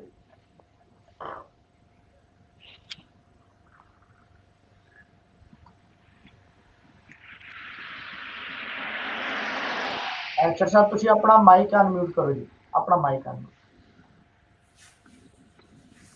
ਜੀ, ਮੈਂ ਤੁਹਾਨੂੰ ਇਹ ਦੱਸ ਰਿਹਾ ਸੀ ਕਿ ਅਸੀਂ ਇਸ ਟਾਈਮ ਜਿਹੜਾ ਇੰਪੈਕਟਡ ਕੈਟਾਗਰੀ ਦਾ ਸਭ ਤੋਂ ਵੱਡਾ ਗਰੁੱਪ ਹੈ ਉਹਨੂੰ ਲੀਡ ਕਰ ਰਹੇ ਹਾਂ ਤੇ ਅਸੀਂ ਸਾਰਿਆਂ ਨੂੰ ਨਾਲ ਲੈ ਕੇ ਚੱਲ ਰਹੇ ਹਾਂ। ਔਰ ਐਸੀਆਂ ਸਟੋਰੀਜ਼ ਨੇ, ਮਤਲਬ ਮੈਂ ਤੁਹਾਡੇ ਨਾਲ ਚੰਦ ਸਟੋਰੀਜ਼ ਸ਼ੇਅਰ ਕੀਤੀਆਂ ਨੇ ਔਰ ਐਸੀਆਂ ਕਾਊਂਟਲੈਸ ਸਟੋਰੀਜ਼ ਅਸੀਂ ਹਰ ਦਿਨ ਜਿਹੜਾ ਨਾ ਸੁਣ ਰਹੇ ਹਾਂ ਕਿ ਜਿਹੜੇ ਲੋਕ ਹਰ ਤਰ੍ਹਾਂ ਐਲੀਜੀਬਲ ਨੇ, ਜਿਹੜੇ ਲੋਕਾਂ ਦੇ ਇਸ ਮੁਲਕ ਨੂੰ ਜ਼ਰੂਰਤ ਹੈ, ਲੇਕਿਨ ਸਿਰਫ ਔਰ ਸਿਰਫ ਕਿ ਤੁਸੀਂ ਇੱਕ ਪਾਲਿਸੀ ਨੂੰ ਬਣਾਉਣ ਲੱਗਿਆ ਉਹਦੇ ਤੇ ਪ੍ਰੋਪਰ ਥਾਟ ਨਹੀਂ ਦਿੱਤੀ ਤੇ ਉਸ ਵਜ੍ਹਾ ਤੋਂ ਤੁਸੀਂ ਉਹਨਾਂ ਲੋਕਾਂ ਨੂੰ ਵੀ ਐਕਸਕਲੂਡ ਕਰ ਰਹੇ ਹੋ ਔਰ ਇਸ ਮੁਲਕ ਦਾ ਵੀ ਨੁਕਸਾਨ ਕਰ ਰਹੇ ਹੋ ਜਿਹੜਾ ਕਿ ਫਿਊਚਰ ਵਿੱਚ ਉਹਦਾ ਇੰਪੈਕਟ ਹੋਏਗਾ। ਅਸੀਂ ਉਹਦੇ ਤੇ ਕੁਝ ਸਿਨੈਰੀਓ ਬੇਸਡ ਚੀਜ਼ਾਂ ਡਿਵੈਲਪ ਕੀਤੀਆਂ ਨੇ ਕਿ ਇਹਦਾ ਇੰਪੈਕਟ ਕੀ ਹੋਏਗਾ ਇਸ ਮੁਲਕ ਵਾਸਤੇ ਔਰ ਇਹਨਾਂ ਮਾਈਗ੍ਰੈਂਟਸ ਵਾਸਤੇ। ਇੱਕ ਜਿਹੜੀ ਬੜੀ ਇੰਪੋਰਟੈਂਟ ਚੀਜ਼ ਹੈ ਜਿਹੜੀ ਮੈਂ ਸ਼ੇਅਰ ਕਰਨਾ ਚਾਹੁੰਦਾ ਇਸ ਲਿਹਾਜ਼ ਦੇ ਨਾਲ ਪਾਲਿਸੀ ਪਰਸਪੈਕਟਿਵ ਦੇ ਨਾਲ, ਉਹ ਇਹ ਹੈ ਕਿ ਨਾਰਮਲੀ ਅਸੀਂ ਜਿਹੜੇ ਪ੍ਰੋਸੈਸਿਸ ਔਰ ਇੰਸਟੀਟਿਊਸ਼ਨਸ ਹੁੰਦੇ ਨੇ ਇਹਨਾਂ ਨੂੰ ਡਿਵੈਲਪ ਕਰਨ ਲੱਗਿਆਂ ਦਹਾਈਆਂ ਤੇ ਸਦੀਆਂ ਲੱਗਦੀਆਂ ਨੇ। ਤੇ ਨਾਰਮਲੀ ਤੁਸੀਂ ਕੋਈ ਵੀ ਐਸਾ ਮੂਵ ਜਿਸ ਵੇਲੇ ਆਊਟ ਆਫ ਦਾ ਬਲੂ ਲੈ ਕੇ ਆਉਂਦੇ ਹੋ ਤੇ ਉਹਦੇ ਵਿੱਚ ਡੈਫੀਨੇਟਲੀ ਇਸ਼ੂਜ਼ ਰਹਿ ਜਾਂਦੇ ਨੇ। ਤੇ ਇਸੇ ਵਜ੍ਹਾ ਤੋਂ ਲੋਕ ਅਸੀਂ ਉਹਨੂੰ ਕਹਿੰਦੇ ਆ ਇਨਕਰੀਮੈਂਟਲ ਪਾਲਿਸੀ, ਕਿ ਤੁਸੀਂ ਜਿਹੜਾ ਐਗਜ਼ਿਸਟਿੰਗ ਸਟਰਕਚਰ ਹੁੰਦਾ ਹੈ ਉਹਦੇ ਵਿੱਚ ਥੋੜੀ ਜਿਹੀ ਚੇਂਜਸ ਕਰਕੇ ਉਹਨੂੰ ਰਿਲੈਕਸ ਕਰਕੇ ਤੇ ਤੁਸੀਂ ਲੋਕਾਂ ਨੂੰ ਅੰਦਰ ਕਰ ਲੈਂਦੇ ਹੋ, ਨਾ ਕਿ ਇੱਕ ਮਤਲਬ ਤੁਸੀਂ ਆਪਣੀ ਇੱਕ ਤਰ੍ਹਾਂ ਪਟਾਰੀ ਚੋਂ ਇੱਕ ਦਿਨ ਵਿੱਚ ਕੋਈ ਚੀਜ਼ ਕੱਢ ਕੇ ਤੇ ਲੋਕਾਂ ਦੇ ਸਾਹਮਣੇ ਰੱਖ ਦਿਓ। ਦੂਸਰੀ ਜਿਹੜੀ ਇੰਪੋਰਟੈਂਟ ਚੀਜ਼ ਹੈ ਜਿਹੜੀ ਇੱਥੇ ਮਿਸ ਹੋ ਰਹੀ ਹੈ ਉਹ ਇਹ ਹੈ ਕਿ ਸਰ ਇਸ ਜਿਹੜਾ ਕੋਵਿਡ ਦਾ ਕ੍ਰਾਈਸਿਸ ਹੈ ਉਹਦੇ ਵਿੱਚ ਦੁਨੀਆ ਨੇ ਜਿਹੜੀ ਚੀਜ਼ ਰੀਅਲਾਈਜ਼ ਕੀਤੀ ਹੈ ਉਹ ਇਹ ਹੈ ਕਿ 3-4 ਜਿਹੜੀਆਂ ਕੈਟਾਗਰੀਜ਼ ਆਫ ਵਰਕਰਸ ਨੇ ਇਹ ਦੁਨੀਆ ਨੇ ਰੀਅਲਾਈਜ਼ ਕੀਤਾ ਹੈ ਕਿ ਇਹ ਬਹੁਤ ਇੰਪੋਰਟੈਂਟ ਨੇ। ਜਿਹੜਾ ਇੱਕ ਅਵਤਾਰ ਭਾਈ ਨੇ ਗੱਲ ਕੀਤੀ ਕਿ ਜਿਹੜਾ ਲੋ ਸਕਿੱਲ ਵਾਲੀ ਜਿਹੜੀ ਚੀਜ਼ ਹੈ ਕਿ ਸਾਰੀ ਦੁਨੀਆ ਨੂੰ ਰਨ ਕੀਤਾ ਇਹ ਲੋ ਸਕਿੱਲ ਕੈਟਾਗਰੀ ਨੇ, ਜਿਹੜਾ ਲੋਕਾਂ ਟਰੱਕ ਚਲਾਇਆ, ਜਿਨ੍ਹਾਂ ਲੋਕਾਂ ਕਾਰ ਚਲਾਈ ਹੈ, ਜਿਨ੍ਹਾਂ ਲੋਕਾਂ MIQ ਦੇ ਉੱਤੇ ਸਿਕਿਉਰਿਟੀ ਦੀ ਜੌਬ ਕੀਤੀ ਹੈ, ਇਹ ਸਾਰੇ ਉਹ ਲੋਕ ਸਨ ਜਿਨ੍ਹਾਂ ਇਸ ਦੁਨੀਆ ਨੂੰ ਜਾਂ ਇਸ ਮੁਲਕ ਨੂੰ ਰਨ ਕਰਨ ਵਿੱਚ ਹੈਲਪ ਕੀਤੀ ਹੈ। ਦੂਸਰੀ ਉਹ ਲੋਕ ਨੇ ਜਿਹੜੇ ਹੈਲਥ ਕੇਅਰ ਵਰਕਰ ਨੇ, ਜਿਨ੍ਹਾਂ ਇਹ ਸਾਰੇ ਕ੍ਰਾਈਸਿਸ ਦੇ ਦੌਰਾਨ ਆਪਣੇ ਆਪ ਨੂੰ ਫਰੰਟ ਫੁੱਟ ਤੇ ਰੱਖ ਕੇ ਆਪਣੇ ਆਪ ਨੂੰ ਵਲਨਰੇਬਲ ਬਣਾ ਕੇ ਤੇ ਉਹ ਅੱਗੇ ਬਿਲਕੁਲ ਕਿਸੇ ਜੰਗ ਦੇ ਮਾਹੌਲ ਦੀ ਤਰ੍ਹਾਂ ਅੱਗੇ ਜਾਣ ਵਾਲੀ ਗੱਲ ਹੈ। ਔਰ ਤੀਸਰੀ ਜਿਹੜੀ ਕੈਟਾਗਰੀ ਹੈ ਉਹ ਹੈ ਇਹ ਲੋਕ ਜਿਹੜੇ ਰਿਸਰਚ ਦੇ ਸਾਡੇ PhD ਔਰ ਇਸ ਤਰ੍ਹਾਂ ਦੇ ਲੋਕ ਨੇ ਜਿਨ੍ਹਾਂ ਵੈਕਸੀਨ ਡਿਵੈਲਪ ਕੀਤੀ ਹੈ ਔਰ ਇਹੋ ਹੀ ਲੋਕ ਨੇ ਜਿਨ੍ਹਾਂ ਕੱਲ ਨੂੰ ਇਹਨਾਂ ਮੁਲਕਾਂ ਨੂੰ ਇਸ ਕ੍ਰਾਈਸਿਸ ਤੋਂ ਬਾਹਰ ਲੈ ਕੇ ਆਉਣ ਦੀ ਸਟ੍ਰੈਟਜੀ ਪਾਲਿਸੀ ਦੇਣੀ ਹੈ, ਦੱਸਣੀ ਹੈ ਤੇ ਇਹਨਾਂ ਨੂੰ ਨਾਲ ਲੈ ਕੇ ਚੱਲਣਾ ਹੈ। ਤੇ ਇਹੀ ਲੋਕ ਨੇ ਜਿਹੜੇ ਇਸ ਸਾਰੀ ਕੈਟਾਗਰੀ ਦੇ ਵਿੱਚ ਮਿਸ ਹੋ ਰਹੇ ਨੇ। ਇੱਕ ਮੈਂ ਬਹੁਤ ਇੰਪੋਰਟੈਂਟ ਜਿਹੜੀ ਪੁਆਇੰਟ ਹੈ ਉਹਦੇ ਤੇ ਐਮਫਸਿਸ ਕਰਨਾ ਚਾਹੁੰਦਾ ਵਾਂ ਕਿ ਇਹ ਜਿਹੜੇ ਲੋਕ ਜਿਹੜੇ ਸਾਡੇ ਨਾਲ ਜੁੜੇ ਹੋਏ ਨੇ ਇਹ ਉਹ ਲੋਕ ਨਹੀਂ ਹੈ ਕਿ ਇੱਕ ਕਿਸੇ ਨੂੰ ਰੈਜ਼ੀਡੈਂਸ ਮਿਲ ਰਹੀ ਹੈ ਤੇ ਇਹ ਦੂਸਰੇ ਇੱਕ ਛੋਟੇ ਬੱਚੇ ਦੀ ਤਰ੍ਹਾਂ ਨਾਲ ਇਹਨਾਂ ਜ਼ਿੱਦ ਕਰ ਲਈ ਹੈ ਕਿ ਨਹੀਂ ਸਾਨੂੰ ਹੀ ਦਿਓ। ਇਹ ਉਹ ਲੋਕ ਨੇ ਜਿਹੜੇ ਵੈਲ ਡਿਜ਼ਰਵਡ ਨੇ, ਜਿਹੜੇ ਉਹਨਾਂ ਜਿਹੜੇ ਕੁਆਲੀਫਿਕੇਸ਼ਨਸ ਦੀਆਂ ਸਾਰੀਆਂ ਕੈਟਾਗਰੀਜ਼ ਪੂਰੇ ਕਰਦੇ ਨੇ, ਲੇਕਿਨ ਸਿਰਫ ਔਰ ਸਿਰਫ ਇਹਨਾਂ ਦੀ ਡਿਸਕੁਆਲੀਫਿਕੇਸ਼ਨ ਦੀ ਵਜ੍ਹਾ ਜਾਂ ਤੇ ਉਹ ਬਲੈਕ ਡੇ ਹੈ ਜਿਹੜਾ 29 ਦਾ ਹੈ, ਔਰ ਜਾਂ ਜਿਹੜਾ ਨਾ ਉਹਦਾ ਵੀਜ਼ੇ ਦਾ ਜਿਹੜਾ ਟਾਈਟਲ ਹੈ, ਅਦਰਵਾਈਜ਼ ਮੇ ਵੀ ਉਹ ਦੂਸਰੇ ਵੀਜ਼ੇ ਵਾਸਤੇ ਵੀ ਕੁਆਲੀਫਾਈ ਕਰਦੇ ਹੋਣ। ਔਰ ਇਹਦੇ 'ਚ ਇਹ ਵੀ ਕਤਨ ਮਤਲਬ ਨਹੀਂ ਹੈ ਕਿ ਇਹ ਜਿਹੜਾ ਸਟੈਪ ਹੈ ਅਸੀਂ ਇਹਨੂੰ ਡਿਨਾਊਂਸ ਕਰ ਰਹੇ ਹਾਂ। ਅੱਜ ਅਸੀਂ ਅਗਰ ਇਸ ਇਸ਼ੂ ਦੇ ਉੱਤੇ ਬਹਿ ਕੇ ਗੱਲ ਕਰ ਰਹੇ ਹਾਂ ਤੇ ਉਹਦੀ ਵਜ੍ਹਾ ਹੀ ਇਹ ਸਟੈਪ ਹੈ। ਅਗਰ ਇਹ ਸਟੈਪ ਨਾ ਲਿਆ ਗਿਆ ਹੁੰਦਾ ਤੇ ਅਸੀਂ ਅੱਜ ਸ਼ਾਇਦ ਇੱਥੇ ਬਹਿ ਕੇ ਇਹ ਗੱਲ ਵੀ ਨਾ ਕਰ ਸਕਦੇ। ਤੇ ਅਸੀਂ ਉਹਨੂੰ ਡਿਊਲੀ ਇਕਨੋਲੇਜ ਕਰਨੇ ਆ। ਉਹ ਗਵਰਨਮੈਂਟ ਦਾ ਇੱਕ ਬਹੁਤ ਕਰੇਜੀਅਸ ਔਰ ਪੋਲੀਟੀਕਲੀ ਬੜਾ ਰਾਈਟ ਮੂਵ ਹੈ। ਉਹਦੇ 'ਚ ਆਪੋਜੀਸ਼ਨ ਨੇ ਜਿਹੜੀਆਂ ਸਾਡੀਆਂ ਕਮਿਊਨਿਟੀ ਆਰਗੇਨਾਈਜੇਸ਼ਨਸ ਨੇ ਜਿਹੜਾ ਰੋਲ ਪਲੇ ਕੀਤਾ ਹੈ ਉਹਨੂੰ ਅਸੀਂ 100% ਐਕਨੋਲੇਜ ਕਰਨੇ ਆ ਔਰ ਉਹਦੀ ਵਜ੍ਹਾ ਤੋਂ ਹੀ ਅੱਜ ਅਸੀਂ ਇਹਦੇ ਉੱਤੇ ਕਰ ਰਹੇ ਹਾਂ। ਲੇਕਿਨ ਅਸੀਂ ਉਹਦੇ ਵਿੱਚ ਜਿਹੜੀਆਂ ਐਸੇ ਇਸ਼ੂਜ਼ ਨੇ ਜਿਨ੍ਹਾਂ ਨੂੰ ਸਿਰਫ ਔਰ ਸਿਰਫ ਕੇਅਰਲੈਸਨੈਸ ਜਾਂ ਓਵਰਸਾਈਟ ਜਾਂ ਓਵਰਲੁੱਕ ਕਰ ਦਿੱਤਾ ਗਿਆ, ਅਸੀਂ ਚਾਹੁੰਦੇ ਹਾਂ ਕਿ ਉਹਨਾਂ ਨੂੰ ਕਲੀਅਰ ਕਰਕੇ ਤੇ ਉਹ ਇੱਕ ਕੰਪਰੀਹੈਂਸਿਵ ਪਾਲਿਸੀ ਹੋਏ ਜਿਹੜੀ ਮੈਰਿਟ ਤੇ ਹੋਏ। ਲੋਕਾਂ ਦੇ ਵਿੱਚ ਜਿਹੜੀ ਅਨਫੇਅਰ ਤੇ ਡਿਸਕ੍ਰਿਮੀਨੇਸ਼ਨ ਦੀ ਫੀਲਿੰਗ ਆ ਰਹੀ ਹੈ ਉਹ ਨਾ ਰਵੇ ਲੋਕਾਂ ਦੇ ਵਿੱਚ। ਜੀ ਅਵਤਾਰ ਸਿੰਘ ਜੀ, ਮੈਂ ਨੈਚੁਰਲੀ ਤੁਹਾਡੇ ਤੋਂ ਸਿੱਧਾ ਸਵਾਲ ਪੁੱਛਣਾ ਚਾਹਾਂਗੇ ਕਿ ਤੁਸੀਂ ਬੜੀ ਲਾਗੇ ਹੋ ਜਿੱਥੇ ਪ੍ਰੋਪਰਟੀ ਮਾਰਕੀਟ ਨੂੰ ਮੋਨੀਟਰ ਕਰਦੇ ਹੋ, ਆਪਣੇ ਬੜੇ ਅਧਿਐਨ ਸਾਇੰਟੀਫਿਕ ਤਰੀਕੇ ਦੇ ਨਾਲ ਤੁਸੀਂ ਇਸ ਦੇ ਉੱਤੇ ਜਿਹੜੇ ਫੈਕਟ ਨੇ ਉਹ ਵੀ ਵਾਚਦੇ ਹੋ। ਇਸ ਦੇ ਵਿੱਚ ਖਾਸ ਕਰਕੇ ਇਮੀਗ੍ਰੇਸ਼ਨ ਜਿਹੜੀ ਹੈ ਉਹ ਬਹੁਤ ਵੱਡਾ ਰੋਲ ਅਦਾ ਕਰਦੀ ਹੈ। ਸੋ ਇਸ ਨਵੇਂ ਸਿਨਾਰੀਓ ਦੇ ਵਿੱਚ ਇਹ ਪਾਲਿਸੀ ਨੂੰ ਲੈ ਇਸ ਦੇ ਸਿੱਟੇ ਤੁਸੀਂ ਕੀ ਵੇਖਦੇ ਹੋ ਜਿਹੜੀ ਓਵਰਆਲ ਪ੍ਰੋਪਰਟੀ ਮਾਰਕੀਟ ਦੇ? ਹਾਂਜੀ ਨਵਤੇਜ ਜੀ, ਜਿਸ ਵੇਲੇ ਆਪਾਂ 165,000 ਜਿਹੜੇ ਮਾਈਗ੍ਰੈਂਟਸ ਉਹਨਾਂ ਦੀ ਰੈਜ਼ੀਡੈਂਸੀ ਦੀ ਆਸ ਰੱਖਦੇ ਇਸ ਪਾਲਿਸੀ ਦੇ ਅੰਡਰ, ਤੇ ਉਹਦੇ ਵਿੱਚ ਮੈਂ ਸੋਚਦਾ ਵੀ ਘੱਟੋ ਘੱਟ 25-30,000 ਜਾਂ 40,000 ਬੰਦਾ ਇਦਾਂ ਦਾ ਹੋਊਗਾ ਵੀ ਜਿਹੜਾ ਘਰ ਲੈ ਸਕਦਾ। ਕਿਉਂਕਿ ਜੇ ਆਪਾਂ ਇੱਕ ਫੈਮਿਲੀ ਦੇ ਵਿੱਚ 3 ਜਣੇ ਵੀ ਲਾਈਏ, ਸਾਰਿਆਂ ਨੇ ਤਾਂ ਘਰ ਨਹੀਂ ਲੈਣਾ ਹੁੰਦਾ, ਫਿਰ ਵੀ 30-40,000 ਘਰ ਸਾਨੂੰ ਉਹਦੇ ਵਿੱਚ ਚਾਹੀਦੇ ਹੁੰਦੇ ਆ। ਤੇ ਚਾਹੇ ਸ਼ੁਰੂ ਦੀਆਂ ਹਾਲਤਾਂ ਦੇ ਵਿੱਚ ਉਹ ਕਿਰਾਏ ਤੇ ਲੈਣ, ਪਰ ਮੈਂ ਬਹੁਤ ਸਾਰੇ ਇਦਾਂ ਦੇ ਮਾਈਗ੍ਰੈਂਟਸ ਨੂੰ ਜਾਣਦਾ ਆ ਵੀ ਜਿਹਨਾਂ ਨੇ ਡਿਪੋਜ਼ਿਟ ਵਾਸਤੇ ਪੈਸਾ ਇਕੱਠਾ ਕੀਤਾ ਆ, ਸਿਰਫ ਉਹ ਇਸ ਕਰਕੇ ਘਰ ਨਹੀਂ ਸੀ ਲੈ ਸਕਦੇ ਕਿਉਂਕਿ ਉਹਨਾਂ ਕੋਲ ਰੈਜ਼ੀਡੈਂਸੀ ਹੈ ਨਹੀਂ ਸੀਗੀ ਤੇ ਕੱਚੇ ਬੰਦੇ ਨੂੰ ਇੱਥੇ ਘਰ ਨਹੀਂ ਮਤਲਬ ਗਵਰਨਮੈਂਟ ਲੈਣ ਦਿੰਦੀ ਇੱਥੇ ਦੇ ਲਾਅ ਮੁਤਾਬਕ। ਤੇ ਇੱਥੋਂ ਤੱਕ ਵੀ ਮੈਂ ਜਾਣਦਾ ਵੀ ਕਈ ਜਿਹੜੇ ਮਾਈਗ੍ਰੈਂਟਸ ਹੈਗੇ ਉਹਨਾਂ ਕੋਲ 2 ਘਰਾਂ ਦਾ ਵੀ ਡਿਪੋਜ਼ਿਟ ਹੈਗਾ ਆ। ਤੇ ਉਹ ਬੜੀ ਖੁਸ਼ੀ ਦੀ ਗੱਲ ਆ ਵੀ ਉਹ ਇੱਥੇ ਆਪਣੇ ਮੁਲਕ ਦੇ ਵਿੱਚ ਜਿੱਦਾਂ ਘਰ ਲੈ ਲੈਣਗੇ ਤਾਂ ਬਜਾਏ ਕਿ, ਕਿਉਂਕਿ ਰੈਂਟ ਦਾ ਪੈਸਾ ਜਿਹੜਾ ਕਦੇ ਵੀ ਵਾਪਸ ਨਹੀਂ ਮਿਲਦਾ, ਬਜਾਏ ਕਿ ਰੈਂਟ ਦੇ ਪੈਸੇ ਦੇਣ ਦੇ ਉਹ ਜਿਹੜਾ ਆਪਣਾ ਕਿਸ਼ਤਾਂ ਲਾਉਣਗੇ ਤਾਂ ਉਹਨਾਂ ਦਾ ਥੋੜਾ ਆਪਣੀ ਚੀਜ਼ ਬਣ ਜਾਊਗੀ। ਤੇ ਫਿਰ ਬਹੁਤ ਸਾਰੇ ਜਿਹੜੇ ਮਾਈਗ੍ਰੈਂਟਸ ਸੀਗੇ ਉਹ ਮਜਬੂਰੀ ਹੈ ਔਕਲੈਂਡ ਤੋਂ ਬਾਹਰ ਚਲੇ ਗਏ ਸੀ, ਕਿਸੇ ਦੇ ਪੁਆਇੰਟ ਨਹੀਂ ਸੀ ਬਣਦੇ ਉਹਨਾਂ ਦੀਆਂ। ਕਈ ਵਾਰ ਹੋਰ ਫੈਮਿਲੀ ਮੈਂਬਰ ਇੱਥੇ ਔਕਲੈਂਡ ਰਹਿੰਦੇ ਆ, ਹੁਣ ਉਹ ਪੱਕੇ ਹੋਣ ਤੋਂ ਬਾਅਦ ਜਿੱਥੇ ਮਰਜ਼ੀ ਰਹਿ ਸਕਦੇ ਆ, ਉਹਨਾਂ ਨੂੰ ਇਹ ਵੀ ਸਹੂਲਤ ਹੋਊਗੀ। ਤੇ ਫਿਰ ਉਹਨਾਂ ਦੇ ਜਿਹੜੇ ਹੋਰ ਰਿਸ਼ਤੇਦਾਰ ਹੈਗੇ ਆ ਉਹ ਮਿਲਣ ਗਿਲਣ ਆ ਸਕਦੇ। ਇਸ ਤੋਂ ਪਹਿਲਾਂ ਉਹ ਸੋਚਦੇ ਸੀ ਕਿ ਸਾਡਾ ਜਿਹੜਾ ਉੱਥੇ ਗਿਆ ਬੰਦਾ ਉਹ ਵੀ ਕੱਚਾ ਹੀ ਹੈਗਾ, ਉਹਦੇ ਤੇ ਕਾਹਨੂੰ ਭਾਰ ਪਾਉਣਾ। ਜਿਸ ਵੇਲੇ ਉਹ ਆਪਣੇ ਘਰ ਲੈ ਲੈਣਗੇ ਤਾਂ ਉਸ ਵੇਲੇ ਉਹਨਾਂ ਦੇ ਜਿਹੜੇ ਹੋਰ ਦੋਸਤ ਮਿੱਤਰ ਸੱਜਣ ਜਾਂ ਪਰਿਵਾਰਕ ਰਿਸ਼ਤੇਦਾਰ ਆ ਇੱਥੇ ਮਿਲਣ ਆ ਸਕਦੇ ਉਹਨਾਂ ਨੂੰ। ਪਰ ਜਿਹੜਾ ਇਹਨਾਂ ਦਾ ਜ਼ਿਆਦਾ ਜ਼ਰੂਰੀ ਇਹ ਆ ਵੀ ਬਹੁਤ ਸਾਰੇ ਲੋਕ ਸੋਚਦੇ ਵੀ ਇਹ ਬੰਦਿਆਂ ਦੀ ਜਿਹੜੇ ਘਰ ਲੈਣੇ ਹੈਗੇ ਆ ਵੀ ਉਹਦੇ ਨਾਲ ਡਿਮਾਂਡ ਬਹੁਤ ਜ਼ਿਆਦਾ ਵੱਧ ਜਾਊਗੀ, ਵੀ ਘਰ ਬਹੁਤ ਜ਼ਿਆਦਾ ਮਹਿੰਗੇ ਹੋ ਜਾਣਗੇ। ਬਹੁਤ ਸਾਰੇ ਸ਼ਹਿਰਾਂ ਦੇ ਵਿੱਚ ਜਿਹੜੀ ਆ ਸਪਲਾਈ ਮੀਟ ਕਰ ਰਹੀ ਆ ਡਿਮਾਂਡ ਨੂੰ, ਤੇ ਸਪਲਾਈ ਘਰਾਂ ਦੀ ਕਾਫੀ ਹੈਗੀ ਆ। ਸਮਾਂ ਵਧੀਆ ਗੱਲ ਆ ਵੀ ਆਉਣ ਵਾਲੇ ਸਮੇਂ ਦੇ ਵਿੱਚ ਇਹ ਘਰ ਖਰੀਦਣਗੇ ਤਾਂ ਉਹ ਬਿਲਡਰਾਂ ਨੂੰ, ਸਾਰੇ ਜਿਹੜੇ ਆਰਕੀਟੈਕਟ ਆ ਉਹਨਾਂ ਨੂੰ ਕੰਮ ਮਿਲਿਆ ਰਹੂਗਾ। ਤੇ ਜੇ ਸਾਡੇ ਕੋਲ ਇਸ ਵੇਲੇ ਬਹੁਤ ਸਾਰੇ ਬਿਲਡਰ ਹੋਣ, ਬਹੁਤ ਸਾਰੇ ਸਰਵੇਅਰ ਹੋਣ ਜਾਂ ਜਿਹੜੇ ਹੋਰ ਲੋਕ ਆ ਬਿਲਡਿੰਗ ਦੇ ਵਿੱਚ ਕੰਮ ਕਰਨ ਵਾਲੇ, ਜੇ ਕੁਝ ਸਾਲਾਂ ਤੱਕ ਉਹ ਸਪਲਾਈ ਮੀਟ ਕਰ ਦਿੰਦੀ ਆ ਤਾਂ ਉਸ ਤੋਂ ਬਾਅਦ ਉਹਨਾਂ ਦੇ ਕਰਨੇ ਵਾਲਾ ਕੰਮ ਬਹੁਤ ਘੱਟ ਜਾਂਦਾ ਹੁੰਦਾ। ਤੇ ਇਸ ਕਰਕੇ ਵਧੀਆ ਗੱਲ ਆ ਵੀ ਉਹ ਮੰਗ ਬਣੀ ਰਹੇ। ਤੇ ਇਸ ਕਰਕੇ ਮੈਂ ਕਹਿੰਦਾ ਬਹੁਤ ਵਧੀਆ ਗੱਲ ਆ ਵੀ ਇਹ ਇੱਥੇ ਆਪਣਾ ਘਰ ਲੈਣ। ਜੀ ਮੈਂ ਹੈਰੀ ਤੁਹਾਨੂੰ ਸਿੱਧਾ ਇਹ ਸਵਾਲ ਪੁੱਛੂਗਾ ਨੈਕਸਟ ਕਿ ਜਿਵੇਂ ਤੁਸੀਂ ਇਸ ਕੈਟੇਗਰੀ ਦੇ ਵਿੱਚ ਕੁਆਲੀਫਾਈ ਹੋਏ ਹੋ, ਫਿਊਚਰ ਦੇ ਕੀ ਪਲਾਨ ਨੇ? ਜੇ ਆਪਾਂ ਸਭ ਕੁਝ ਸਿਖਾਵਾਂ, ਸਭ ਕੁਝ ਵਧੀਆ ਰਿਹਾ ਤੇ ਨੈਚੁਰਲੀ ਜਿੱਦਾਂ ਭਾਜੀ ਹੁਣਾਂ ਨੇ ਕਿਹਾ ਤੇ ਤੁਸੀਂ ਇੱਕ ਕਿਸਮ ਦਾ ਇਸ਼ਾਰਾ ਤੁਹਾਡੇ ਵੱਲ ਹੈ, ਤੁਸੀਂ ਕੀ ਪਲਾਨ ਨਿਊਜ਼ੀਲੈਂਡ ਨੂੰ ਲੈ ਕੇ ਅੱਗੇ ਵਧ ਰਹੇ ਜੀ?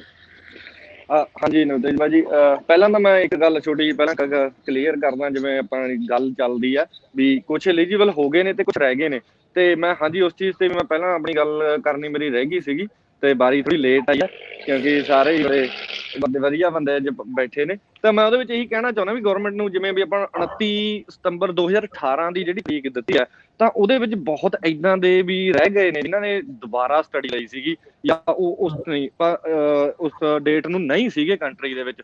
ਤਾਂ ਗਵਰਨਮੈਂਟ ਨੂੰ ਉਹਨਾਂ ਨੂੰ ਵੀ ਵਿੱਚ ਐਡ ਰੱਖਣਾ ਚਾਹੀਦਾ ਸੀ, ਜਿਹੜੇ ਘੱਟੋ ਘੱਟ ਪਿਛਲੇ 5-6 ਸਾਲਾਂ ਤੋਂ ਜਿਨ੍ਹਾਂ ਨੇ ਚਾਹੇ ਸੈਕਿੰਡ ਟਾਈਮ ਸਟੱਡੀ ਲਈ ਹੈ ਚਾਹੇ ਥਰਡ ਟਾਈਮ, ਤਾਂ ਉਹਨਾਂ ਦਾ ਬੈਕਗਰਾਉਂਡ ਚੈੱਕ ਕਰਨਾ ਚਾਹੀਦਾ ਸੀ। ਉਹਨਾਂ ਦਾ ਜਿੰਨਾ ਟਾਈਮ ਉਹਨਾਂ ਨੇ ਕੰਟਰੀ 'ਚ ਸਪੈਂਡ ਕੀਤਾ ਤਾਂ ਉਹਨਾਂ ਨੂੰ ਵਿੱਚ ਐਡ ਰੱਖਣਾ ਚਾਹੀਦਾ ਸੀ। ਤੇ ਦੂਜੀ, ਬਹੁਤ ਏਦਾਂ ਦੇ ਕਪਲਸ ਨੇ ਜਾਂ ਬਹੁਤ ਏਦਾਂ ਦੇ ਸਟੂਡੈਂਟਸ ਨੇ ਜਿਹੜੇ ਆਲਰੇਡੀ ਇੰਡੀਆ ਤੋਂ ਮਾਸਟਰਸ ਕਰਕੇ ਆਉਂਦੇ ਨੇ ਤੇ ਉਹ ਇੱਥੇ ਹੋਰ ਫਰਦਰ ਸਟੱਡੀ ਦੇ ਲਈ ਆਉਂਦੇ ਨੇ। ਤਾਂ ਉਹ ਆਲਰੇਡੀ ਇੱਕ, ਮੈਨੂੰ ਨਹੀਂ ਲੱਗਦਾ ਵੀ ਉਹ ਸ਼ਾਇਦ ਵੀ ਨਿਊ ਕਮਰਸ ਹੋਣਗੇ ਮਾਹੌਲ ਦੇ ਵਿੱਚ, ਉਹ ਪਹਿਲਾਂ ਹੀ ਵੈਲ ਐਜੂਕੇਟਡ ਤੇ ਇੱਕ ਸਿਸਟਮ ਦੇ ਲਈ ਕੁਆਲੀਫਾਈਡ ਤੇ ਲਾ ਲਓ ਵੀ ਇੱਕ ਸਕਿਲਡ ਬੰਦੇ ਹੋਣਗੇ ਉਹ। ਤਾਂ ਉਹਨਾਂ ਨੂੰ ਵੀ ਵਿੱਚ ਜਾਣੀ ਕਿ ਐਡ ਕਰਨਾ ਚਾਹੀਦਾ ਸੀਗਾ।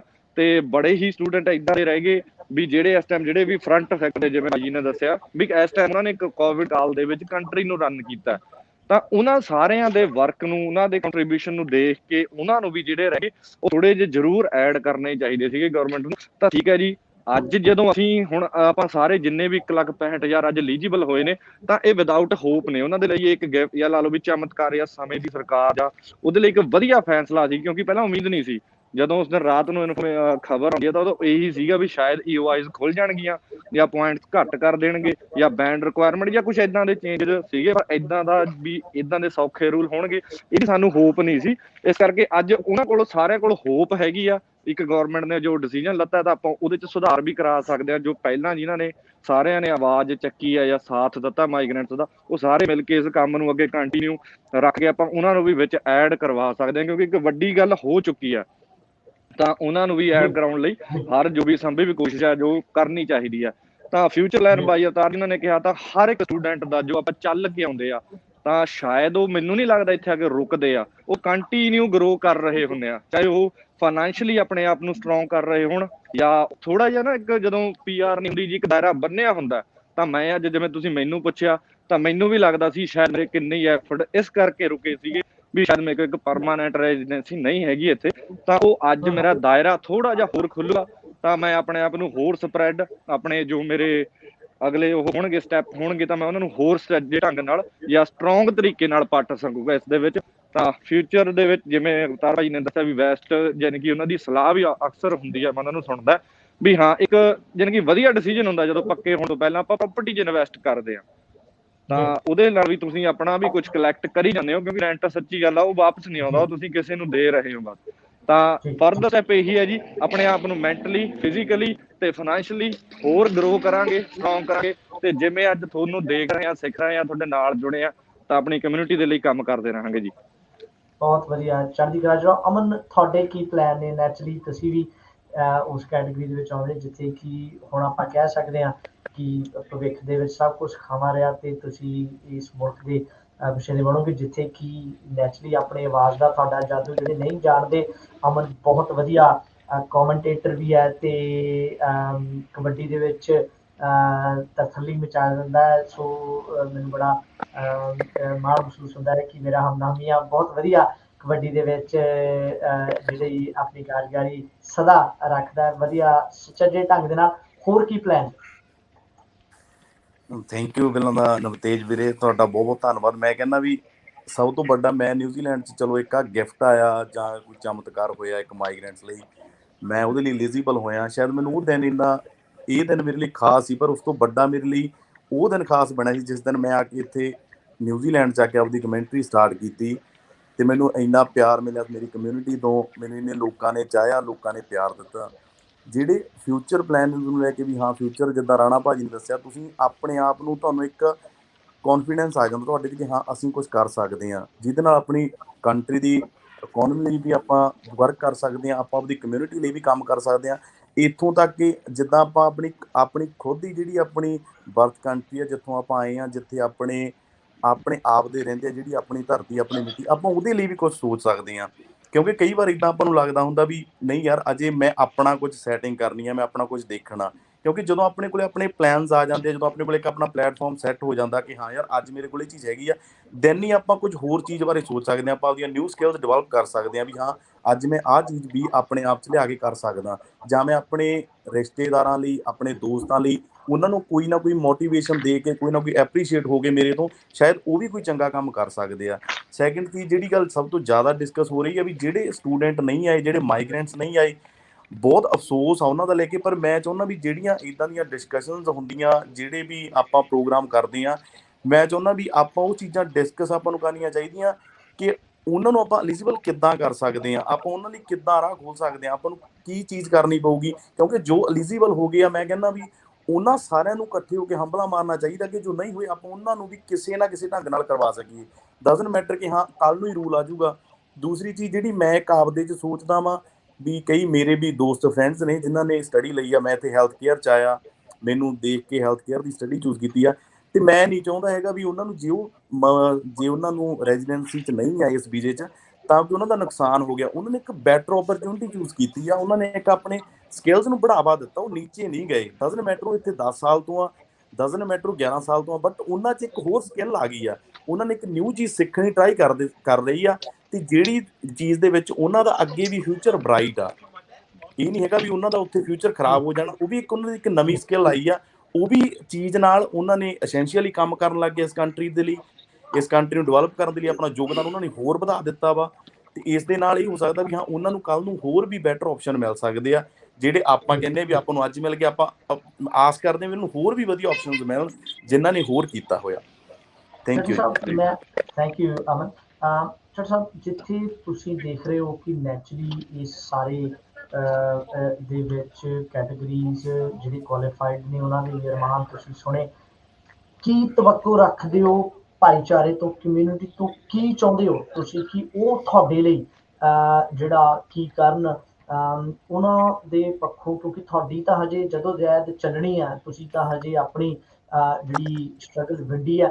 ਮੇਰਾ ਸਵਾਲ ਤੁਹਾਡੇ ਤੱਕ ਹੈ ਕਿ ਤੁਸੀਂ ਕੀ ਤਵੱਕੋ ਰੱਖਦੇ ਹੋ ਬਾਕੀ ਕਮਿਊਨਿਟੀ ਤੋਂ, ਵਾਟ ਵੁੱਡ ਯੂ ਐਕਸਪੈਕਟ ਕਿ ਉਹ ਤੁਹਾਡਾ ਸਾਥ ਦੇਣ ਤਾਂ ਕਿ ਤੁਸੀਂ ਵੀ ਐਲੀਜੀਬਲ ਹੋ ਸਕੋ। ਕੀ ਬਿਲਕੁਲ, ਮੈਂ ਜਿਹੜਾ ਅਮਨ ਦੀ ਗੱਲ ਨੂੰ ਹੀ ਅੱਗੇ ਵਧਾਵਾਂਗਾ। ਜਿਵੇਂ ਉਹਨੇ ਕਿਹਾ ਕਿ ਅਸੀਂ ਬੇਸਿਕਲੀ ਇੱਥੇ ਇਹ ਡਿਵਾਈਡ ਨਹੀਂ ਹੋਣੀ ਚਾਹੀਦੀ, ਨਾ ਹੈਵੇ ਕਿ ਜਿਹੜੇ ਹੋ ਗਏ ਨੇ ਉਹ ਇੱਕ ਸਾਈਡ ਤੇ ਨੇ, ਜਿੰਨਾ ਜਿਹੜੇ ਨਹੀਂ ਐਲੀਜੀਬਲ ਹੋਏ ਉਹ ਦੂਸਰੀ ਸਾਈਡ ਤੇ ਹੋ ਜਾਣ, ਬਲਕਿ ਇਹ ਕਲੈਕਟਿਵ ਸਟਰਗਲ ਸੀ ਪਹਿਲੇ ਵੀ ਔਰ ਕਲੈਕਟਿਵ ਸਟਰਗਲ ਹੈ ਅੱਗੋਂ ਵੀ। ਔਰ ਕਮਿਊਨਿਟੀ ਤੋਂ ਸਿਰਫ ਸਾਨੂੰ ਚਾਹੀਦੀ ਹੈ ਸਪੋਰਟ ਚਾਹੀਦੀ ਹੈ। ਜਿਸ ਤਰ੍ਹਾਂ ਉਹਦਾ ਜਿਹੜਾ ਟਰੈਕ ਹੈ ਉਹ ਇਹ ਸਾਡੇ ਜਿਹੜੇ ਵੱਡੇ ਵਡੇਰੇ ਨੇ ਇਹ ਸਭ ਸਾਡੇ ਤੋਂ ਜ਼ਿਆਦਾ ਬਿਹਤਰ ਸਮਝਦੇ ਨੇ, ਕਿਉਂਕਿ ਇਹਨਾਂ ਇੱਕ ਦਫਾ ਇਹ ਇੰਨੀ ਵੱਡੀ ਚੀਜ਼ ਅਚੀਵ ਕਰ ਲਈ ਹੈ, ਮਤਲਬ 165,000 ਅਗਰ ਇਹਨਾਂ ਅਚੀਵ ਕਰ ਲਿਆ ਔਰ ਉਹਦੇ ਤੇ ਉਹਨੂੰ ਕਰਨ ਤੋਂ ਬਾਅਦ ਹੁਣ ਇਹ ਜਸਟ ਅ ਫਿਊ ਥਾਊਜ਼ੈਂਡ ਨੇ ਔਰ ਇਹ ਵੈਲ ਡਿਜ਼ਰਵਡ ਨੇ। ਇਹਨਾਂ ਦਾ ਕੇਸ ਬਹੁਤ ਸਟਰੋਂਗ ਹੈ ਹਰ ਲਿਹਾਜ਼ ਦੇ ਨਾਲ। ਇਹਨਾਂ ਦਾ ਜਿਹੜਾ ਫਿਊਚਰ ਦੀ ਕੰਟਰੀਬਿਊਸ਼ਨ ਨਿਊਜ਼ੀਲੈਂਡ ਇਕਨੋਮੀ ਦੇ ਵਿੱਚ ਬਹੁਤ ਇੰਪੋਰਟੈਂਟ ਹੈ, ਇਹਨਾਂ ਦੀ ਅੱਜ ਦੀ ਕੰਟਰੀਬਿਊਸ਼ਨ ਬਹੁਤ ਇੰਪੋਰਟੈਂਟ ਹੈ, ਇਹਨਾਂ ਦੇ ਪਿਛਲੇ 3 ਸਾਲ ਦੀ ਕੰਟਰੀਬਿਊਸ਼ਨ ਬਹੁਤ ਇੰਪੋਰਟੈਂਟ ਹੈ। ਤੇ ਇਸ ਤੋਂ ਇਹਨਾਂ ਦਾ ਕੇਸ ਤੇ ਬਹੁਤ ਆਸਾਨ ਔਰ ਸਟਰੋਂਗ ਹੈ।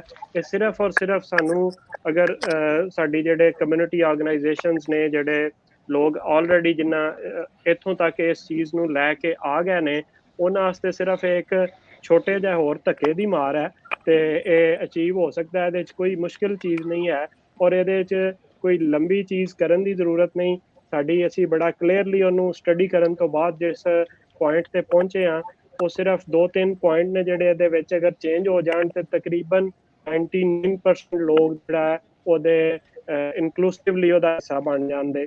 ਫੋਰ ਐਗਜ਼ਾਮਪਲ ਕਿ ਜਿਹੜੀ ਐਲੀਜੀਬਿਲਿਟੀ ਦੀ ਡੇਟ ਹੈ ਉਹਨੂੰ ਇੱਕ ਐਸੇ ਬੈਕ ਡੇਟ ਤੇ ਕਰਨ ਦੀ ਬਜਾਏ ਉਹਨੂੰ ਤੁਸੀਂ ਅਗਰ ਬਹੁਤ ਸਾਰੇ ਕ੍ਰਿਟੀਕਲ ਵਰਕਰਸ ਵਾਸਤੇ ਐਕਸਟੈਂਡ ਕੀਤਾ ਹੋਇਆ ਹੈ 31 ਜੁਲਾਈ 2022 ਤੱਕ, ਤੇ ਤੁਸੀਂ ਬਾਕੀ ਲੋਕਾਂ ਵਾਸਤੇ ਵੀ ਕਿਉਂ ਨਹੀਂ ਅਪਲਾਈ ਕਰ ਦਿੰਦੇ।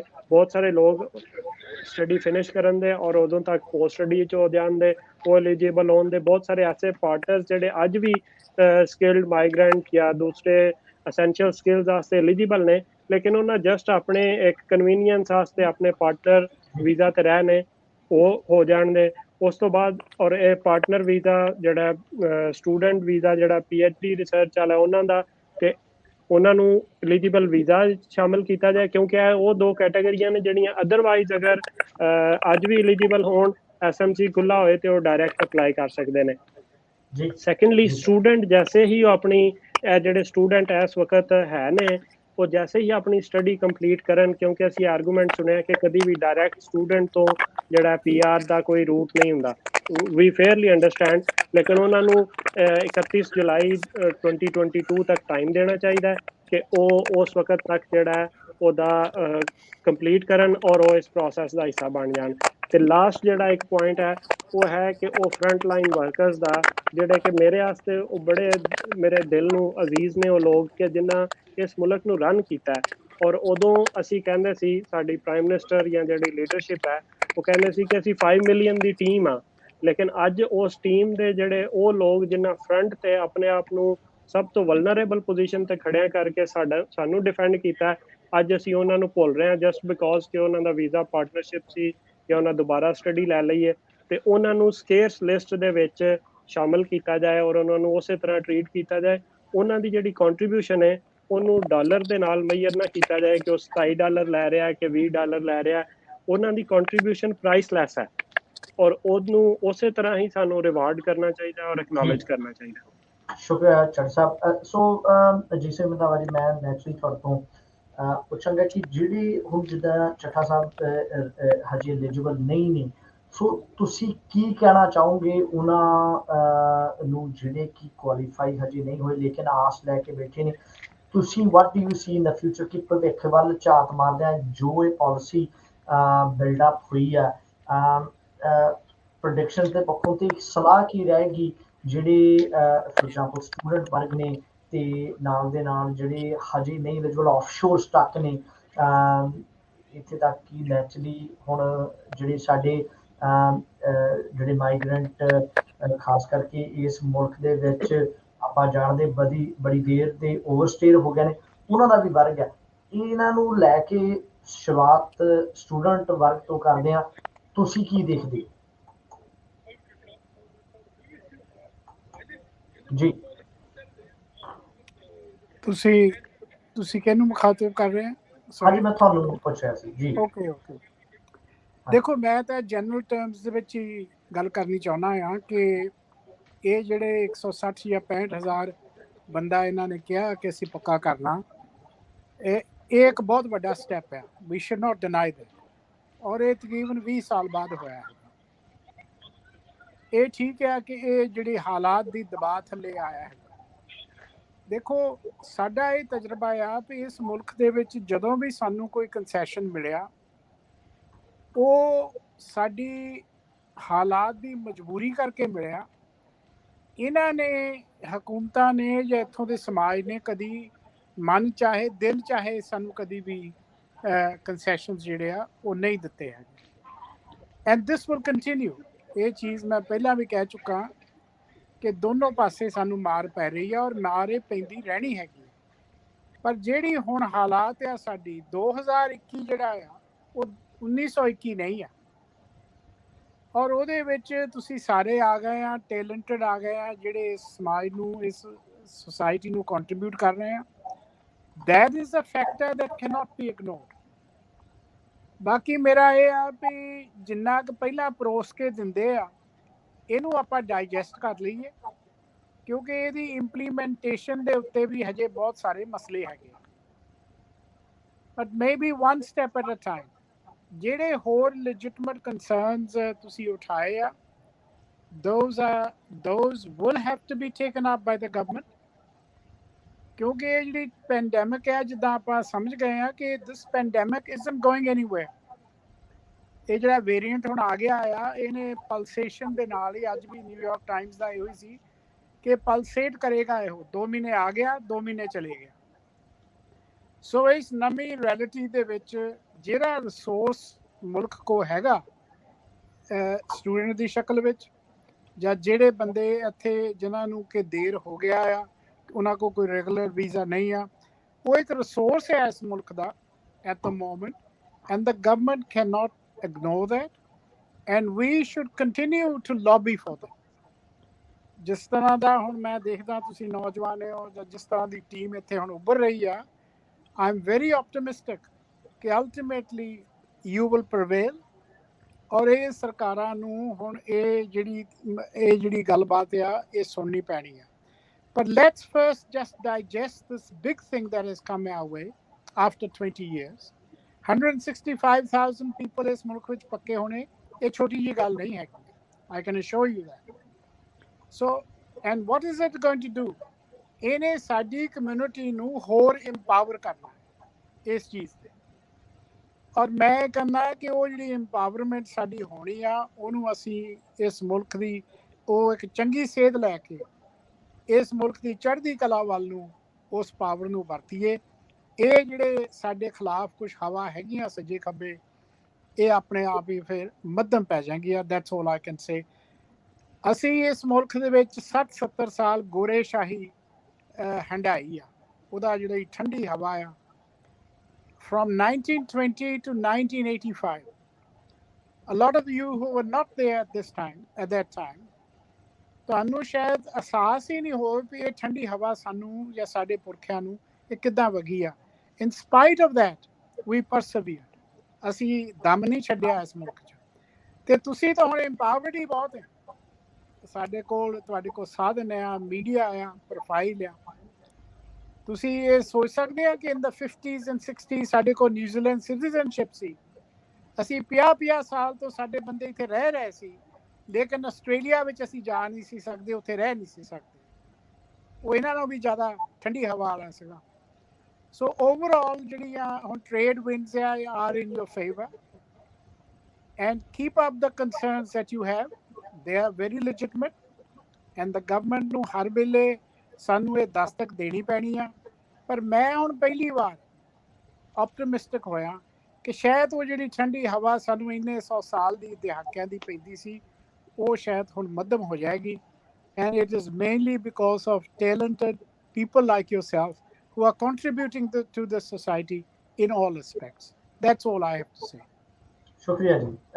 ਸੋ ਆਪਾਂ ਪ੍ਰੋਗਰਾਮ ਦੇ ਆਖਰੀ ਪੜਾਅ ਦੇ ਵਿੱਚ ਪਹੁੰਚ ਰਹੇ ਹਾਂ। ਮੈਂ ਹੁਣ ਜਿੱਦਾਂ ਪੈਨਲ ਓਪਨ ਕਰ ਦੇਣਾ, ਲਾਸਟ ਵਰਡ ਸਾਰਿਆਂ ਤੋਂ ਮੈਂ ਲੈਣਾ ਚਾਹਾਂਗਾ। ਸੋ ਸਟਾਰਟਿੰਗ ਵਿਦ ਯੋਰਸੈਲਫ ਮਾਰਸ਼ਲ, ਸਭ ਤੋਂ ਪਹਿਲਾਂ ਤੁਸੀਂ ਸ਼ੁਰੂਆਤ ਕੀਤੀ ਸੀ। ਸੋ ਤੁਹਾਡੇ ਤੋਂ ਤੁਸੀਂ ਓਵਰਆਲ ਹੁਣ ਕੀ ਪਲਾਨ ਕਰ ਰਹੇ ਆ? ਨੈਚੁਰਲੀ ਤੁਸੀਂ ਇਨ ਟੱਚ ਰਹਿੰਦੇ ਆ ਅਰਕਾ ਦੇ ਨਾਲ ਵੀ, ਤੇ ਕੀ ਪਲੈਨਿੰਗ ਹੈ ਤੁਹਾਡੀ ਇਸ ਸਾਰੇ ਨੂੰ?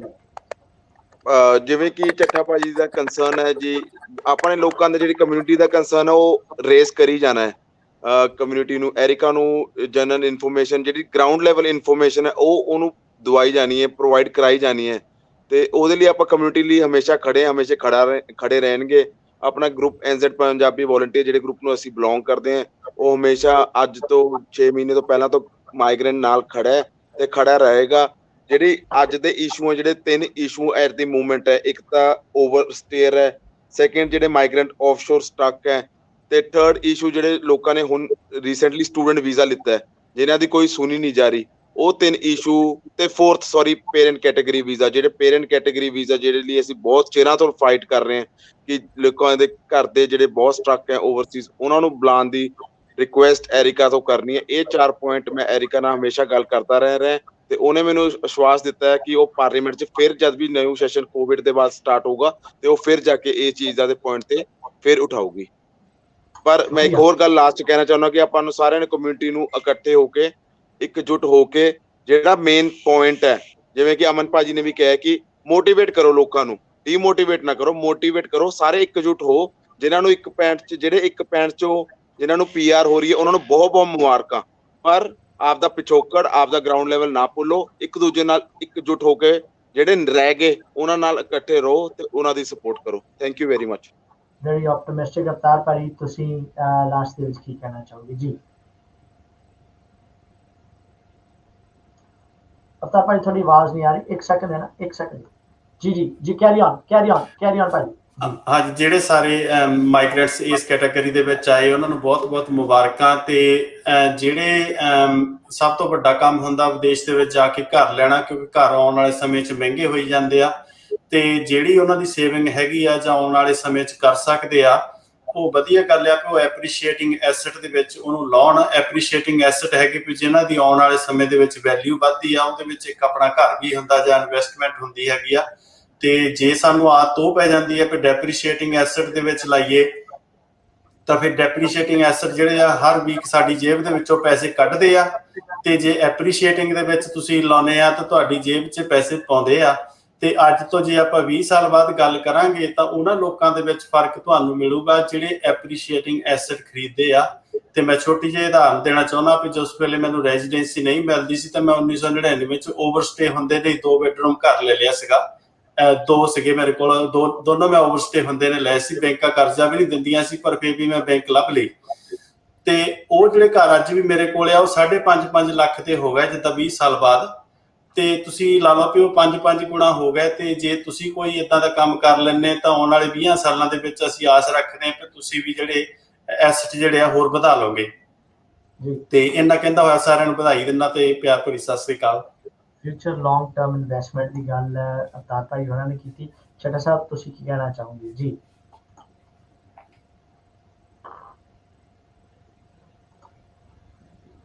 ਤੁਹਾਨੂੰ ਅਨਮਿਊਟ ਕਰਨਾ ਪੈਣਾ ਚੱਡਾ ਸਾਹਿਬ ਤੁਹਾਡਾ। ਜੀ ਮੈਨੂੰ ਇਹਨਾਂ ਦੀ ਜਿਹੜੀ ਇਹਨਾਂ ਗੱਲ ਕੀਤੀ ਹੈ ਡੈਪਰੀਸ਼ੀਏਟਿੰਗ ਐਸੈਟਸ ਔਰ ਐਪਰੀਸ਼ੀਏਟਿੰਗ ਐਸੈਟਸ ਔਰ ਲੌਂਗ ਟਰਮ ਇਨਵੈਸਟਮੈਂਟ ਦੀ, ਮੈਂ ਬਿਲਕੁਲ ਉਹਦੇ ਤੇ ਹੀ ਆਪਣੀ ਗੱਲ ਕਨਕਲੂਡ ਕਰਨਾ ਚਾਹਾਂਗਾ ਕਿ ਜਿਵੇਂ ਐਸੈਟਸ ਦੇ ਵਿੱਚ ਡੈਪਰੀਸ਼ੀਏਟਿੰਗ ਤੇ ਐਪਰੀਸ਼ੀਏਟਿੰਗ ਐਸੈਟਸ ਹੁੰਦੇ ਨੇ, ਇਸੇ ਤਰ੍ਹਾਂ ਹਿਊਮਨ ਰਿਸੋਰਸ ਕਿਉਂਕਿ ਦੁਨੀਆ ਦਾ ਬਹੁਤ ਵੱਡਾ ਐਸੈਟ ਹੈ, ਉਹਦੇ ਵਿੱਚ ਵੀ ਡੈਪਰੀਸ਼ੀਏਟਿੰਗ ਤੇ ਐਪਰੀਸ਼ੀਏਟਿੰਗ ਐਸੈਟਸ ਮੌਜੂਦ ਨੇ। ਕਿ ਇੱਕ ਤਰਫ ਅਗਰ ਤੁਸੀਂ ਕੋਈ ਅਨਇੰਪਲੋਇਡ ਰੈਜ਼ੀਡੈਂਟਸ ਲੈ ਰਹੇ ਹੋ as an act of kindness, ਤੇ ਉਹ ਬਹੁਤ ਅੱਛੀ ਗੱਲ ਹੈ। ਉਹਨੂੰ ਅਸੀਂ ਐਪਰੀਸ਼ੀਏਟ ਵੀ ਕਰਨੇ ਆ, ਉਹਨਾਂ ਲੋਕਾਂ ਨੂੰ ਵੀ ਮੁਬਾਰਕਬਾਦ ਦਿੰਦੇ ਹਾਂ ਕਿ ਐਟਲੀਸਟ ਉਹਨਾਂ ਦੀ ਲਾਈਫ ਬਿਹਤਰ ਹੋ ਰਹੀ ਹੈ। ਲੇਕਿਨ ਦੂਸਰੀ ਤਰਫ ਤੁਸੀਂ ਜਿਹੜੇ ਐਪਰੀਸ਼ੀਏਟਿੰਗ ਐਸੈਟਸ ਨੇ, ਜਿਹੜੇ ਕਿ ਹਾਈਲੀ ਸਕਿਲਡ ਜਾਂ ਸਕਿਲਡ ਵਰਕਰਸ ਨੇ, ਜਿਨ੍ਹਾਂ ਦੀ ਤੁਹਾਨੂੰ ਜ਼ਰੂਰਤ ਹੈ, ਜਿਨ੍ਹਾਂ ਦੀ ਲੌਂਗ ਟਰਮ ਜਿਨ੍ਹਾਂ ਦੇ ਉੱਤੇ ਮੁਲਕ ਤਰੱਕੀ ਕਰਦੇ ਨੇ, ਉਹਨਾਂ ਨੂੰ ਤੁਸੀਂ ਬਿਲਕੁਲ ਜਿਹੜਾ ਨਾ ਇਗਨੋਰ ਨਾ ਕਰ ਦਿਓ। ਉਸ ਐਸੈਟ ਨੂੰ ਅਗਰ ਤੁਸੀਂ ਥੋੜੀ ਦੇਰ, ਕਿਉਂਕਿ ਇਹ ਪ੍ਰੀਸ਼ੀਅਸ ਐਸੈਟਸ ਨੇ, ਅੱਜ ਪੂਰੀ ਦੁਨੀਆ ਨੂੰ ਇਹਨਾਂ ਦੀ ਜ਼ਰੂਰਤ ਹੈ। ਮੈਂ ਜਿਹੜੀਆਂ 3 ਕੈਟਾਗਰੀਜ਼ ਤੁਹਾਨੂੰ ਦੱਸੀਆਂ ਨੇ, ਕਿ ਅਗਰ ਅੱਜ ਤੁਸੀਂ ਇਹਨਾਂ ਨੂੰ ਇਗਨੋਰ ਕਰੋਗੇ, ਜਿਸ ਤਰ੍ਹਾਂ ਪਹਿਲੇ ਕੁਝ ਲੋਕਾਂ ਨੇ ਇੱਥੋਂ ਜਾਣਾ ਸ਼ੁਰੂ ਕਰ ਦਿੱਤਾ, ਅੱਜ ਇਹ ਵੀ ਇੱਥੋਂ ਬਾਹਰ ਨਿਕਲਣ ਦੇ there is a whole world right in front of them, ਜਿਹੜੇ ਉਹਨਾਂ ਨੂੰ ਲੱਭ ਰਹੇ ਨੇ। ਤੇ ਉਹ ਇਹਨਾਂ ਲੋਕਾਂ ਦਾ ਦੁਨੀਆ ਦੇ ਵਿੱਚ ਕੰਪੀਟੀਸ਼ਨ ਹੈ, ਤੇ ਤੁਹਾਨੂੰ ਇਹ ਚਾਹੀਦਾ ਹੈ ਕਿ ਇਸ ਐਜ਼ ਅ ਗਵਰਨਮੈਂਟ ਜਿਹੜਾ ਨਾ, ਇਹਨਾਂ ਲੋਕਾਂ ਨੂੰ ਰਿਟੇਨ ਕਰਨ ਦੀ ਕੋਸ਼ਿਸ਼ ਕਰੋ। ਔਰ ਇਹ ਤੁਹਾਡੇ ਬੇਸਿਕਲੀ ਲੌਂਗ ਟਰਮ ਇਨਵੈਸਟਮੈਂਟ ਹੈ, ਇਹ ਹੀ ਲੋਕ ਤੁਹਾਡੀ ਤਰੱਕੀ ਤੇ ਉਹਦਾ ਸਬਬ ਬਣ ਸਕਦੇ ਨੇ। ਇਸ ਤੋਂ ਮੈਂ ਇਹ ਰਿਕੁਐਸਟ ਕਰਾਂਗਾ ਕਿ ਇਸ ਚੀਜ਼ ਨੂੰ, ਇਸ ਪਾਲਿਸੀ ਨੂੰ ਰੀਕਨਸੀਡਰ ਕੀਤਾ ਜਾਏ। ਇਹਦੇ ਵਿੱਚ ਜਿਹੜੇ ਇਸ਼ੂਜ਼ ਨੇ ਉਹਨੂੰ ਖੁੱਲੇ ਦਿਲ ਦੇ ਨਾਲ ਐਕਸੈਪਟ ਕੀਤਾ ਜਾਏ। ਉਹਦੇ ਨਾਲ just a few thousand more people, ਲੇਕਿਨ ਇਹ ਹਾਈ ਵੈਲਿਊ ਪੀਪਲ ਨੇ, ਇਹਨਾਂ ਦੀ ਕੰਟਰੀਬਿਊਸ਼ਨ ਬਹੁਤ ਜ਼ਿਆਦਾ ਹੈ। ਉਹ ਸਾਰੀ ਚੀਜ਼ ਨੂੰ ਰੱਖਦਿਆਂ ਹੋਇਆਂ ਇਹਨਾਂ ਨੂੰ ਲਾਜ਼ਮੀ ਕੰਸੀਡਰ ਕਰਨਾ ਚਾਹੀਦਾ। ਜਿਹੜੀਆਂ 3 ਚੇਂਜਸ ਅਸੀਂ ਕਹੀਆਂ ਨੇ, ਕਿ ਡੇਟ ਨੂੰ ਐਕਸਟੈਂਡ ਕੀਤਾ ਜਾਏ, ਫਾਰਵਰਡ ਲੁਕਿੰਗ ਪਾਲਿਸੀ ਹੋਣੀ ਚਾਹੀਦੀ ਹੈ, 31 ਜੁਲਾਈ ਐਟਲੀਸਟ 2022 ਤੱਕ ਟਾਈਮ ਹੋਣਾ ਚਾਹੀਦਾ। ਦੂਸਰਾ, ਸਾਨੂੰ ਜਿਹੜੇ ਵੀਜ਼ਾਜ਼ ਨੇ ਉਹਨਾਂ ਦੇ ਵਿੱਚ ਪਾਰਟਨਰ ਵੀਜ਼ਾ, PhD ਜਾਂ ਰਿਸਰਚ ਸਟੂਡੈਂਟ ਵੀਜ਼ਾ, ਜਿਹੜੇ ਨਾਰਮਲ ਸਟੂਡੈਂਟ ਵੀਜ਼ਾ ਨੇ, ਉਹਨਾਂ ਨੂੰ ਕੰਡੀਸ਼ਨ ਦਿੱਤੀ ਜਾਏ ਕਿ ਜੈਸੇ ਉਹ ਕੰਪਲੀਟ ਕਰਨ ਉਹ ਆਪਣਾ ਉਹਦੇ ਵਿੱਚ ਇਨਕਲੂਡ ਹੋ ਜਾਣ। ਔਰ ਫਰੰਟ ਲਾਈਨ ਵਰਕਰਸ ਨੂੰ ਸਕੇਅਰਸ ਲਿਸਟ ਦੇ ਵਿੱਚ ਸ਼ਾਮਿਲ ਕੀਤਾ ਜਾਏ। ਇਹ ਉਹ ਲੋਕ ਨੇ ਜਿਨ੍ਹਾਂ ਮੁਲਕ ਨੂੰ ਚਲਾਇਆ। ਕੋਵਿਡ ਹਾਲੇ ਕਿਤਲੇ ਨਹੀਂ ਗਿਆ, ਇਹ ਕ੍ਰਾਈਸਿਸ ਇੱਥੇ ਹੈ ਵੇ, ਸਾਨੂੰ ਇਹਦੇ ਨਾਲ ਰਹਿਣਾ ਪੈਣਾ। ਔਰ ਇਹ ਫਿਊਚਰ ਵਿੱਚ ਇਹਨਾਂ ਸਾਰਿਆਂ ਲੋਕਾਂ ਦੀ ਸਾਨੂੰ ਇਸੇ ਤਰ੍ਹਾਂ ਬਲਕਿ ਇਸ ਤੋਂ ਜ਼ਿਆਦਾ ਜ਼ਰੂਰਤ ਹੈ। ਤੇ ਇਸ ਤੋਂ ਅਸੀਂ ਅਗਰ ਇਹਨਾਂ ਨੂੰ ਫਿਊ ਥਾਊਜ਼ੈਂਡ ਮੋਰ ਪੀਪਲ ਨੂੰ ਇਨਕਲੂਡ ਕਰ ਲਾਂਗੇ, ਔਰ ਇਹ ਹੀ ਮੇਰੀ ਅਪੀਲ ਸਾਰੇ ਜਿਹੜੇ ਕਮਿਊਨਿਟੀ ਆਰਗੇਨਾਈਜੇਸ਼ਨਸ ਨੇ ਉਹਨਾਂ ਨਾਲ ਵੀ ਹੈ ਕਿ ਉਹ ਸਾਨੂੰ ਇਸ ਚੀਜ਼ ਵਿੱਚ ਸਪੋਰਟ ਕਰਨ। ਤੇ it's not a big thing, ਅਸੀਂ ਬੜੀ ਈਜ਼ੀਲੀ ਇਹਨੂੰ ਜਿਹੜਾ ਨਾ ਅਚੀਵ ਕਰ ਸਕਦੇ ਹਾਂ, ਜਿੱਥੇ ਇੰਨੀ ਵੱਡੀ ਚੀਜ਼ ਅਸੀਂ ਅਚੀਵ ਕਰ ਲਈਏ। ਤੇ last but not least, Amanvir ਤੁਸੀਂ ਕੀ ਕਹਿਣਾ ਚਾਹੋਗੇ? ਹਾਂਜੀ ਨਵਤੇਜ ਵੀਰੇ, ਲਾਸਟ ਤੇ ਮੈਂ ਪਹਿਲਾਂ ਤਾਂ ਥੈਂਕ ਯੂ ਕਰਨਾ ਚਾਹੂੰਗਾ ਸਭ ਦਾ, ਜਿਹੜੀਆਂ ਵੀ ਆਪਣੀਆਂ ਪੰਜਾਬੀ ਕਮਿਊਨਿਟੀ ਦੀਆਂ ਜਾਂ ਪੂਰੀ ਨਿਊਜ਼ੀਲੈਂਡ ਦੇ ਜਿਹੜੀਆਂ ਵੀ ਆਰਗੇਨਾਈਜੇਸ਼ਨ ਇਸ ਤੇ ਕੰਮ ਕੀਤਾ। ਓਪੋਜੀਸ਼ਨ ਪਾਰਟੀਜ਼ ਦਾ ਵੀ ਥੈਂਕਸ ਆ, ਤੇ ਨਾਲ ਜਿਨ੍ਹਾਂ ਨੂੰ ਜਿਹੜੇ ਐਲੀਜੀਬਲ ਹੋ ਗਏ ਉਹਨਾਂ ਨੂੰ ਬਹੁਤ ਮੁਬਾਰਕਬਾਦ, ਉਹਨਾਂ ਦੇ ਫਿਊਚਰ ਦੇ ਲਈ ਬੈਸਟ ਵਿਸ਼ੇਸ ਆ ਮੇਰੇ ਵੱਲੋਂ। ਤੇ ਨਾਲ ਹੀ ਜਿਹੜੇ ਨਹੀਂ ਹੋਏ ਉਹਨਾਂ ਦੇ ਲਈ ਗੁੱਡ ਲੱਕ ਆ। ਤੇ ਨਾਲ ਹੀ ਉਹਨਾਂ ਨੂੰ ਇਹ ਵੀ ਭਰੋਸਾ ਦਿਵਾਉਣਾ ਕਿ ਜਿੰਨਾ ਕੁ ਮੈਂ ਇੱਥੇ ਦੇਖਿਆ ਕਮਿਊਨਿਟੀ ਜਾਂ ਆਰਗੇਨਾਈਜੇਸ਼ਨ ਜਿੱਦਾਂ ਕੰਮ ਕਰ ਰਹੀਆਂ, ਤੇ I am pretty sure about it ਕਿ ਉਹ ਕੁਝ ਨਾ ਕੁਝ ਉਹਨਾਂ ਲੋਕਾਂ ਦੇ ਲਈ ਵੀ ਜ਼ਰੂਰ ਕਰਨਗੀਆਂ, ਉਹ ਵੀ ਐਲੀਜੀਬਲ ਹੋਣਗੇ ਤਾਂ ਜੋ ਉਹ ਵੀ ਆਪਣੀ ਰੈਜ਼ੀਡੈਂਸੀ ਜਲਦੀ ਇਸ ਕੰਟਰੀ ਦੇ ਵਿੱਚ ਪਾ ਕੇ ਆਪਣਾ ਬਹੁਤ ਬ੍ਰਾਈਟ ਫਿਊਚਰ ਆਪਣੇ ਪੇਰੈਂਟਸ ਦਾ, ਆਪਣੇ ਬੱਚਿਆਂ ਦਾ ਤੇ ਜ਼ਰੂਰ ਦੇਖਣਗੇ। I am pretty sure about it. And government ਦੇ ਡਿਸੀਜਨ ਨੂੰ ਬਿਲਕੁਲ ਬਹੁਤ ਐਪਰੀਸ਼ੀਏਟ ਕਰਦਾ ਮੈਂ ਉਸ ਚੀਜ਼ ਨੂੰ, ਗਵਰਨਮੈਂਟ ਦਾ ਥੈਂਕਸ ਕਰਦਾ ਤੇ ਪੂਰੀ ਆਰਗੇਨਾਈਜੇਸ਼ਨ ਦਾ, ਜਿਹੜੇ ਵੀ ਇਕੱਲੇ ਬੰਦੇ ਨੇ, ਇਕੱਲੀ ਰੂਹ ਨੇ ਇਸ ਚੀਜ਼ ਲਈ ਯੋਗਦਾਨ ਪਾਇਆ, ਤੇ many thanks to them as well. ਤੇ ਤੁਹਾਡਾ ਬਹੁਤ ਥੈਂਕ ਯੂ ਆ ਪੰਜਾਬੀ ਮੀਡੀਆ ਦਾ, ਤੁਸੀਂ ਲੋਕਾਂ ਦੀ ਆਵਾਜ਼ ਆਪਣੇ ਤੱਕ ਲੈ ਕੇ ਆਉਂਦੇ ਹੋ, ਫਿਰ ਉਹਨਾਂ ਨੂੰ ਅੱਗੇ ਲੈ ਕੇ ਜਾਂਦੇ ਹੋ। I am pretty proud of you whole Punjabi media ਹੈ ਨਿਊਜ਼ੀਲੈਂਡ। ਬਹੁਤ ਸ਼ੁਕਰੀਆ। ਤੇ ਲਾਸਟ ਵਰਡ ਜਿੱਥੇ ਕ੍ਰਿਸ ਫਾਫੋਈ ਨੇ under the direction of Jacinda Ardern, ਸਾਡੇ ਮੌਜੂਦਾ ਪ੍ਰਾਈਮ ਮਿਨਿਸਟਰ ਸਾਹਿਬਾਨ ਨੇ, ਉਹਨਾਂ ਨੇ ਖੁਸ਼ੀ ਦੀ ਲਹਿਰ ਜਿਹੜੀ ਹੈ ਸਾਰੇ ਪਾਸੇ ਫੈਲਾ ਦਿੱਤੀ। ਆਸਾਂ ਜਿਹੜੀਆਂ ਸਨ ਉਹ ਦੁਬਾਰਾ ਜਗਾ ਦਿੱਤੀਆਂ। ਓਨਰੇਬਲ ਕ੍ਰਿਸ ਫਾਫੋਈ ਉਹਨਾਂ ਦਾ ਅਸੀਂ ਧੰਨਵਾਦ ਕਰਨਾ ਚਾਹਾਂਗੇ ਕਿ ਉਹਨਾਂ ਨੇ ਨਿਊਜ਼ ਜਿਹੜੀ ਹੈ ਸ਼ੇਅਰ ਕੀਤੀ। ਕਾਫੀ ਦੇਰ ਤੱਕ ਕੁਛ ਵੀ ਜਿਹੜਾ ਨਹੀਂ ਸੀ ਆ ਰਿਹਾ, ਸੋ ਬੜੀ ਦੁਚਿੱਤੀ ਦੇ ਵਿੱਚ ਸਾਰੇ ਫਸੇ ਹੋਏ ਸੀ। ਇਸ ਦੇ ਨਾਲ ਜਿੱਥੇ ਹੁਣ ਗੱਲ ਮੈਂ ਕੀਤੀ ਸੀ ਸਾਡੇ ਓਵਰਸਟੇਜ਼ ਨੇ, ਉਹਨਾਂ ਨੂੰ ਵੀ ਐਮਨੈਸਟੀ ਜਿਹੜੀ ਹੈ ਉਹ ਦਸੰਬਰ ਦੇ ਵਿੱਚ ਜਿਹੜੀ ਹੋਣ ਦੀਆਂ ਆਸਾਂ ਜਾਗੀਆਂ ਨੇ। ਜਿਹੜੇ ਕ੍ਰਿਸ ਫਾਫੋਈ ਉਹਨਾਂ ਨੇ ਜਿਹੜਾ ਲੈਟਰ 100 ਤਕਰੀਬਨ 50 ਆਰਗੇਨਾਈਜੇਸ਼ਨਸ ਜਿਹੜੀਆਂ ਨੇ ਉਹਨਾਂ ਨੇ ਇਕੱਠੇ ਹੋ ਕੇ ਯੂਨਾਈਟਿਡ ਵੌਇਸ ਦੇ ਥੱਲੇ ਬਹੁਤ ਮਿਹਨਤ ਕੀਤੀ, ਜਿਸ ਦੇ ਵਿੱਚ ਇੱਥੇ ਦੇ ਲੋਕਲ ਜਿਹੜੇ ਸੀਨੀਅਰ ਮੈਂਬਰਾਂ ਨੇ ਉਹਨਾਂ ਸਾਰਿਆਂ ਨੇ ਇਕੱਠੇ ਹੋ ਕੇ ਪ੍ਰਤੀਨਿਧਤਾ ਕਰਦੇ ਹੋਏ ਇੱਕ ਹੱਲਾ ਮਾਰਿਆ। ਸੋ ਪੋਲੀਟੀਕਲ ਸਾਡੇ ਭਾਈਚਾਰੇ ਦੇ ਵੱਲੋਂ ਜਦੋਜਹਿਦ, ਮੌਜੂਦਾ ਸਰਕਾਰ ਦੇ ਵੱਲੋਂ ਸਾਰਿਆਂ ਦਾ ਇਹ ਇਕੱਠਿਆਂ ਵਧੀਆ ਆਊਟਕਮ ਅਚੀਵ ਕੀਤੀ ਆ।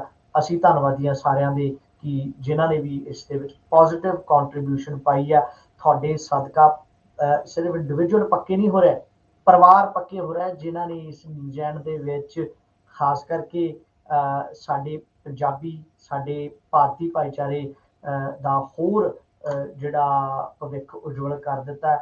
ਉਹ ਸਮਾਂ ਸੀ, ਮੈਨੂੰ ਯਾਦ ਹੈ ਛੋਟੇ ਹੁੰਦਿਆਂ ਅਸੀਂ ਉਂਗਲਾਂ ਦੇ ਉੱਤੇ ਪਰਿਵਾਰ ਗਿਣ ਦਿੰਦੇ ਹੁੰਦੇ ਸੀਗੇ, ਪੰਜਾਬੀ ਪਰਿਵਾਰ। ਇੱਥੇ ਜਦੋਂ ਵੀ ਜਾਣਾ, ਹੈਮਿਲਟਨ ਦੇ ਵਿੱਚ ਰਹਿੰਦੇ ਹਾਂ ਤਾਂ ਅਸੀਂ ਆਕਲੈਂਡ ਦੇ ਵਿੱਚ ਸਿਰਫ 2 ਪਰਿਵਾਰ ਹੁੰਦੇ ਸੀ, ਉਹਨਾਂ ਨੂੰ ਮਿਲਣ ਆਉਣਾ ਤੇ ਬੜੀ ਖੁਸ਼ੀ ਚੜ੍ਹ ਜਾਣੀ। ਹੁਣ ਸੁੱਖ ਨਾਲ 150 ਦੇ ਵਿੱਚੋਂ ਜੇ ਮੈਂ ਕਹਾਂ 50,000 ਵੀ ਪਰਿਵਾਰ ਇੱਥੇ ਪੱਕਾ ਹੁੰਦਾ ਤੇ ਕਿੰਨੇ ਸਾਡੇ ਭਵਿੱਖ ਦੇ ਫਿਊਚਰ ਜਿਹੜੇ ਪਰਿਵਾਰ ਇੱਥੇ ਇਹਨਾਂ ਮੁਲਕਾਂ ਦੀਆਂ ਖੁਸ਼ੀਆਂ ਮਾਣਨਗੇ। ਸੋ ਆਸਮਾਨ ਦਾ ਤੇ ਉਮੀਦ ਰੱਖਦੇ ਹਾਂ ਕਿ ਆਪਾਂ ਇਸ ਸਾਰੀ ਜਿਹੜੀ ਡਾਇਲੋਗ ਜਿਹੜੀ ਸਾਡੀ ਸਟ੍ਰੈਟਜੀ ਰਹੀ ਹੈ ਕਿ ਅਸੀਂ ਬੈਠ ਕੇ ਗੱਲ ਕਰਨੀ ਆ, ਲਿਖ ਕੇ ਉਹਨਾਂ ਤੱਕ ਆਪਣਾ ਮੈਮੋਰੈਂਡਮ ਦੇਣਾ, ਅਸੀਂ ਉਹਨਾਂ ਦੇ ਨਾਲ ਕੋਆਪਰੇਟ ਕਰਨਾ, ਇਹ ਬਹੁਤ ਵਧੀਆ ਕਾਰਗੁਜ਼ਾਰ ਰਹੀ ਹੈ। ਅਸੀਂ ਇਸ ਕੋਆਪਰੇਸ਼ਨ ਦੀ ਜਿਹੜੀ ਸਟ੍ਰੈਟਜੀ ਹੈ ਇਸ ਨੂੰ ਅੱਗੇ ਵਧਾਉਂਦੇ ਹੋਏ, ਆਸਵੰਦ ਦਿੰਦੇ ਹੋਏ ਇਸ ਪ੍ਰੋਗਰਾਮ ਨੂੰ ਇੱਥੇ ਹੀ ਸਮਾਪਤ ਕਰਦੇ ਹਾਂ। ਥੈਂਕ ਯੂ ਸਾਰਿਆਂ ਦਾ, ਬਹੁਤ ਬਹੁਤ ਸ਼ੁਕਰੀਆ, ਤੁਸੀਂ ਸਾਰਿਆਂ ਨੇ ਸਾਥ ਦਿੱਤਾ ਤੇ ਬਹੁਤ ਸ਼ੁਕਰੀਆ, ਧੰਨਵਾਦ ਜੀ ਸਾਰਿਆਂ ਦਾ। Thank you. ਅਸੀਂ ਸਮਾਪਤ ਕਰਦੇ ਹਾਂ। ਚੜ੍ਹਦੀ ਕਲਾ ਦੇ ਵਿੱਚ ਰਹੋ। Next time